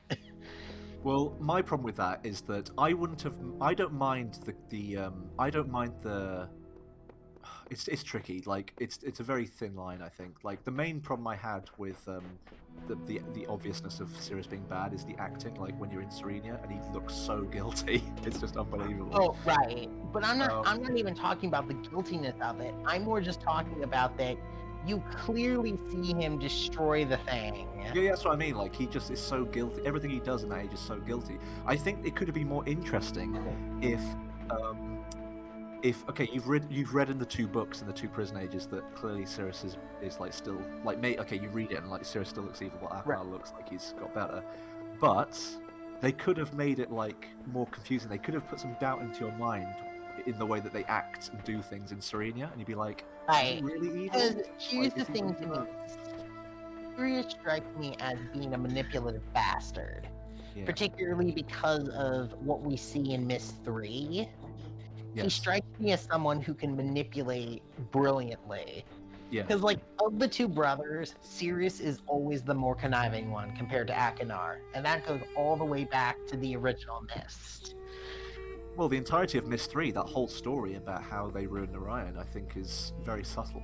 Much more subtle than... No, I'm more saying that Sirius has always been the subtler of the two of them. Yeah, that's true. Oh yeah. I think Akinar's always been put out as kind of the more brutish But like the one. way that they ruin Orion is actually like much more Right. when you So, like, listen to but how it happened. to me, you don't really get that in Mist 4. No. I almost Sirius just whines half the time. Like the best scene, as Sirius as Shady replayed it about 5 times. I am Sirius, and I will not be defeated. Tough line to pull off though, as Shady said as well. Yeah, I have actually had to I would have defend had the a hard actor on time a couple. being straight face while doing that line. And I'm doing just that whole like- scene, really. And I'm just like, really? Like, that doesn't. I mean, it's the same as the "Oh God, oh man" line, right? Whatever that was from, right? Like, what No, the hell? I Like, you was- look. Imagine looking down at your script and just seeing your line is "Oh God, oh man, oh God, oh man, oh God, oh man, oh God, oh man." Like, what do you do with that? But I would love to know if the I actor who did played my Sirius best, was okay? But I also Because- think that the writing doesn't fit Sirius's character. Sirius doesn't strike me as that kind of individual. Well, actually, This is I what's kind of confusing like- because isn't the same writer credited for Mist 3 and Mist 4? That's what I didn't get. Really? Is that right? Well, because they were both Ubisoft. I know that. In fact, the guy who wrote the Mist 3 and Mist 4 score went on to do the Mass Effect series. But the oh god, I forgot what I was going to say now. Yeah, the whenever I've had bad lines in plays or whatever, like it depends a lot on like who your director is and how strong you are as like a person to say these lines are terrible.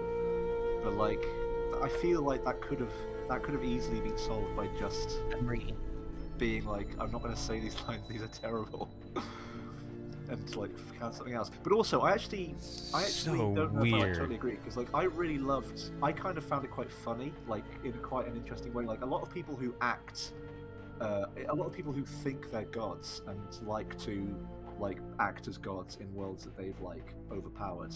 When it actually comes down to them, Like, personally, fine, very that often doesn't they're actually work, quite but it weak. looks like it should work, right? Yeah, I know it doesn't really work. Well, But I quite what like the you fact that do- Cirrus, when you see him personally, when in his personal journals and his personal when he's No, up that out on the his own, screen, that looks like that should work, but it doesn't. Yeah, it just doesn't. Yeah. What's interesting to me? Do you want to know what pulled that off so much better? Gen pulled that off so much better than Sirius. Yeah, much more, yes. much more subtly. Yeah. 'Cause much I'll more be subtle. honest, of all the villains of the Mist series, Gen, in my opinion, is still the best villain. Easily. Oh Yeah, yeah. I wouldn't so say class. I mean, well, Hard I don't mode. know, unless you consider The Savidro way he's not presented in Riven. a villain, which I guess he's. As cool as Savidro is to me, When you said Savid- easily, that's where I start to take issue. well, to me, how do I say this?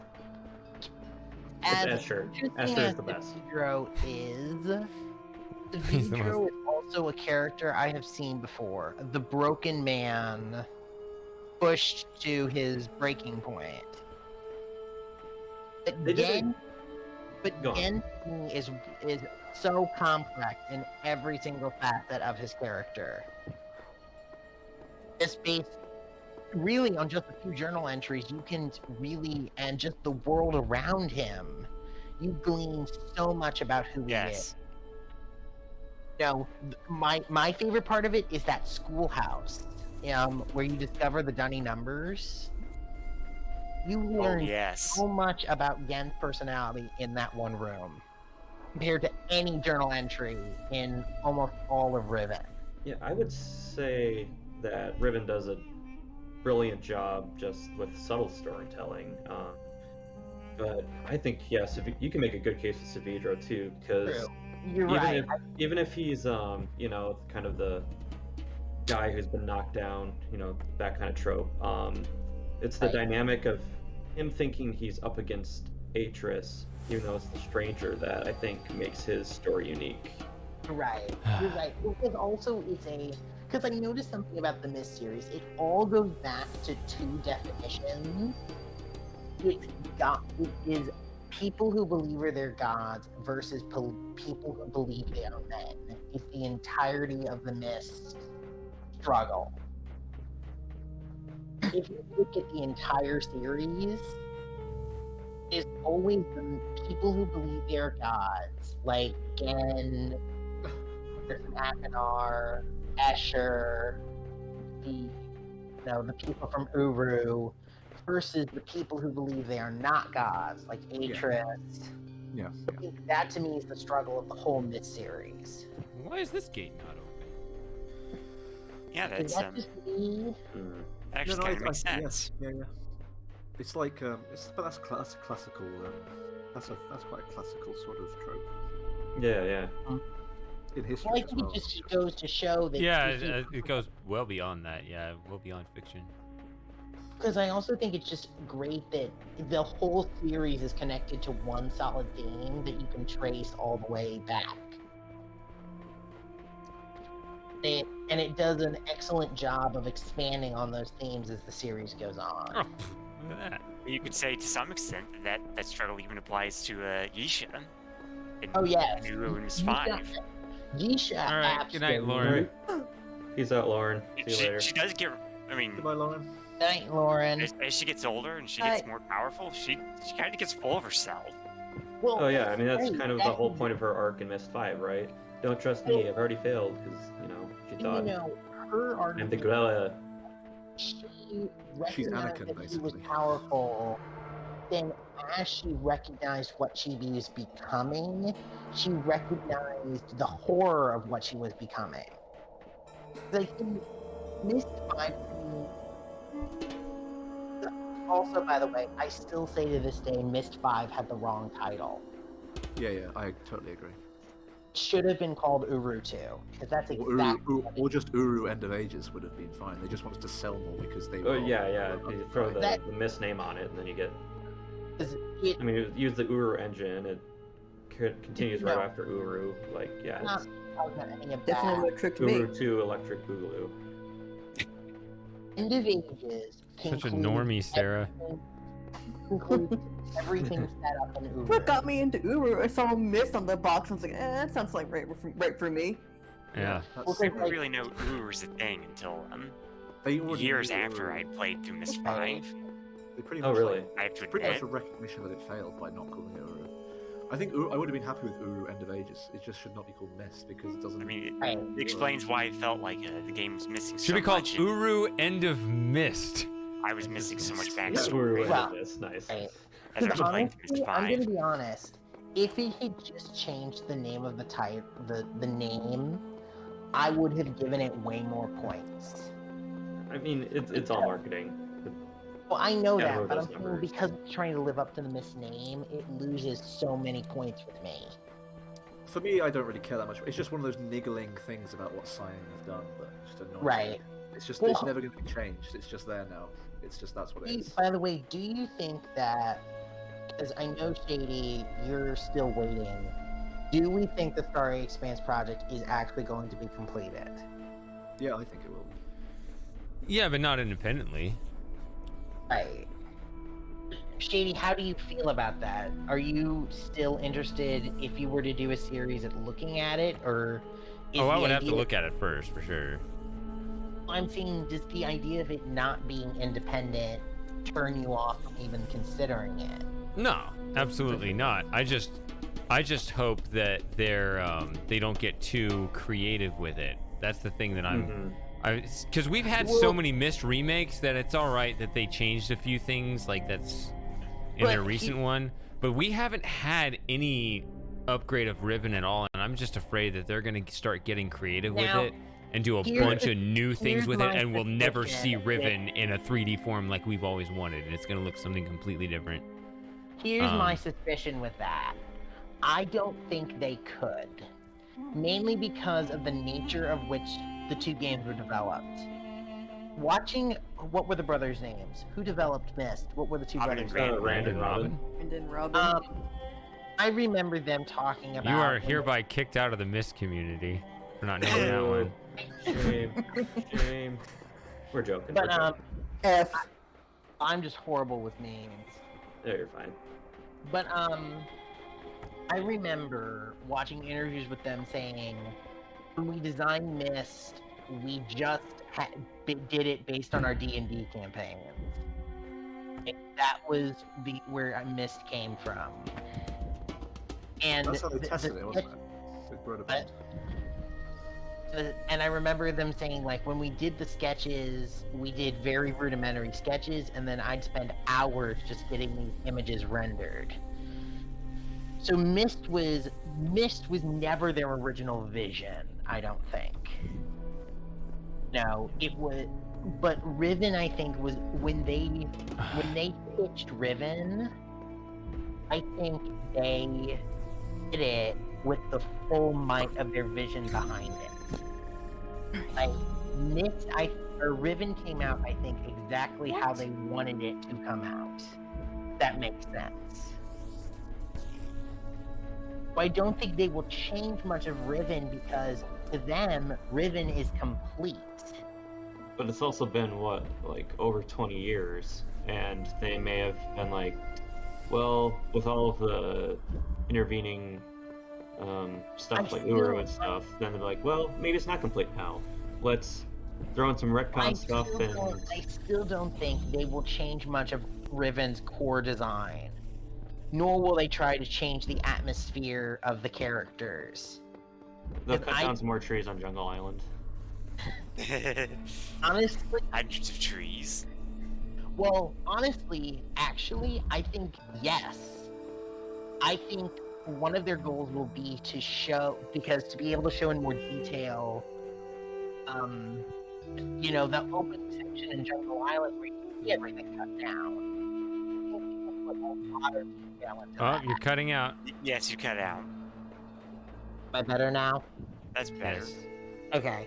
I think they'll try and put as much detail as possible rather than trying to change the detail. I hope. That's my hope. I mean, I'm not like Because I think for I've always them- said I'm just gonna look. Right. Like I'm fearful. I'm not cynical. Right. I don't think that because they, like I said, they developed Riven with the full vision of what they wanted. Because I remember that, like they said, they spent hundreds of dollars on the best rendering technology available. They wanted Riven to be their vision, their baby. And I think most of us here can agree it's a gem as a result. This is chat. I'm playing a game and listening to everyone talk. I will admit that chat is a little much for me, but somebody should read the chat. I know, Alex. Don't. I'm usually playing Minecraft. I'm not really reading chat. Problem is, my brother loves to post like paragraph sentences that I would say out loud. So the problem is that I'd have to spend a minute reading his paragraphs.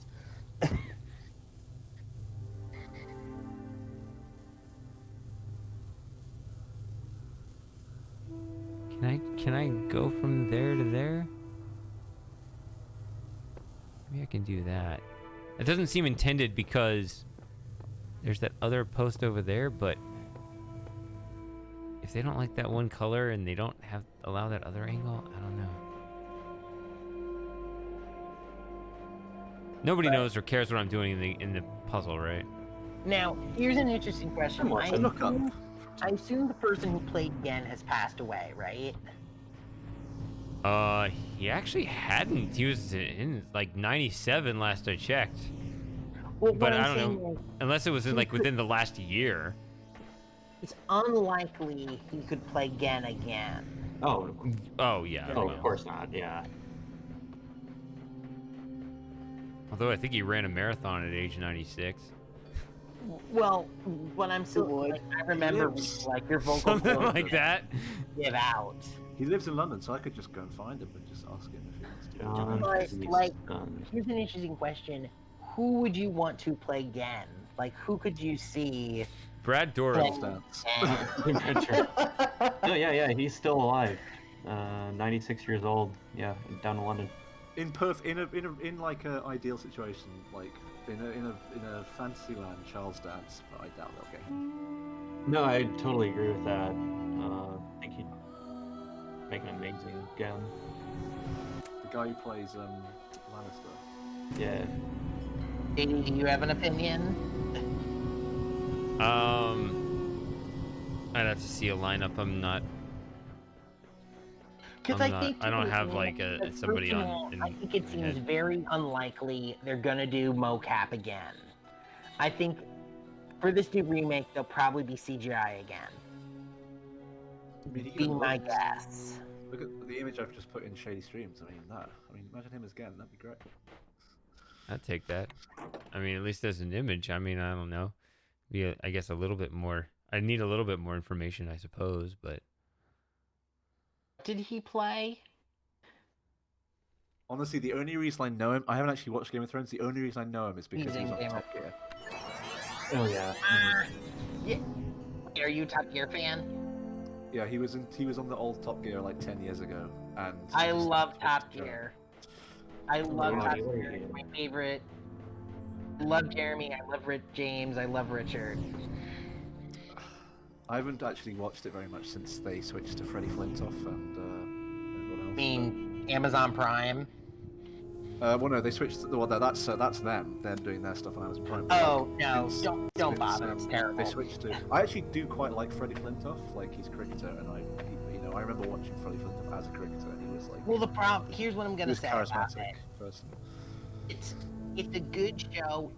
But it's not the same show. Yeah, 100%. It's not the same. But if you want more of the same, go watch the Grand Tour. It's just them doing their thing. I still watch a lot of old episodes because we can get them through. We can get them through iPlayer, BBC iPlayer. So as long as you have like a BBC account, just like watch every old episode. If anyone in the States is interested in watching it, if you get the Motor Trend subscription on Amazon Prime, you can get every episode of Top Gear and every episode of the Grand Tour. Is that your brother there, Chaos, Dust, and Steam? Yes, it Yeah. is. Is that Alex? That is I my can't remember what his name identical twin brother. is. And Is it yes, Alex? is Alex. How did See, you know Alex. that? I can't. I think I seem to remember. But Alex, is that the episode where Jeremy's in the train and Yes. Yes, Rich that is is. on the bike and so on? Yep. Yeah, I remember that. Fun episode. fact. That's Have you seen the real engine? The real engine from that episode? What do you mean, like in person? The steam engine.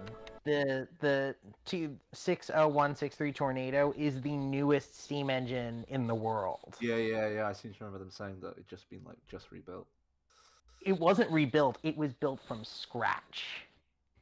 But what do you mean? Like, do you mean like it was a new design or is a rebuild of an old design?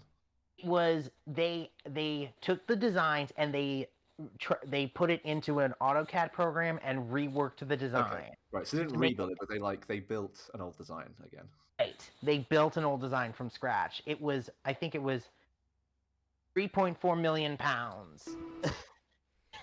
It is a pretty it was a pretty crazy thing. I just show to me that it's engineering achievement that a group of enthusiasts can build something like that from scratch. Yeah, it's pretty crazy. But also And shows like how. What if I told you they're building another one? Crazy son of a bitches decided to do it again.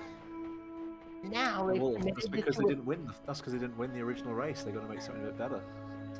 Well, it's even more crazy. They committed to a third and a fourth.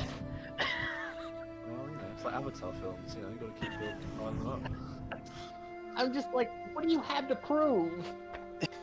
They got to beat James May in a car. You have permission to say "oh cock." That's what he said at the end. That's Wasn't my it? point. I just hope that, because I'm sure for the Riven remake, they'll use CGI models like they did in Mist VR. Because I don't think that they could do the animation style they used on Riven again. Have you seen the firmament? Have you seen the firmament animated character models? I have not yet. They've put some videos up on, I think probably as a reaction to like the how people responded to the characters. Oh, because the Mist models were terrible. Well, the thing is, someone pointed out to me though. I think it's because we've played Myst. My friend who'd never played Myst before. No, didn't. I think even they were think that just bad. based on grading very CGI models I've seen in other stuff, the models in Mist VR were terrible. Yeah, but my point is that like people who don't know that like it's meant to be realistic didn't really. But my friends who like just didn't know that about Myst, they just didn't really. They didn't sort of like go, oh, those models are terrible. They just that was just the characters to them. So, like, I actually kind of agree with my brother where he said using live actors was probably a mistake. Well, that's all they could do. That's all they could do in the original Myst. I agree with that, but I feel that because of that, we associate these characters with their faces and their voices. Like, Atris to me will never not be Ron or Rob who plays Atris. It's neither Ron or Rob. No, who plays Atris? Rand? Atris plays Atris. Yeah, there's only Atris. Atris Miller. And he, and when he's not busy writing linking books, he goes over to, Washington and pretends to be CEO of a company about his life. But to me, Atris will never not be. That face of that guy that I always see. What's his name? Rob, Ron, something? Yes, I'm terrible with names, as discussed earlier in the program. Maybe when Rand is a bit older, they can actually do a live-action version of the ending of Myst 5. Okay. I'm saying that I cannot see anyone else playing Atris but Rand. Or you Now can pull a Marvel and just de-age or age up whoever. Someone did point out that there was someone who maybe could play Atris. I can't remember which actor it was now. No, I'm more saying from the voice, just the way he sounds. Whenever I hear Rand's voice, I think of Atris. Yeah, 100%. That's the case. I grew up not knowing that So you're saying they Rand should have had a Miller- robot be the voice so it could last forever? No, what I'm suggesting is that I don't see how you could do Riven with live actors again. Because of the nature of, you know, I mean, they did it with Mist 4, Yeah, they did it with Mist 4. and guys. it perfect, To and be it turned out fair, perfect. Mist It could 4 not have They gone could not have any done better. better. was almost 20 years ago. Yes. That yes. is my favorite Akinar. Mist 4 was almost 20 years ago. Yes. You And people also, can- you know, that Cirrus actor looks identical to a footballer in England called Gary Neville. I mean, almost like identical. It's really weird. Let's There's look this him up. scene. You know that scene where he's like sitting next to the campfire, like trying to warm himself up in their memory. Oh, Yeah. wow. Oh, That yeah. is a spitting image. He looks Wow. exactly the same as this guy called Gary Neville, who's this like really famous in England anyway, footballer who used to play for Man United. Yeah, And it's throw really a weird. ugly goatee on him and you're set. Well, I mean, But my What are, point is that I think they will have to use CGI for Atris so that Rand can voice Atris again. Because there's no way Rand will not voice Atris in the Riven remake. I refuse to believe that. Like, I'll just get a picture of like what Gary Neville looks like now, and you'll see like. I think I actually posted something to the Reddit. Actually. I just hope that the Riven remake is good. And I hope that Shady said they don't compromise. Oh. Because that was the cool thing about the original Star Expanse team is that they were so committed to recreating Ribbon, you know, shot for shot. So who knows what will now. Here's my opinion of what I want Riven to be, because Shady pointed it out best. I just want it to be able to have a dynamic camera. Body. Don't eat the poop. What? Because My dog gets into the cat litter box. that's a Oh. really common thing. Dogs It's are a real- gross. So they- Yes, they yeah. are. I just hope that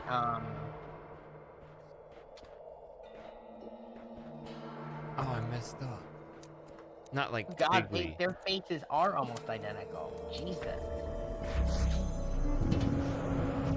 The problem is, ever since noticing that, I just can't see Cirrus without thinking of this guy who I watch on every Saturday when I watch football. Like, it's kind of just really weird. Just like, oh, serious? He's that football player. Yeah, it's like he actually did escape from Serena after all and just got a job somewhere else. You know what's funny? Does anyone else ever have that experience with music? Like, where you hear a piece of music and then someone points out it sounds similar to something else, and then you can never unhear it? Yeah, absolutely. I Feel can't say that- I've really had people point out similarities in music, but I notice it when listening to music myself all the time. Yes, I agree with that, because it ruins music for me sometimes when I notice the similarities. I've noticed All sometimes. right, so I will just announce real quick that this whole time we've been talking about everything, I have have you made any currently. progress? Well, I have a laser that goes from this level. That I just set it up to that thing up there, that thing that's been bothering me. That Right. now goes across to that level and bounces off that over to the third level over there. And this, if this doesn't receive it, then there's nothing compatible with that receiver because that better be like made filled it out. Slightly wrong color. It looks filled. So I need to now fill that out without needing a reset. So it's not like Hey, it's not spitting. full- It's not like it's not sparking. So, I have Yeah. an interesting idea for a puzzle in this game that would be cool. Imagine a prism mechanic where you had one colored laser and then you had to connect these in such a way that the color would change as you moved along. Like, you know, I noticed you you'd have probably like make a little... lot of people angry with that at this point. Really? Yeah, you'd have to do it with a new game or something. I don't know. This Like a game is DLC. set in its way. No. I've done puzzles like that. Sounds a lot more fun than it is. Oh. I mean, it's a cool idea, but it just ends up being more tedious than I think. Yeah, Talos has the way to do it. Well, actually, Shady, I have an interesting question for you. Have you ever tried to design a puzzle game? Or considered Puzzle like game? No. What would be a cool Oh, concept no. for a puzzle game? I'm gonna have to solve the whole puzzle to get through that. aren't I? If 'Cause I, I mean- if I was to ever design a puzzle game, if I was good at designing puzzle games, if I was actually good at designing them, good at designing adventure games, I would love to do something like Outer Wilds.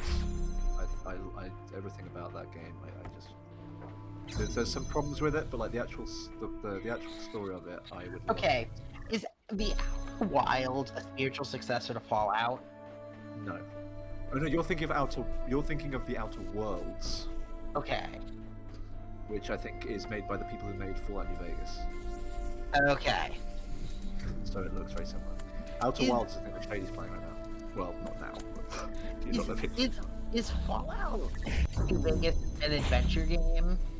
Yeah, I would say so. Yeah, survival adventure. Have you played Fallout, Shady, or Fallout New Vegas? Mm-mm. But it was gifted to me recently. Fallout 1 and 2 are very different to Fallout 3, 4, and New Vegas. Fallout 3, 4, and 5. I think it was New Vegas that was giving it. Oh, no. I need to grab this. Fallout New Vegas, I've heard, is like one of the best games of all time. I actually don't think it's aged very well. I played it recently and it looks very orange. Well, I meant just in terms of story and gameplay. Like, Yeah, the story of New Vegas is very good. The main thing with New Vegas that like everyone didn't like about Fallout 4 was that the text options when you talk to people are really, really flavoursome in New Vegas, and they depend a lot on your character's like stats and like perks and things, like the options that are available to you. That didn't really happen in Fallout 4. Like Fallout 4, literally, like every time you have a conversation with someone, it's like you've got 4 options, and they're like kind of really generic. Oh, But by the rest way, of Fallout 4 when is did great. Bethesda become terrible? What was the question? When you know who Bethesda is, the game company, Shady? Oh, Bethesda. Nice. Said when did they become terrible? He's done it. Oh, Since I feel You're like gonna get Skyrim, I shot, feel like though. everything since then been met with more mixed reception.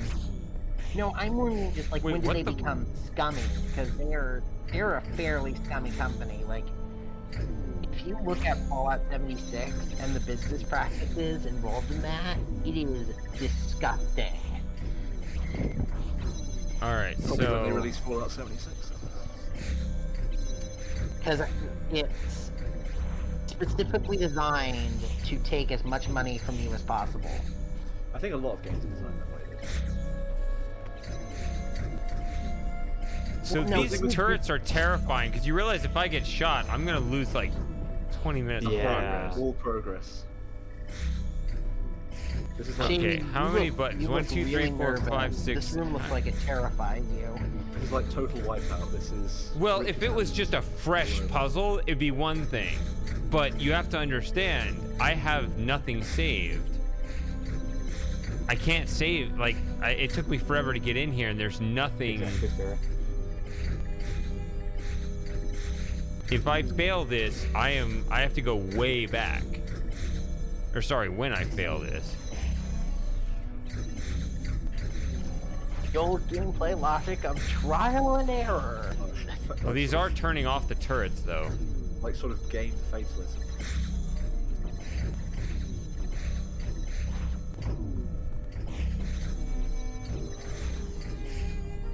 Okay, that turns off the turret. Oh, okay. So that one turns off that one.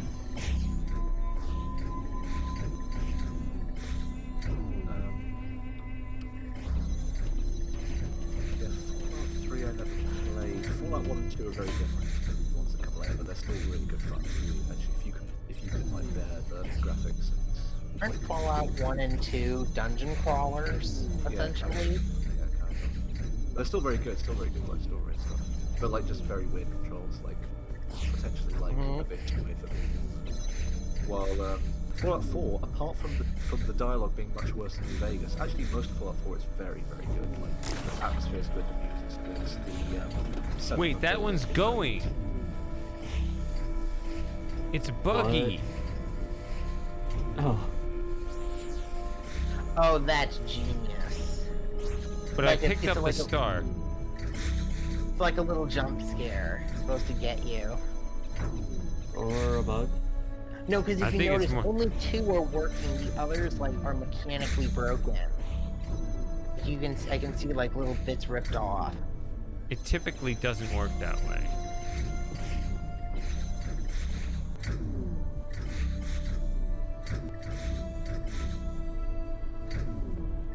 So this door's shut. If I get shot, that's actually not the worst thing because Well, couldn't you just take I picked them up the all? star. Couldn't you just take all the buttons off and leave, or do you have to go this way? I can't go back the way I came because for some mysterious weird reason the purple one cut off and I have no idea what turned that off. Maybe it was intentional, so you couldn't just. You have to Stayed go on out long that enough way. for me to get in here. I don't know what would have broken it. I'm curious to leave and survive, even though I see these on. Oh no, that's got to be there.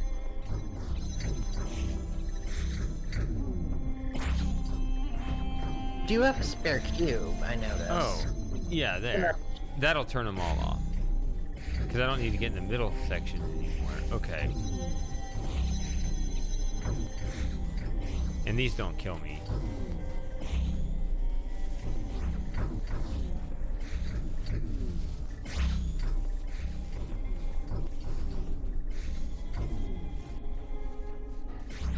Okay. So I finally have one of the stars. 1 out of 3.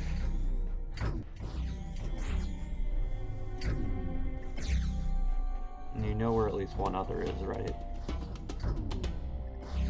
There's one on the backside over there, and I figured the third one's in there, but I don't know. Yeah. So what happened with this? Wait. Now it's connecting again. I'm saying I think it intentionally shut it off, so you couldn't just cheese your way out of the room. Oh, no. That's always been broken. It just put the gate back up after I entered it. Which is weird. If you notice, actually, the gates have switched places. It was the gates were flopped, which one was up and which one was down from before. I don't think that's right. I don't know. But okay, I got one down. Whatever. Well, are you enjoying yourself? That is the question, JD. Well, I enjoy the struggle in a sadomasochistic way. Right. I am probably going to have to leave you. I'm starting to fade a little bit. I have to say. It I is think- whatever o'clock in It's the 3 morning. o'clock. But it's been great talking, everybody. No, of Yeah, course. it's been fun Yeah. hanging out. I'll probably have to head out too, because Till I next didn't time. get any sleep last night, and I'm feeling it. All right. Cheers, everybody. Cheers, Shady. All right. Alright. Thanks for See hanging you, out, Shirley. guys. All right. Well, Who's left? so now it's up to those of us who have been not talking as much to talk. Yeah, it's Super. I just found the welcome screen. Welcome to Only Puzzles 2.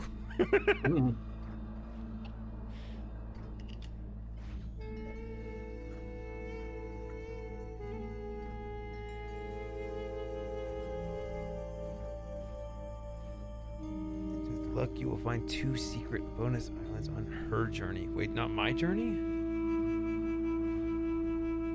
Someone I don't else's know. journey. I don't know.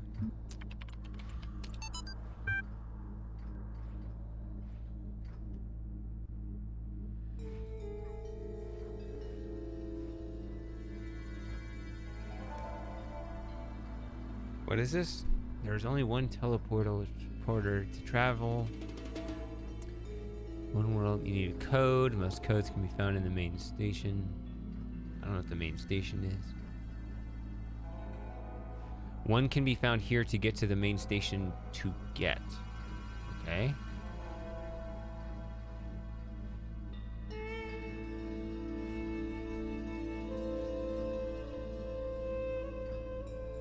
We'll keep it in the journal for me. That's nice.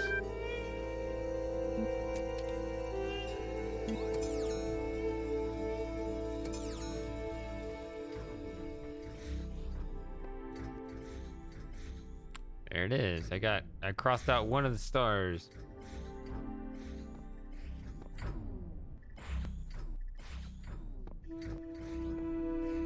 So, see, these are really tall walls, so I don't know how to smuggle out a cube.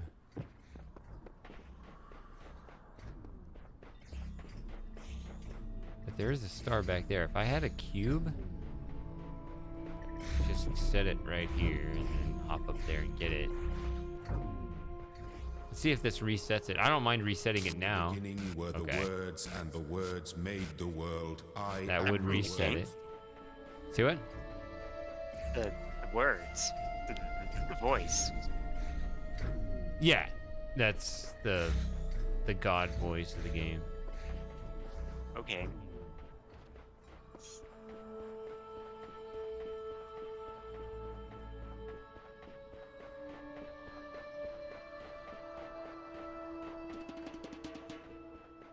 Beginning were the words. Yeah, it's kind of the standard out of bounds line.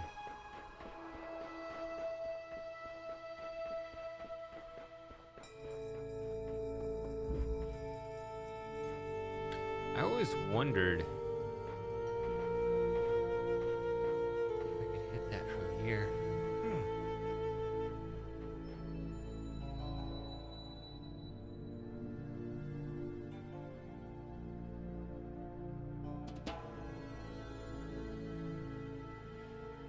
So I always thought that in order to, like, the optimal setup for this puzzle would be to have a connector going back and forth over there, but you would need to use, obviously, the connector, but it would have to be sitting on a cube. You'd have to use both of your fan blades.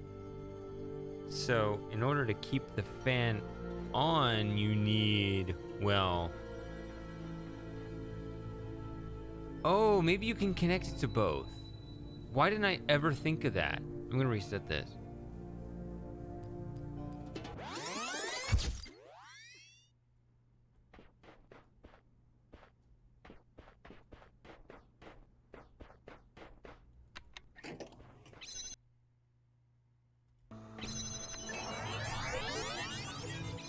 So you want me to be normal puzzle solving, commentating Shady now? Is that what this is? After we talked about plain butter flavored pizza or whatever we were doing. Sure. That's what you're up to. I don't know. It was... We just lost our two liveliest members of the chat. Extroverts. Yeah. I mean, do you consider me an extrovert? Introverted extrovert or extroverted introvert, one of the two. You would have me pegged very wrong. I think it's really just like streaming is, I don't know. It allows me to just release a side of me that I usually don't, like when I'm in a crowd of people. Yes, I can get that. And introversion versus extroversion doesn't really have anything to do with how you act in social situations. It more has to do with the effect they have on you psychologically. Oh, this would be stupid. Can I rush this? I don't know if I can rush this. Do it. It's not just me. I mean, there's kind of a limiting speed. You can see that timer over there. What the? Oh. What the? Well, now I'm stuck here. I can't solve it with the fan in here. So never mind. I don't know why that happened. All right. Anyway, what?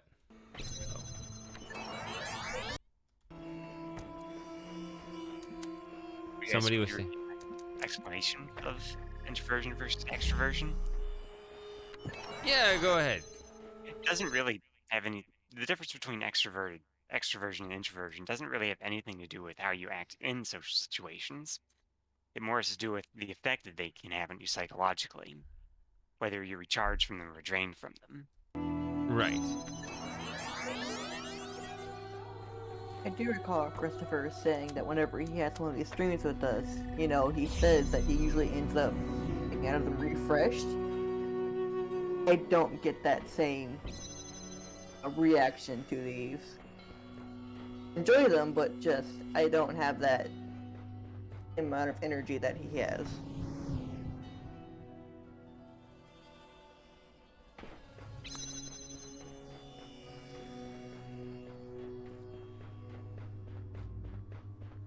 Yeah, I don't know.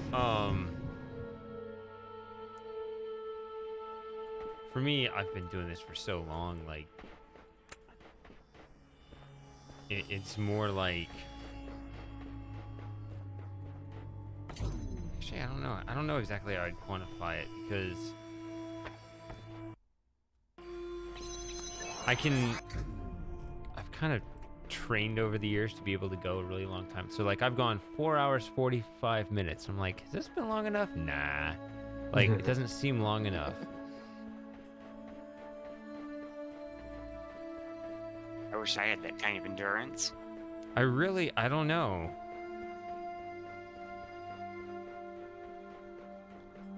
I guess somehow it's trained over the years.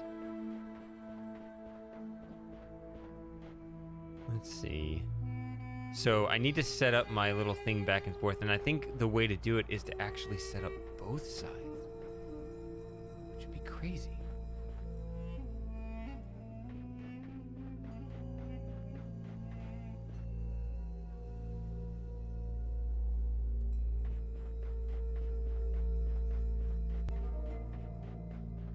So I think I need to set up, first I'll set up my turquoise laser or whatever. 30 seconds should be plenty. Just the one. Leave everything else as is. Maybe nobody else understands what I'm doing, but it makes sense to me. Doesn't mean it's right.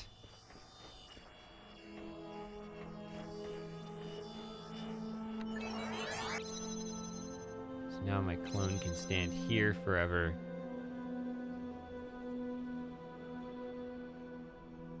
I think I can do this.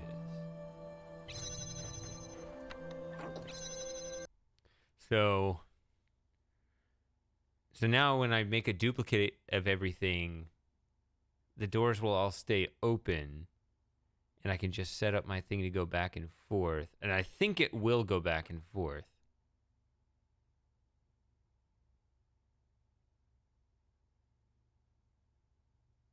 Although what's weird about it is, I mean, you can't expect them both to be active at the same time, which it seems like that's what would be necessary. I don't know, but I feel like this is the best that can be done in this particular level. So yeah, we'll see.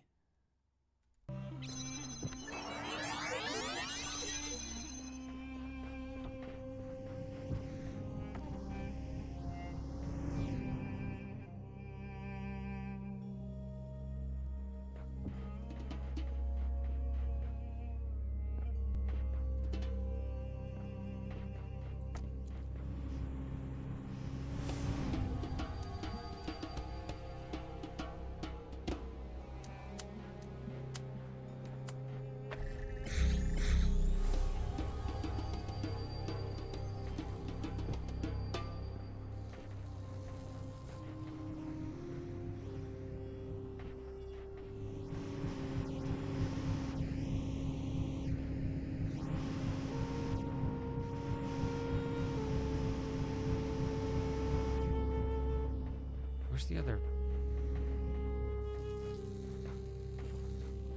Where's the other fan blade? Crap.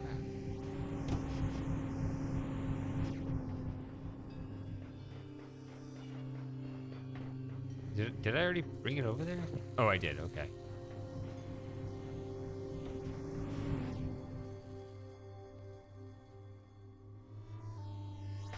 That's what I'm missing.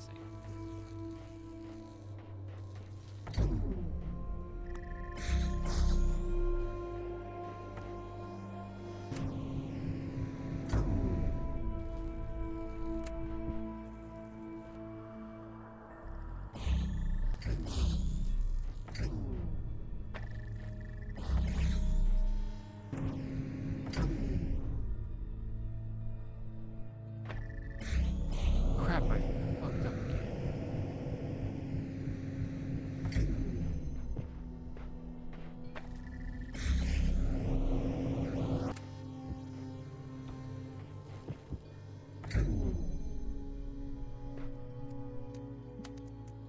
Okay, maybe that'll do it.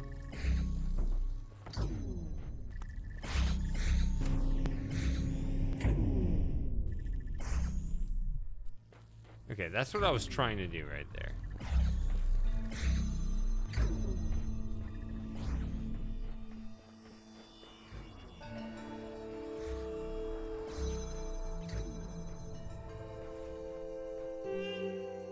Aha! See, it doesn't hit that one. And it doesn't hit that one either. Or no, it does fulfill that one. No, never mind. Okay, those colors are fine.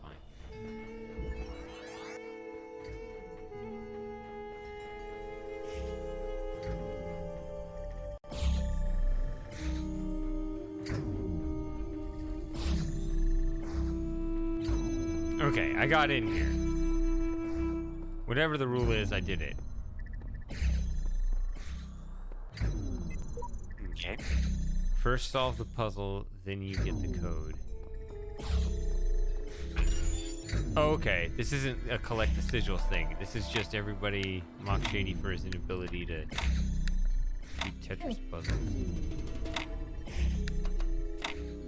Oh, actually, this looks like it's done. I got lucky.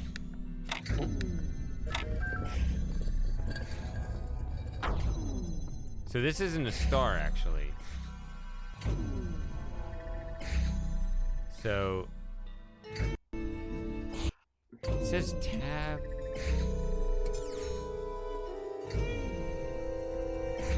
But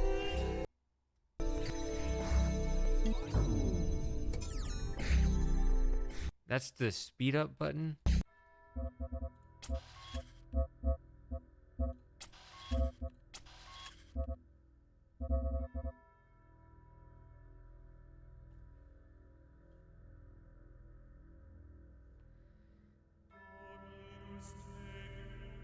Alternative use is right click, maybe?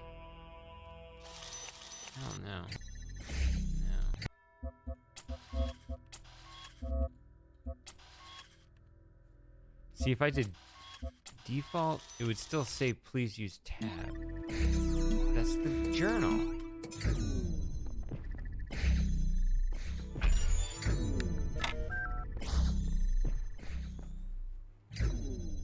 Oh, there it is, 5312.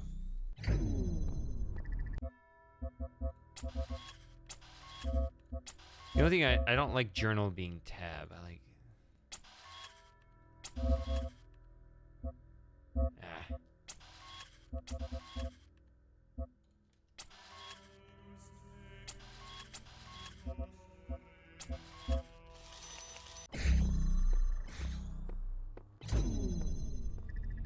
So that wasn't actually a star, but it was progress.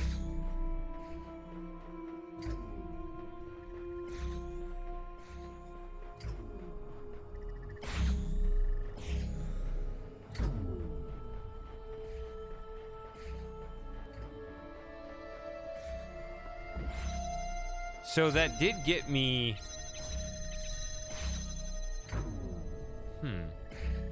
Yes. I'm was thinking about how I landed in the middle by accident, so I was able to stand on the fan and still affect the trajectory of the fan, which isn't always the case, but apparently here it is.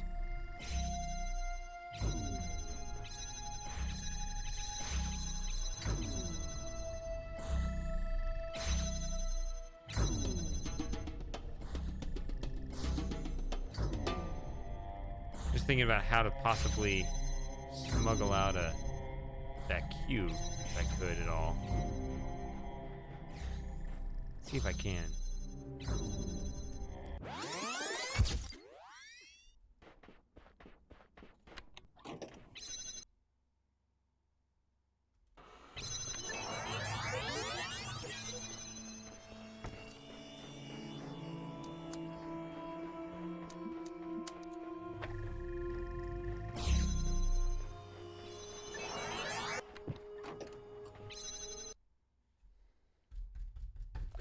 All right. I still need to get 2 stars in this area. I don't even know where the third one is. That's a problem.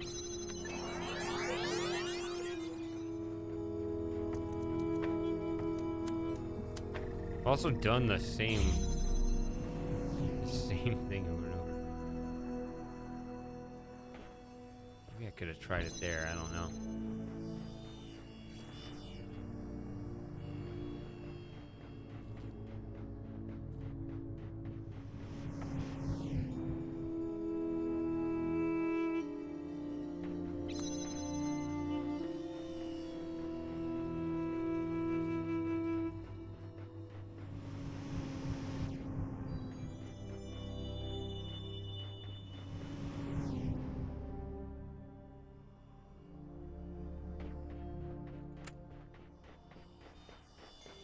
So now I can give myself a whole bunch of time to try to smuggle that out, I suppose. I don't know. Give it a try if you want.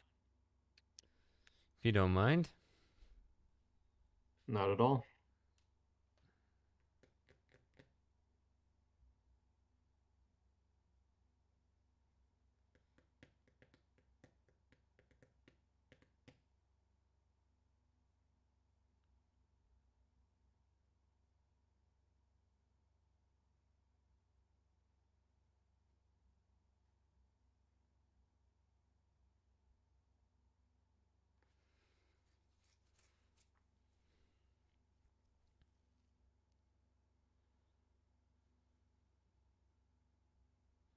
Another idea is to try to smuggle out of the other level. That's another thing I can do.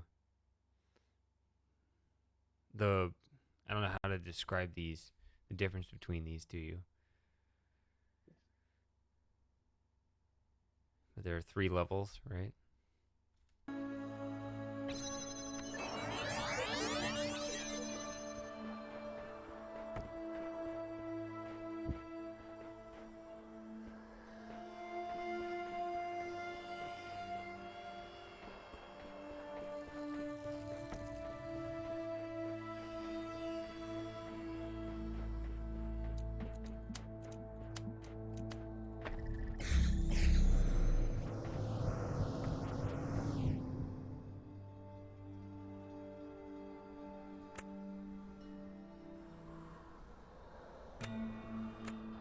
Oh.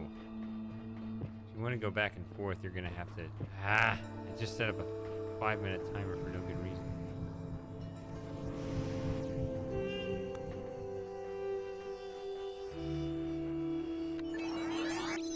I'll do it again, because you have to do it with that connector set up over there, so you can set up a second one over on the other side. That was dumb.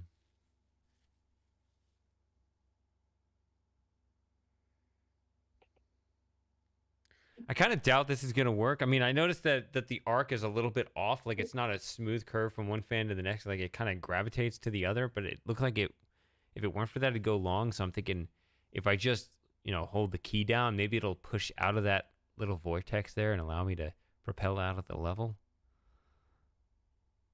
kind of a long shot, but a lot of times the game works like that. It seems like it's worth trying. Just don't let me go past the 5-minute limit here.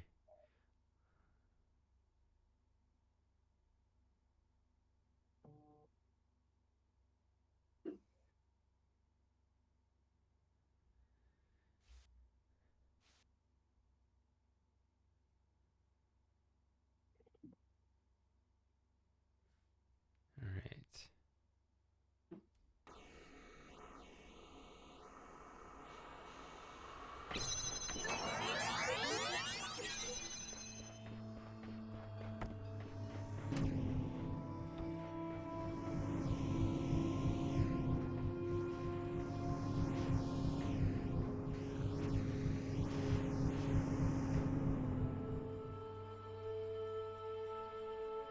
No, that didn't get me very far at all.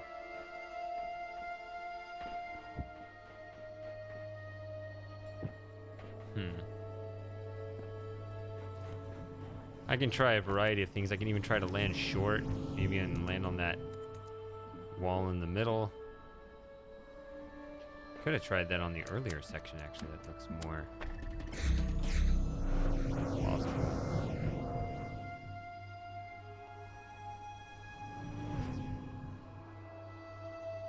Hey, this is the workshop. This is Only Puzzles 2. That's what this is.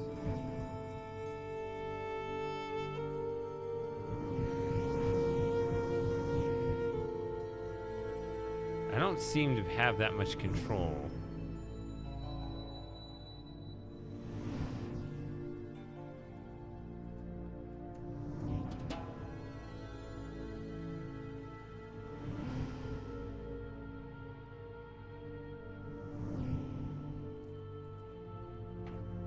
What? Suddenly fell way short.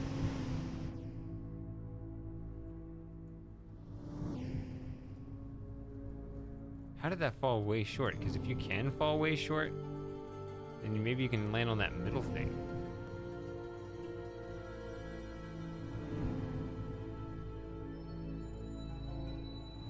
I'm gonna try that instead. It'll require a reset, but it won't take as long to set up.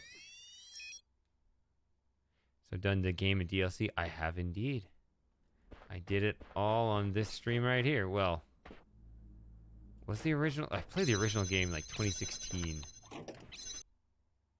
I did stream it, so yeah, I would have been here too. Oh wait, that's too long. That's too much time. But I didn't play the DLC until earlier this year.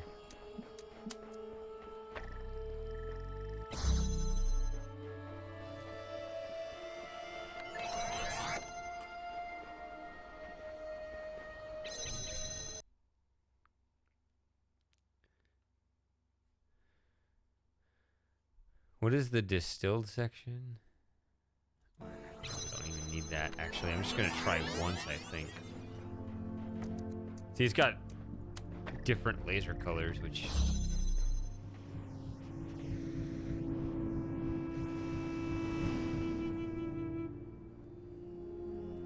Ugh, that landed way too far. I don't need to reset it. I can just go over here. I don't like it.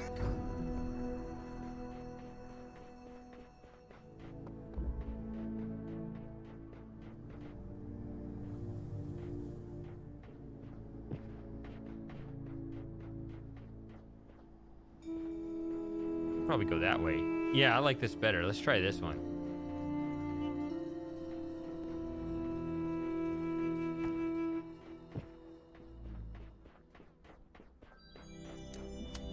I've only played it once, even though it was recently.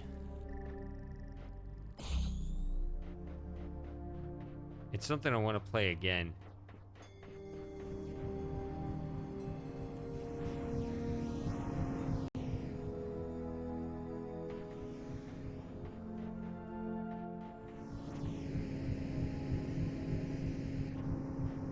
Where's my cube?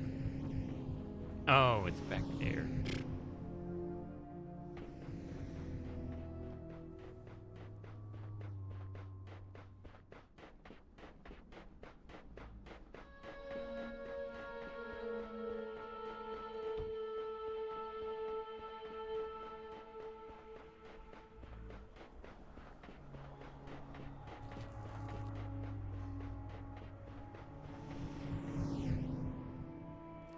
So I only need to take the cube up there, so...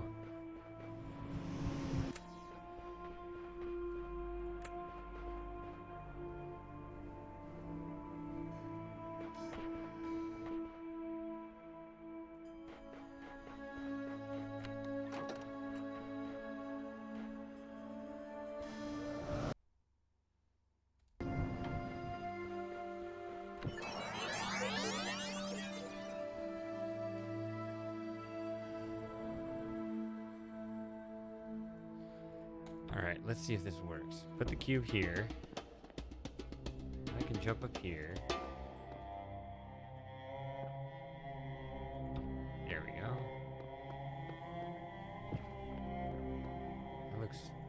That looks like I got it. Looks like that's really easy. Yay, I got a cube. That should do it.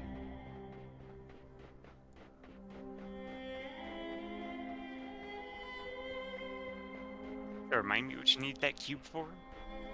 Right here. Oh. Come on, get me up there. Gotta be an angle here. It's gotta be an angle, right? Doesn't have to be somewhere else. It's definitely on that side, yeah. I mean, the cube definitely helps. I need... even 2 cubes wouldn't help more than 1. If you would need to go even higher, then it's got to be 3. That's not right. Oh, that traps me in here. That's good to know, I guess. Try again, I guess.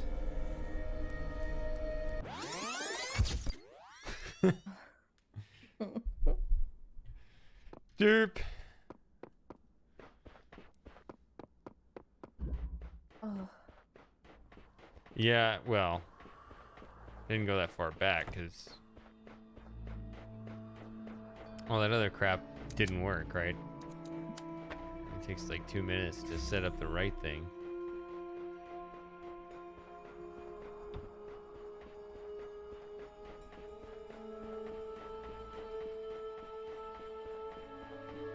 Unless it's designed so that 1 cube is barely not enough, and you're actually supposed to like sneak out over the top or something.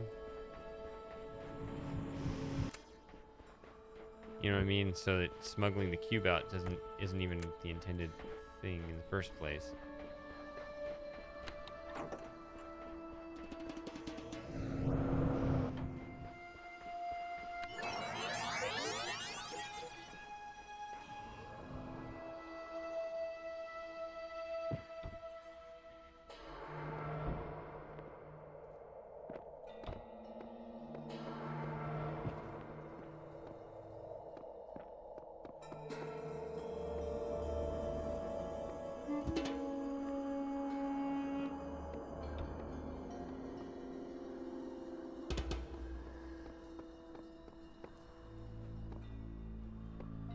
I gotta jump over there and carry my cube with me, and it's a bit tall. Not quite the same height as that one. Oh well.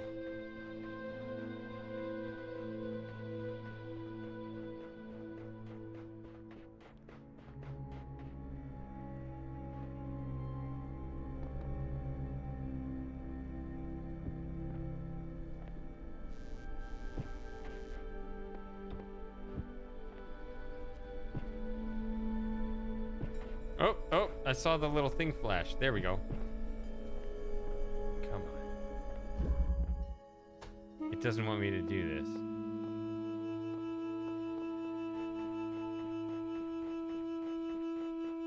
That is cheating.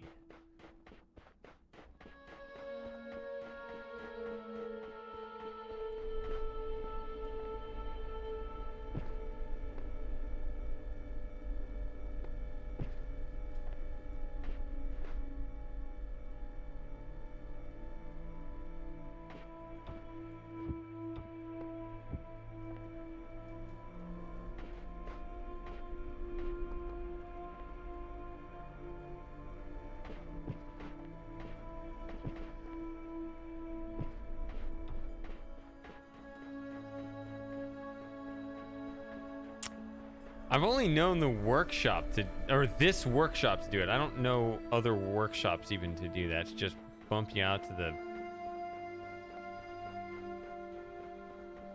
start of the map. I don't know.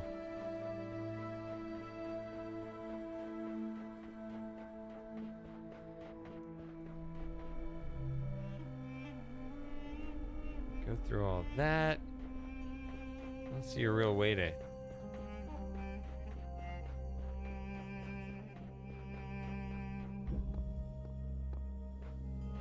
get up there.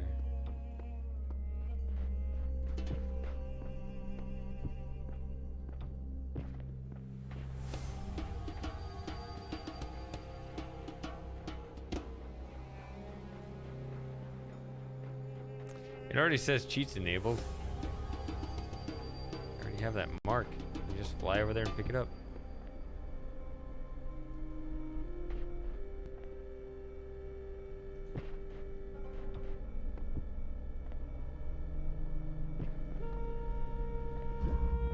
Yeah, it really is. If you just jump straight up and down, it'll warp you back out here. Baba is you. I didn't finish that game, and it's very rare. I almost never stop playing a game, but I tried to do every puzzle in each level before going to the next, and there were a couple that were just too hard. What really turned me off of that game, I really hated the section that ultimately stumped me about where you could manipulate the empty. It was like empty is whatever, and it was just too confusing, and I just wasn't nearly as inspired to continue playing after that.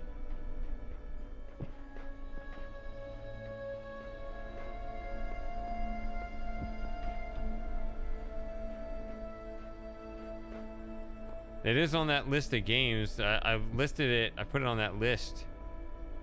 I put Lighthouse on that list of games in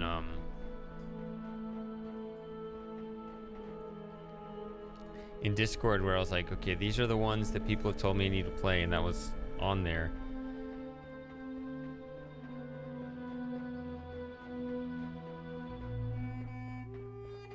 A couple people mentioned that game.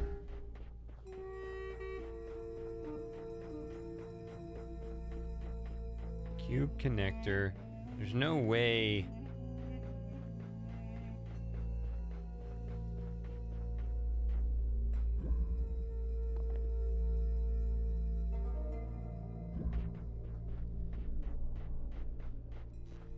Let's really move these.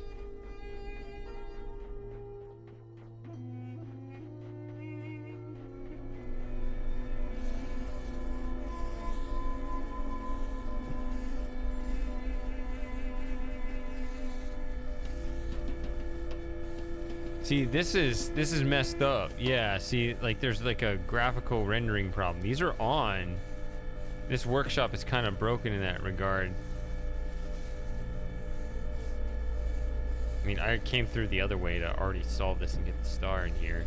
That's the one of the 3 stars in this workshop that I have. I solved the 3 actual puzzles in here rather quickly, and I've spent most of the time I've spent in this workshop just trying to get these stars, and I've only gotten 1 out of 3 thus far. Thought I may have had the means right now after smuggling this cube to get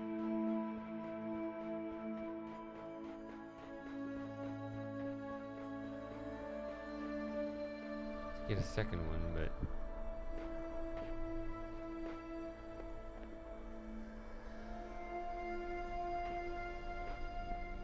I guess if I had a second cube, I could, if I jump up here, I could put a second one there, and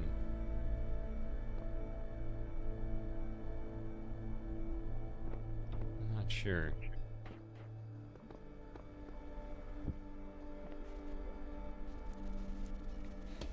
I had to step away for a few minutes, but I'm back.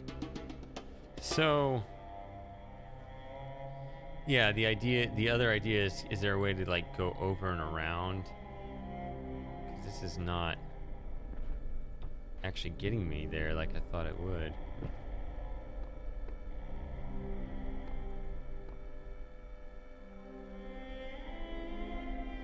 See, even if I had a second cube, which usually 2 cubes don't give you much of an advantage over 1 because you can't jump straight up on 2. If I had a second one, I could hold it, jump on here, drop the second one, and land on there. Maybe that would allow a path over here.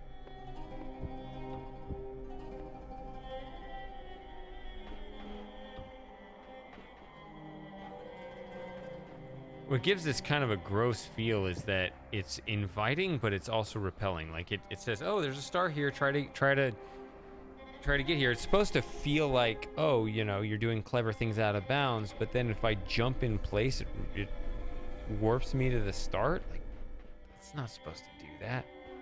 So it's like, yeah, you're supposed to be out of bounds, but not that kind of out of bounds. Like I don't know. It's kind of a mixed messaging.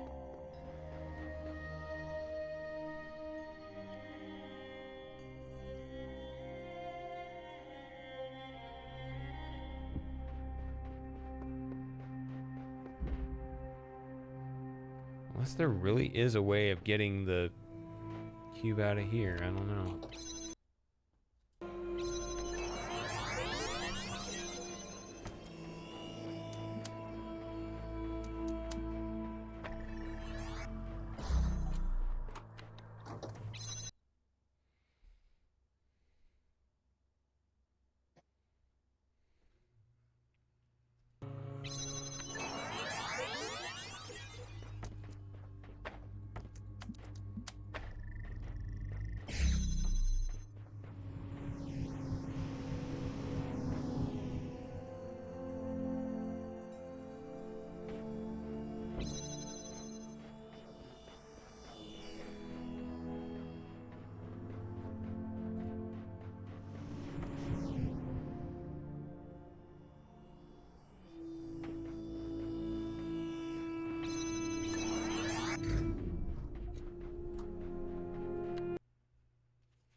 Oh, you'd still have to do that, wouldn't you?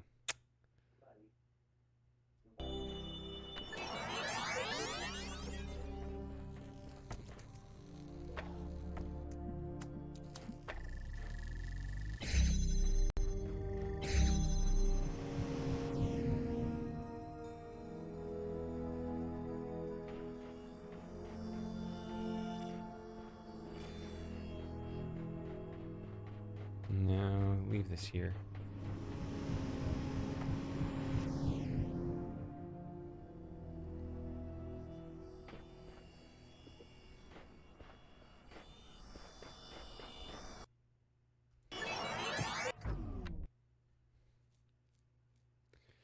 So, this doesn't seem very fruitful either. Because I think what I would have to do here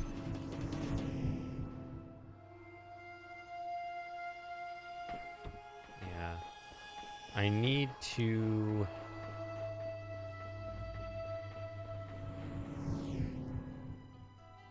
kind of I need some attempts to kind of fight, because occasionally I don't know the trick, but it seems that occasionally the fan doesn't take me quite as far.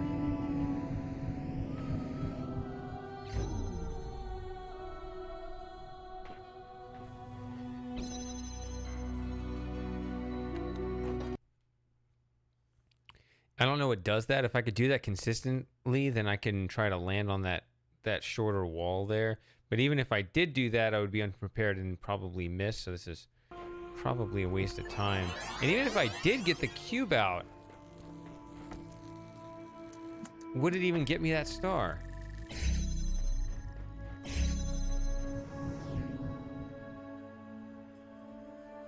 This all feels kind of silly. I probably shouldn't bother with this. I would love to get this cube out, though.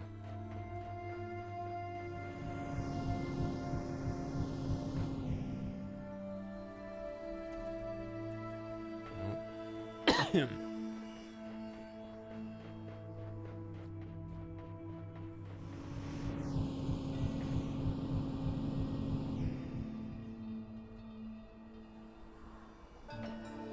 I don't know.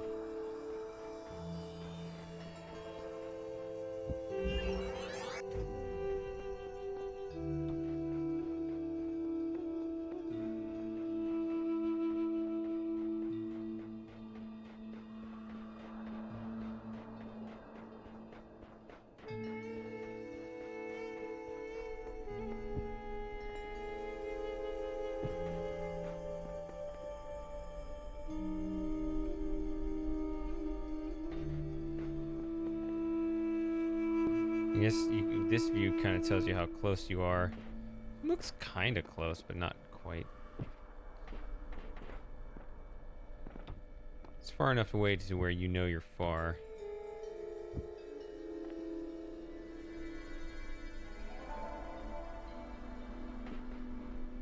It's kind of a nice spot for it.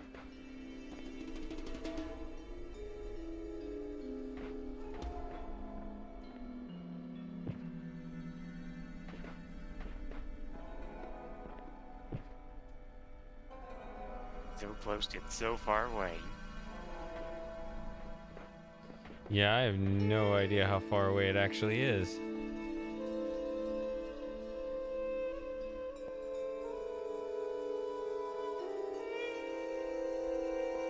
I'm impressed because the puzzles themselves were pretty easy.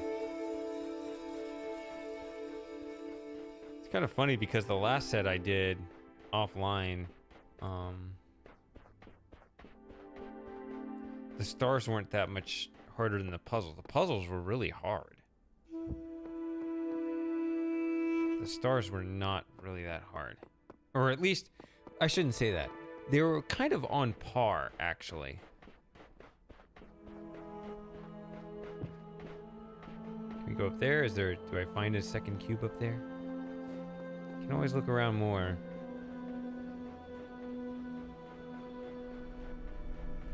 Did I just leave that cube where the other puzzle was? I don't remember now. What did I do with my cube? I just set it down. I wasn't paying attention. Just kind of ditched it and forgot about it. Did I carry it all the way? Okay, I put it right here back in the middle.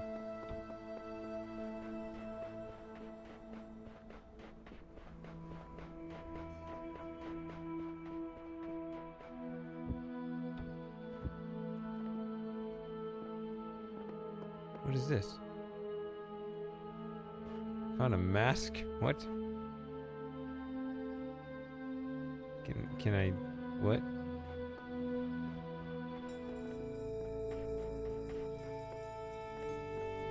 Not sure what that's reference to, if anything. I'd love to take this cube with me and continue upward.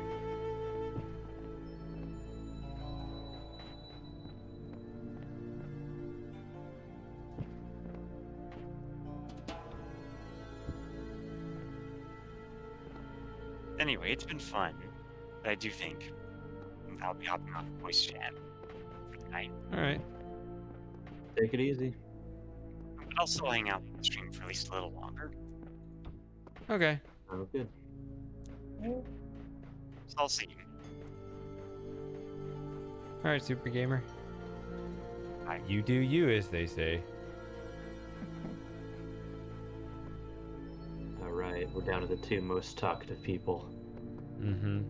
Tell us a story.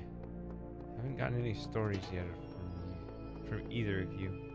I guess there's this. What is this? You like to hear a joke? Yes.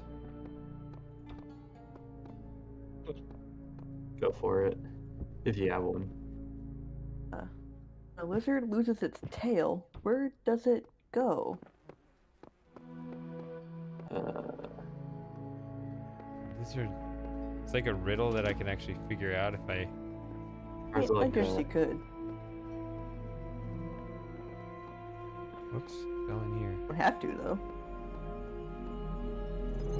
Oh, I found something. I'm torn between trying to figure out what the punchline is, / just letting you get the punchline. I mean, the longer you wait, the less funny it gets. All right. I Hit don't know us. what it is. Goes to the retail store. Aha. Oh, yep. I Ah. see. I get it. So That's this Link better just than most Laffy Taffy popsicle jokes, I'll give you that.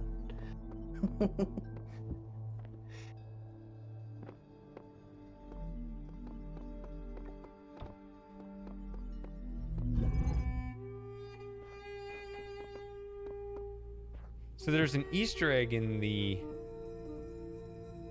base game in that spot. So that seems to just kind of repeat it a little bit.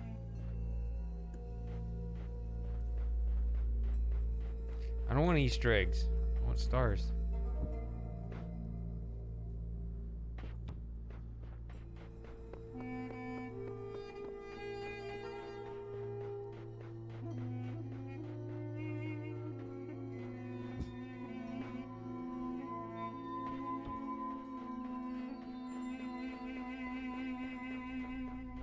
And there's also this. Now, if I hop over that, it's gonna force a reset.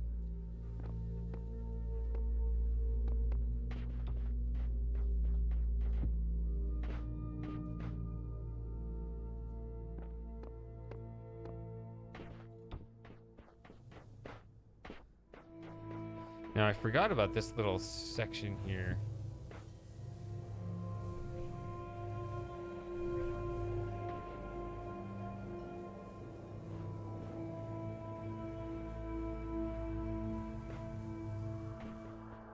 It's kind of an interesting thing. That looks like it's pointing right at that. Is there a star up there? They often put a star like right up the top there. I don't see anything, but I can't quite see all the way down there either. It already says cheats enabled. It thinks I'm a cheater. See, I don't even have a fan blade. I'd have to smuggle out a fan blade. If I had that...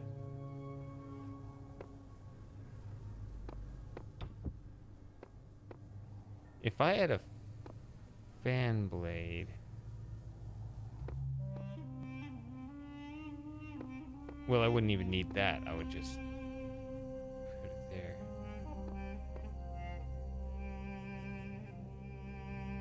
Can I smuggle out a fan blade? Yes, I can.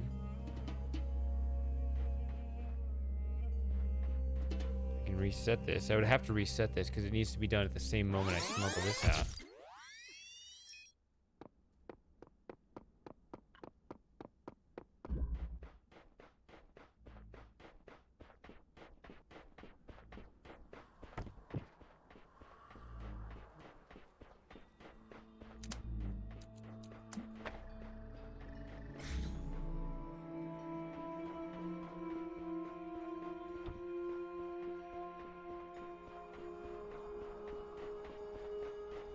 I might be able to get that other one. Whatever's in, I can activate that fan. I think I can do at least that.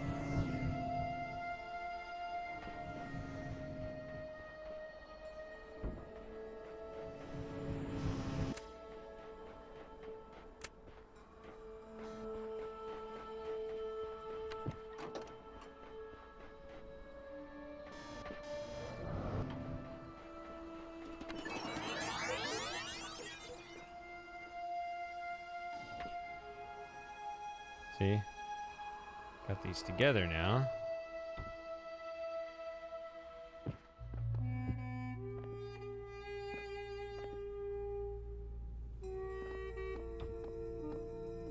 Oh, wait.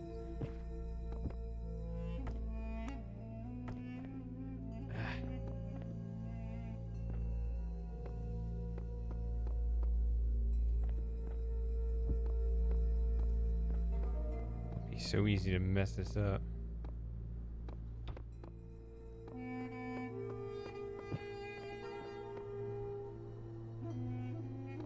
Hold on, I gotta pay attention here. Okay.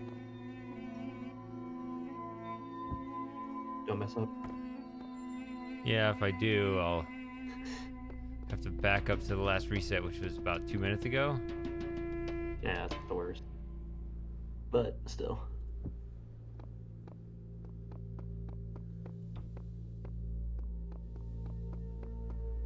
Okay, I got them both out.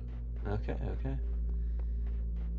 Now, I don't know what the intended solution is. Usually when you see those kind of blue force field doors, you need you usually think, oh, I need a jammer or whatever, but I mean, I don't know. These are out of bounds puzzles. I think anything goes, and in this case, it seems.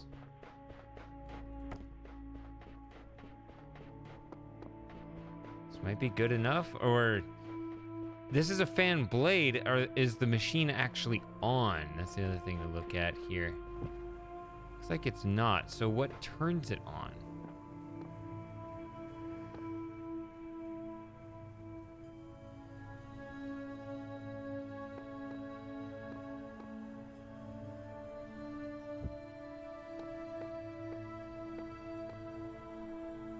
Ah. I thought I could. Oh, I did. Okay, there we go. Does pressing that turn it on? I hope so. Let's just see. Yeah, it does. So press this. There we go. Where does this take us? Up here. What? What is all this? What? I was not ready for any of this. Okay.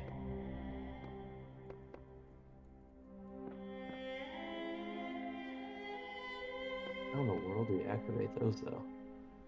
Well, here's the dark truth of the matter. Where I snuck out a cube and a fan, I also could have snuck out a connector. Oh.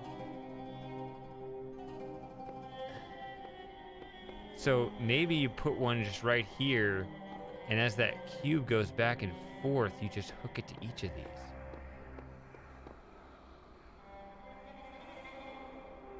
That'd be crazy. Let's reset this again. The reason I have to reset it is I put my cube and my fan on the other side of that door. I can only access it once. So I guess I start with going in here. Now, how many times have we seen this now? Who here is sick of seeing this? Raise your hand.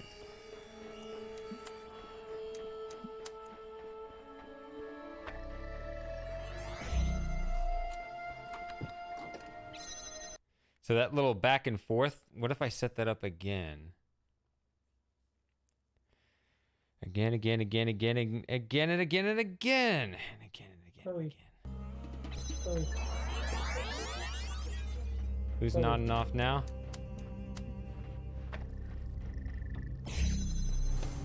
All right. Oh, trying to track the attention of my cat. Oh. Chloe.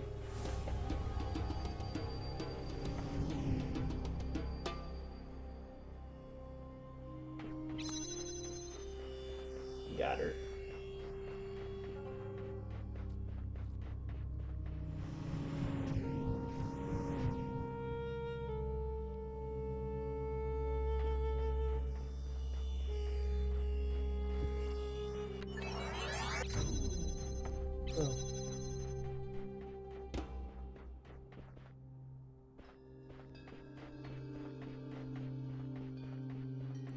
So now I remember my lesson, which is grab this. You don't really need that, but you need this.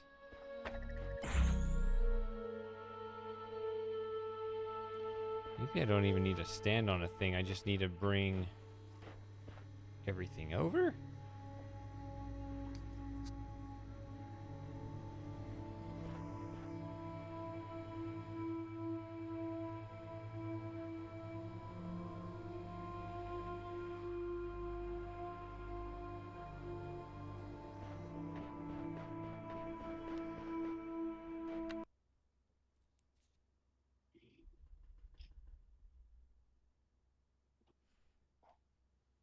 So I'll just try to give it enough time to set that up, and hopefully I won't screw it up.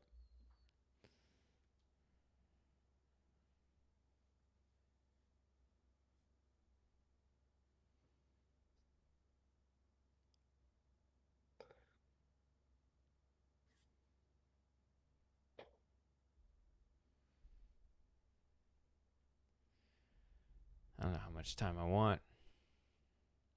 A bunch, though.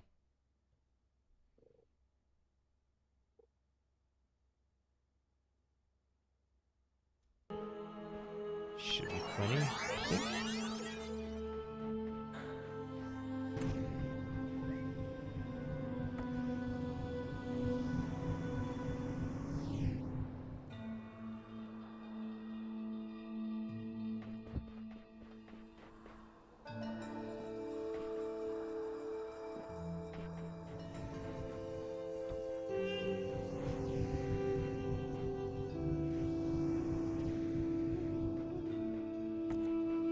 Actually, I just remembered. You can have the cube send a second thing over if you do it like that.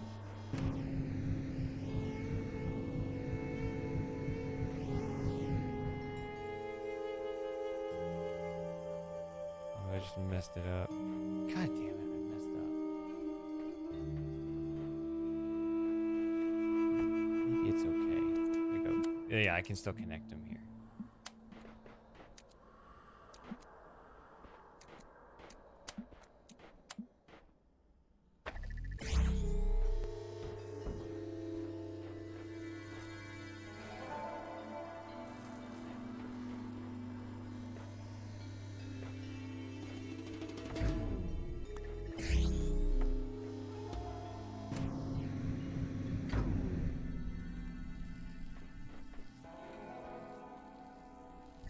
So what I'd like to do is use that now.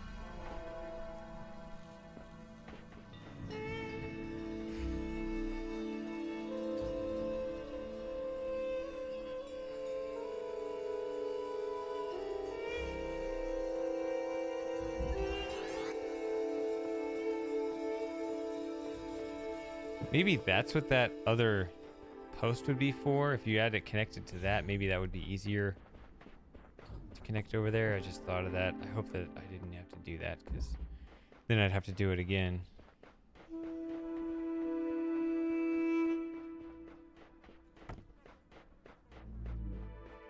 Joey, you're on the... Don't get on the headphone cable. I told you that.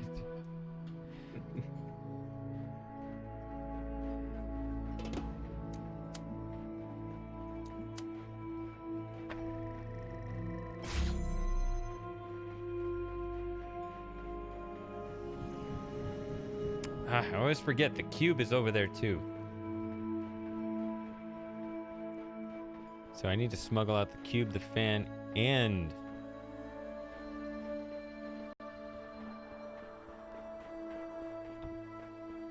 the connector.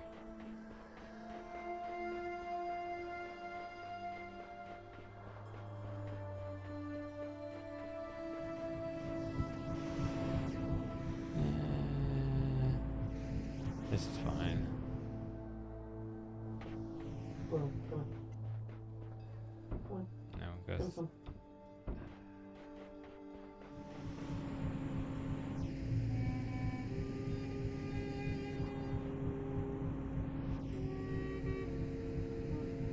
Not enough. Can I just bring that over here? Bring that over. Good girl. Okay. Okay. Good girl. All right, so now I'm gonna have to take a couple of things over. Is that enough time? I hope so. If it's not, then I have to redo the other level. So let's make sure there's plenty of time. You know, I think this is way too much.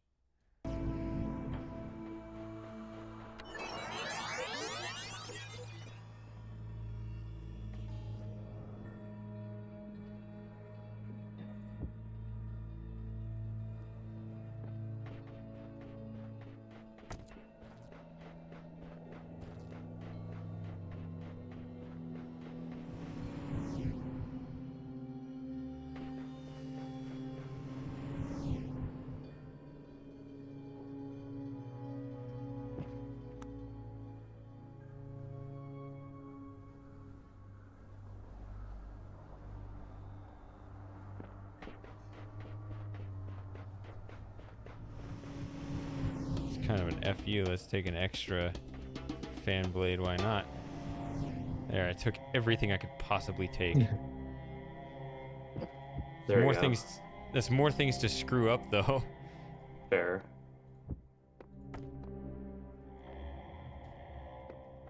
What?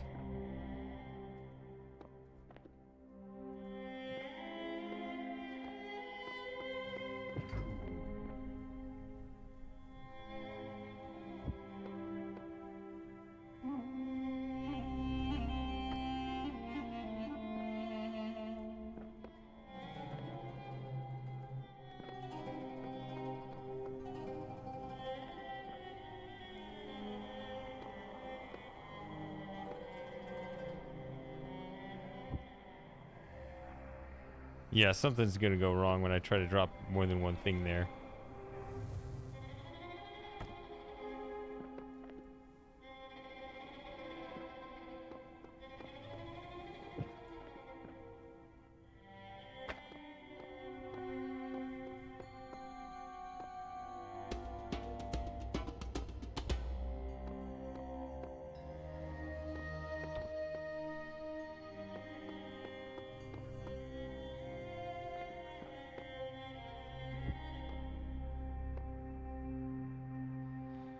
Okay, whoops, sorry, I bumped the mic.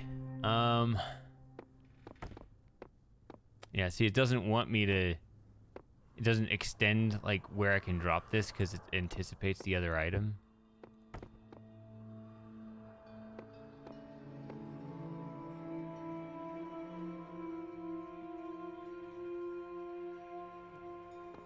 Maybe I could have.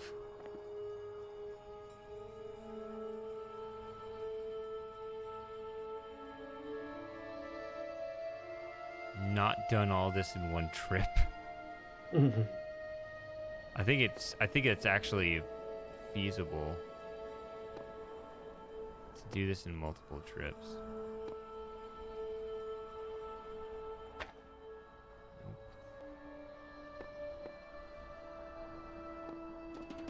I need at least 3 things, if not 4.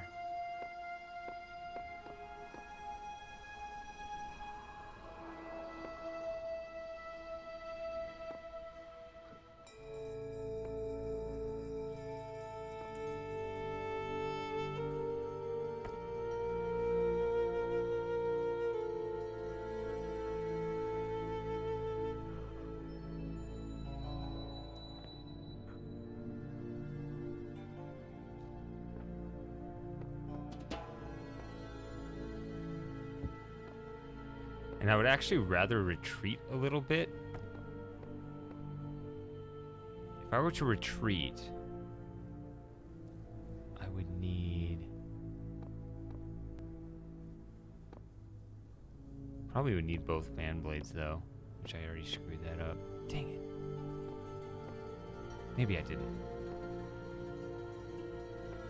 Because I already have that thing going over there, right? And I'd rather avoid doing that again.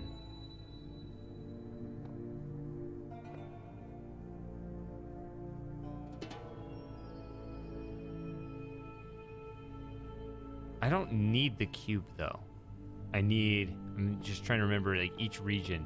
To open the first one, I need the connector. The second one, I need a fan blade. Third one, I need a fan blade. And I do need both fan blades because the recorder's over on the far side. So I think I could do...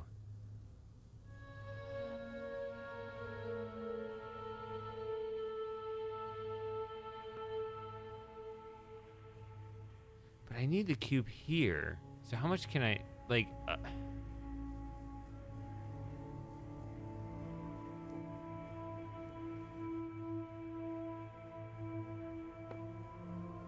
Is this designed so that I can't smuggle everything out, or what?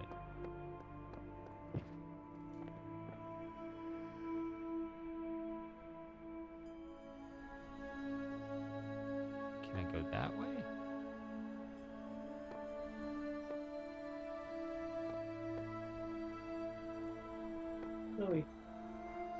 Chloe. Can't stand on these little gate things. It's kind of... Chloe. I'm pretty sure that those cause you to slide off one direction or the other.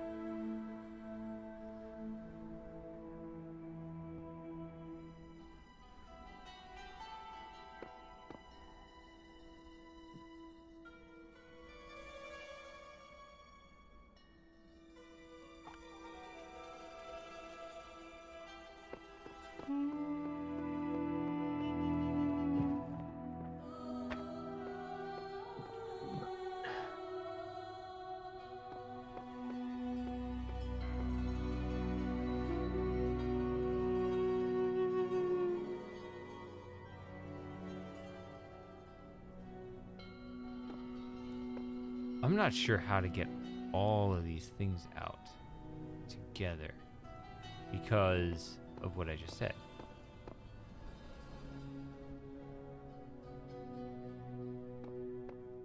I may have done a mistake just by putting that. I don't think if I had put the cube down, I could have just set something on top of it. I think that distance is too far. I need all three. I need a cube, I need a fan, I need a connector. I don't think I need a second fan. That was just going to be, you know, just to go over the top for insurance purposes. But now I'm looking at this and I'm not convinced it's... See how the character doesn't even want to, like... See?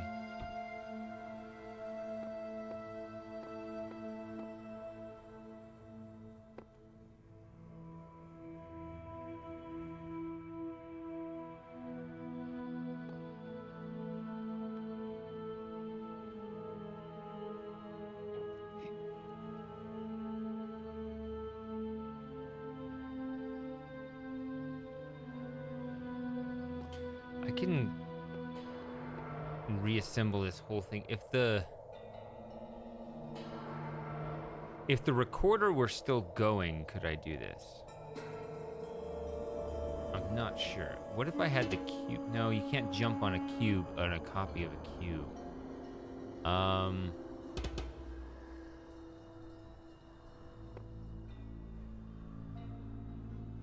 But you can have...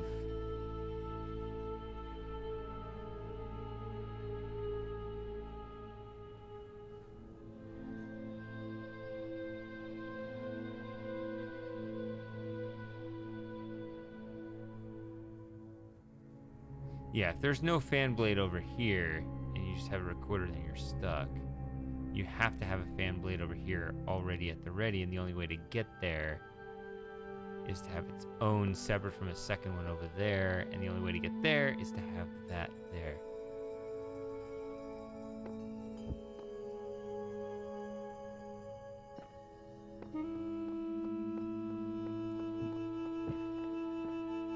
Unless you hop on the other side of that. Maybe...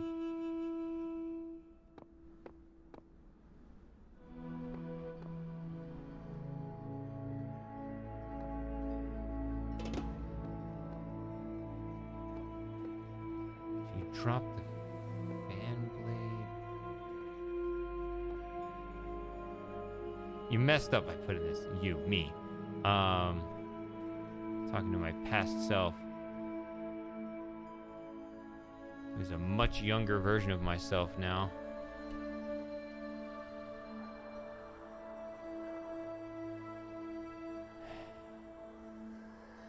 That...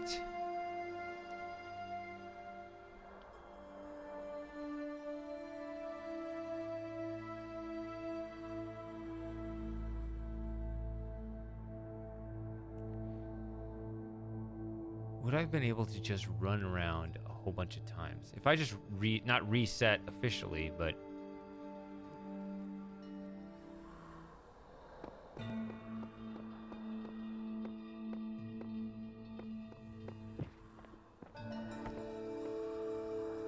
If I were to try this again and just keep that recorder on for the full 5 minutes and just try to smuggle each item out kind of one at a time, I think you do that there because that's its natural spot.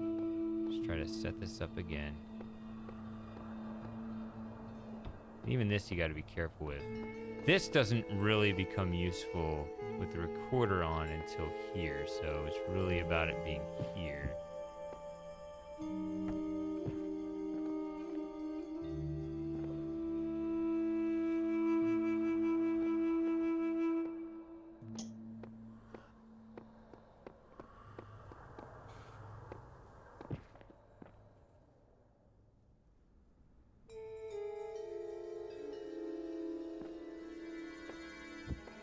I think you got to do this again.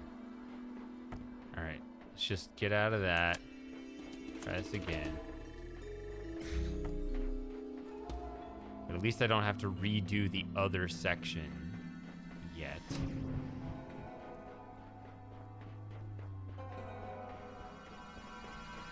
Okay, everything's kind of back to where it was before.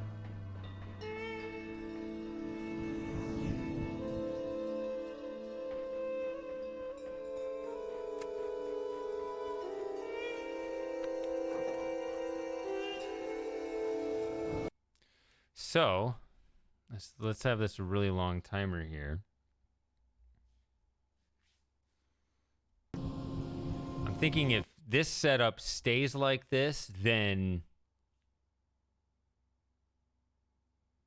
I can smuggle each item out. And I mean, this is basically a machine that I can just run around using the copy of everything, right? I can pick everything up, move everything around.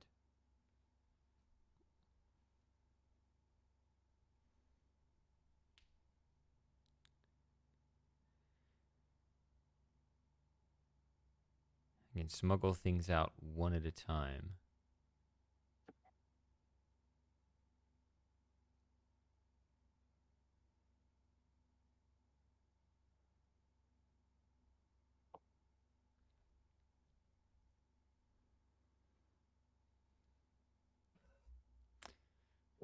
Am I making sense?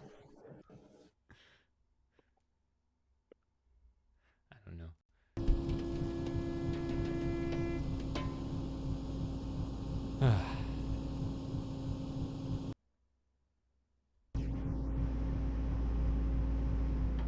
All right, let's see.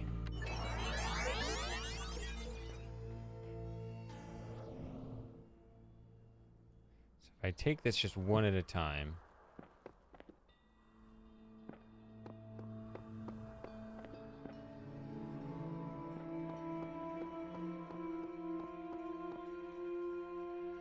Oh, look over there. You see there's a clone. There's a clone. That's funny.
Okay. Probably could have done those last two together, but I have plenty of time on the clock. That's all I needed right there.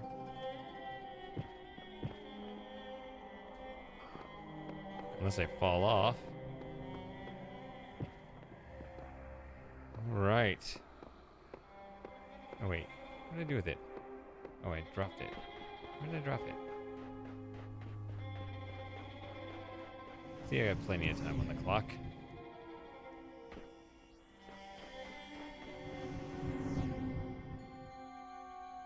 Okay. Try that again. Get up here. I just didn't grab it like I was supposed to. Okay. There it is. There it is. I got all four things out.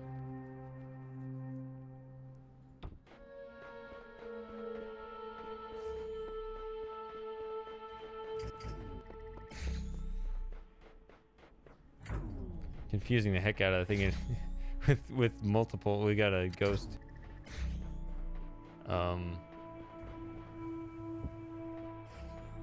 connector over there floating around.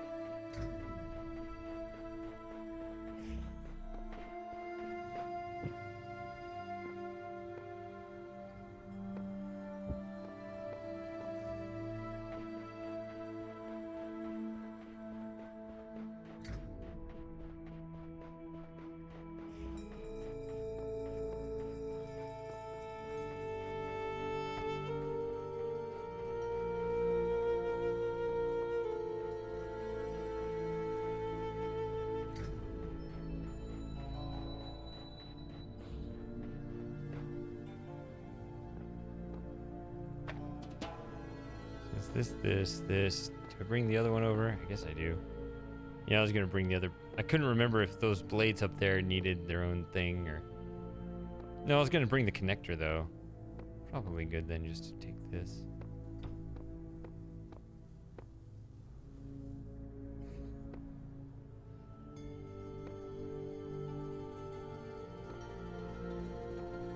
All right, here we go.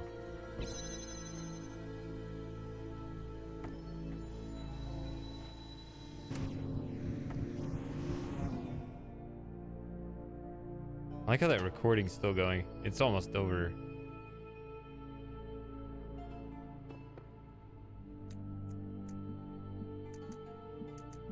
I bet that's what that's for over there, by the way. I would hate to have to reset this for that, which is very possible.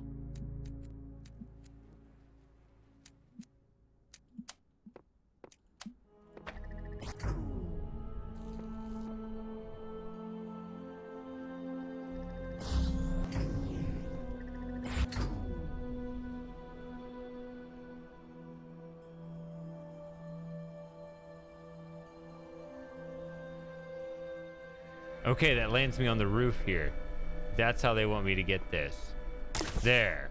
Okay. Ta-da!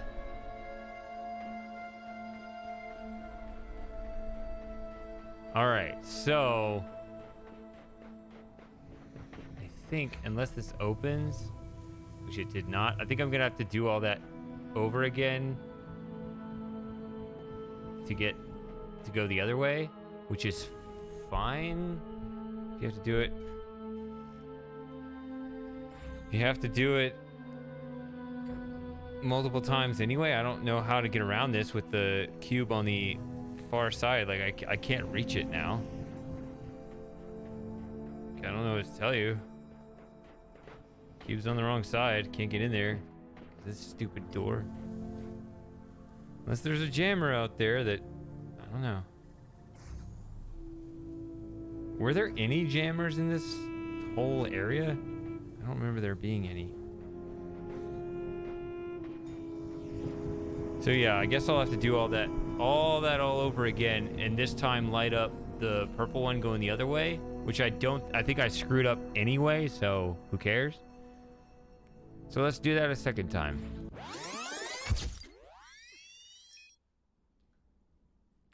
It worked the first time, just do it a second time, I guess.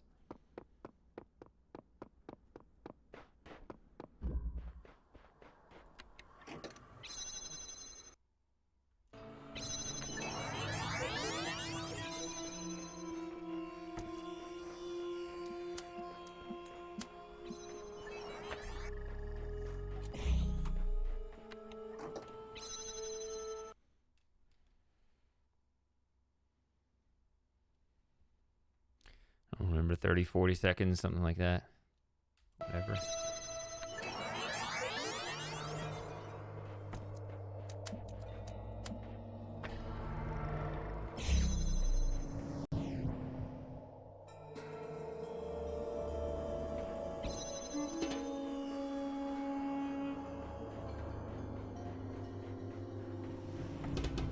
I actually think you can do it this way.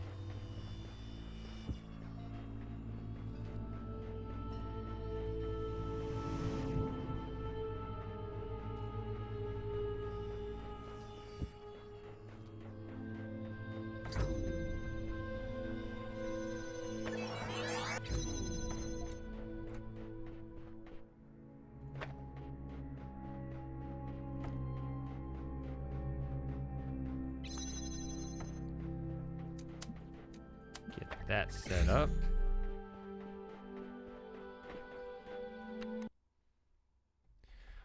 Feeling fairly confident about this. Just need to remember to hook the connector up with the far post over here, that thing.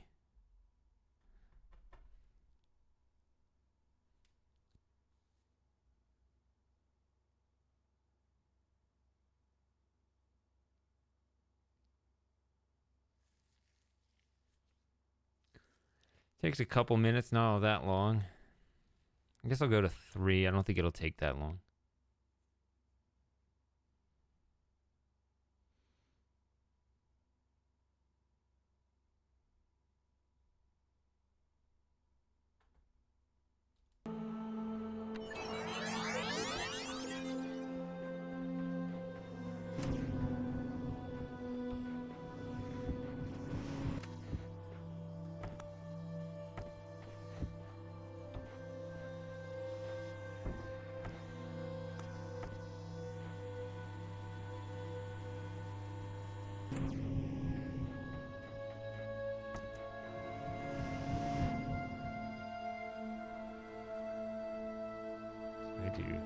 this, this, and this time.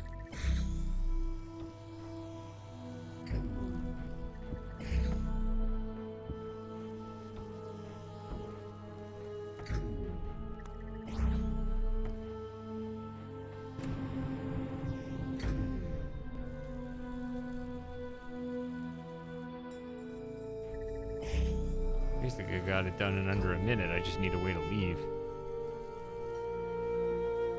So if I'd done like a minute 10, would have been fine.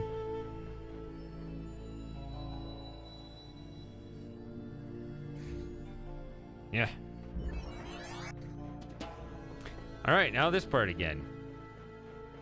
Don't need that second fan blade.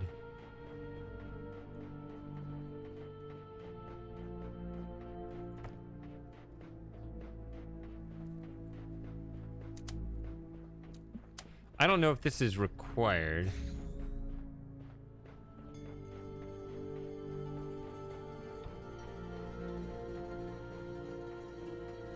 To reset everything.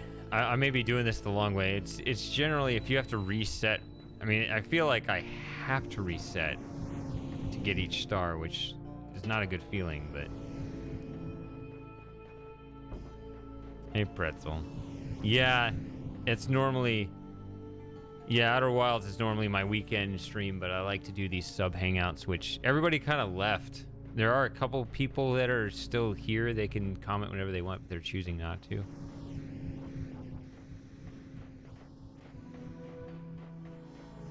What am I doing? Don't need this here. Let's do that.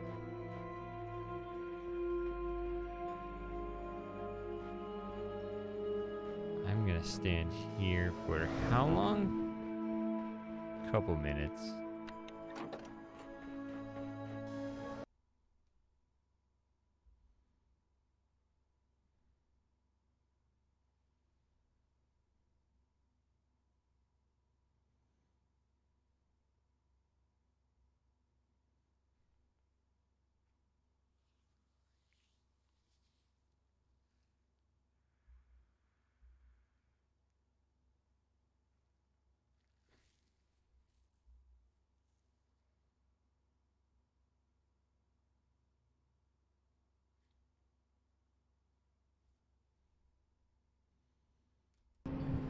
All right.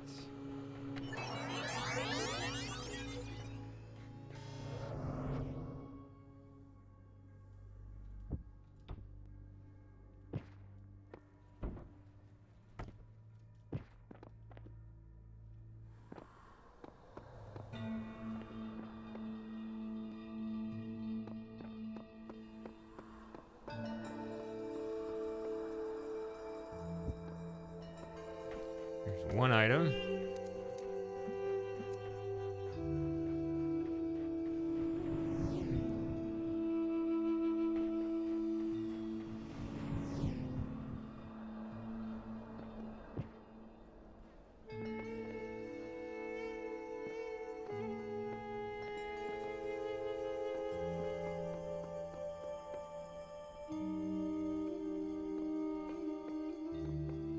There's two items.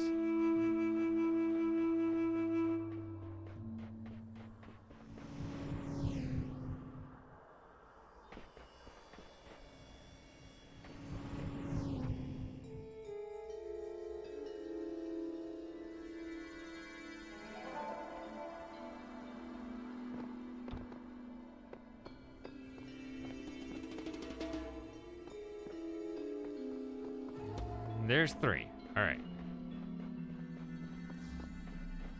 So I've got that going. I got the items I need. Should be as simple as just doing this again.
inside.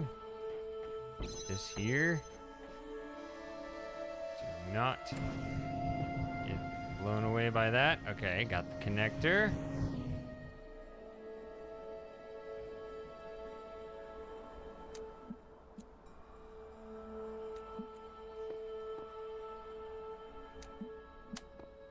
That's the one that I don't have.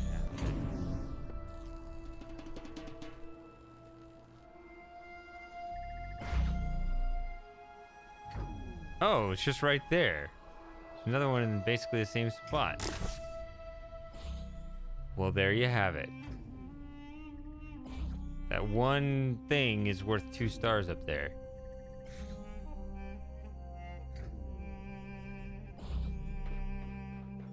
And that, finally,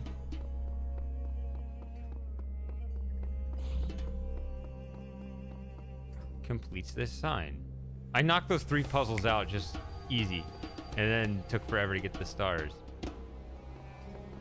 But I finished it. So I'm gonna enter this code just because I got, what was it, 5312? Is that what it was?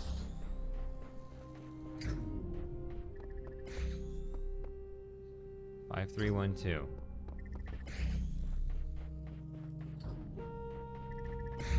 See what happens, and then I'll call it a night.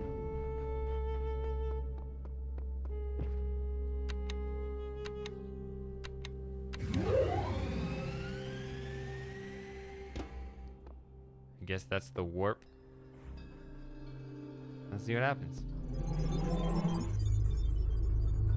That's why you need the moddable version to be able to do that. The normal game doesn't do that. But by the way, it says cheats enabled on the right. It's been saying that ever since I started the level, so I don't understand.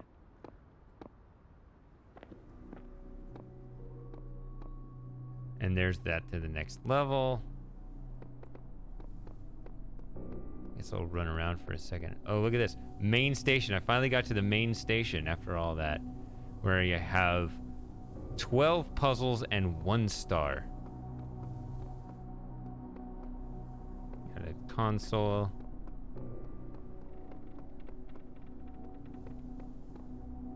Oh, that's where you put the 5 sigils in. Okay. I'll do that another time.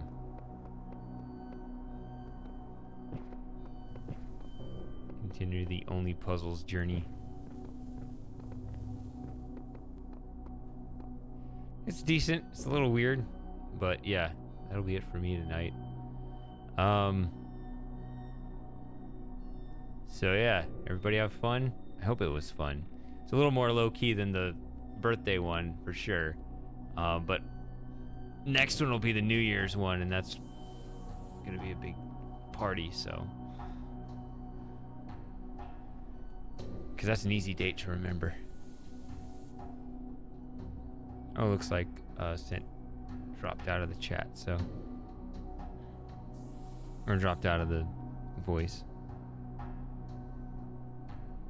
I don't know what I'm gonna actually do for that, like what I'm gonna play. We'll see. I know I did a missed marathon before, but if I'm gonna do the thing to pause and maybe release a YouTube video in the middle there, I won't have as much time, so. Yeah, I don't know. It's over a month away, so we'll see. But yeah, that'll be it for me tonight. Fun times. So yeah, thanks everyone for hanging out once again. I still need to figure out how to beat Outer Wilds and figure out what game I'm gonna play, or what games I'm gonna play next. I guess there's some demand for Lighthouse. I don't know. We'll see. Yeah. So, all right. Whatever it is. Have a good one. Until next time.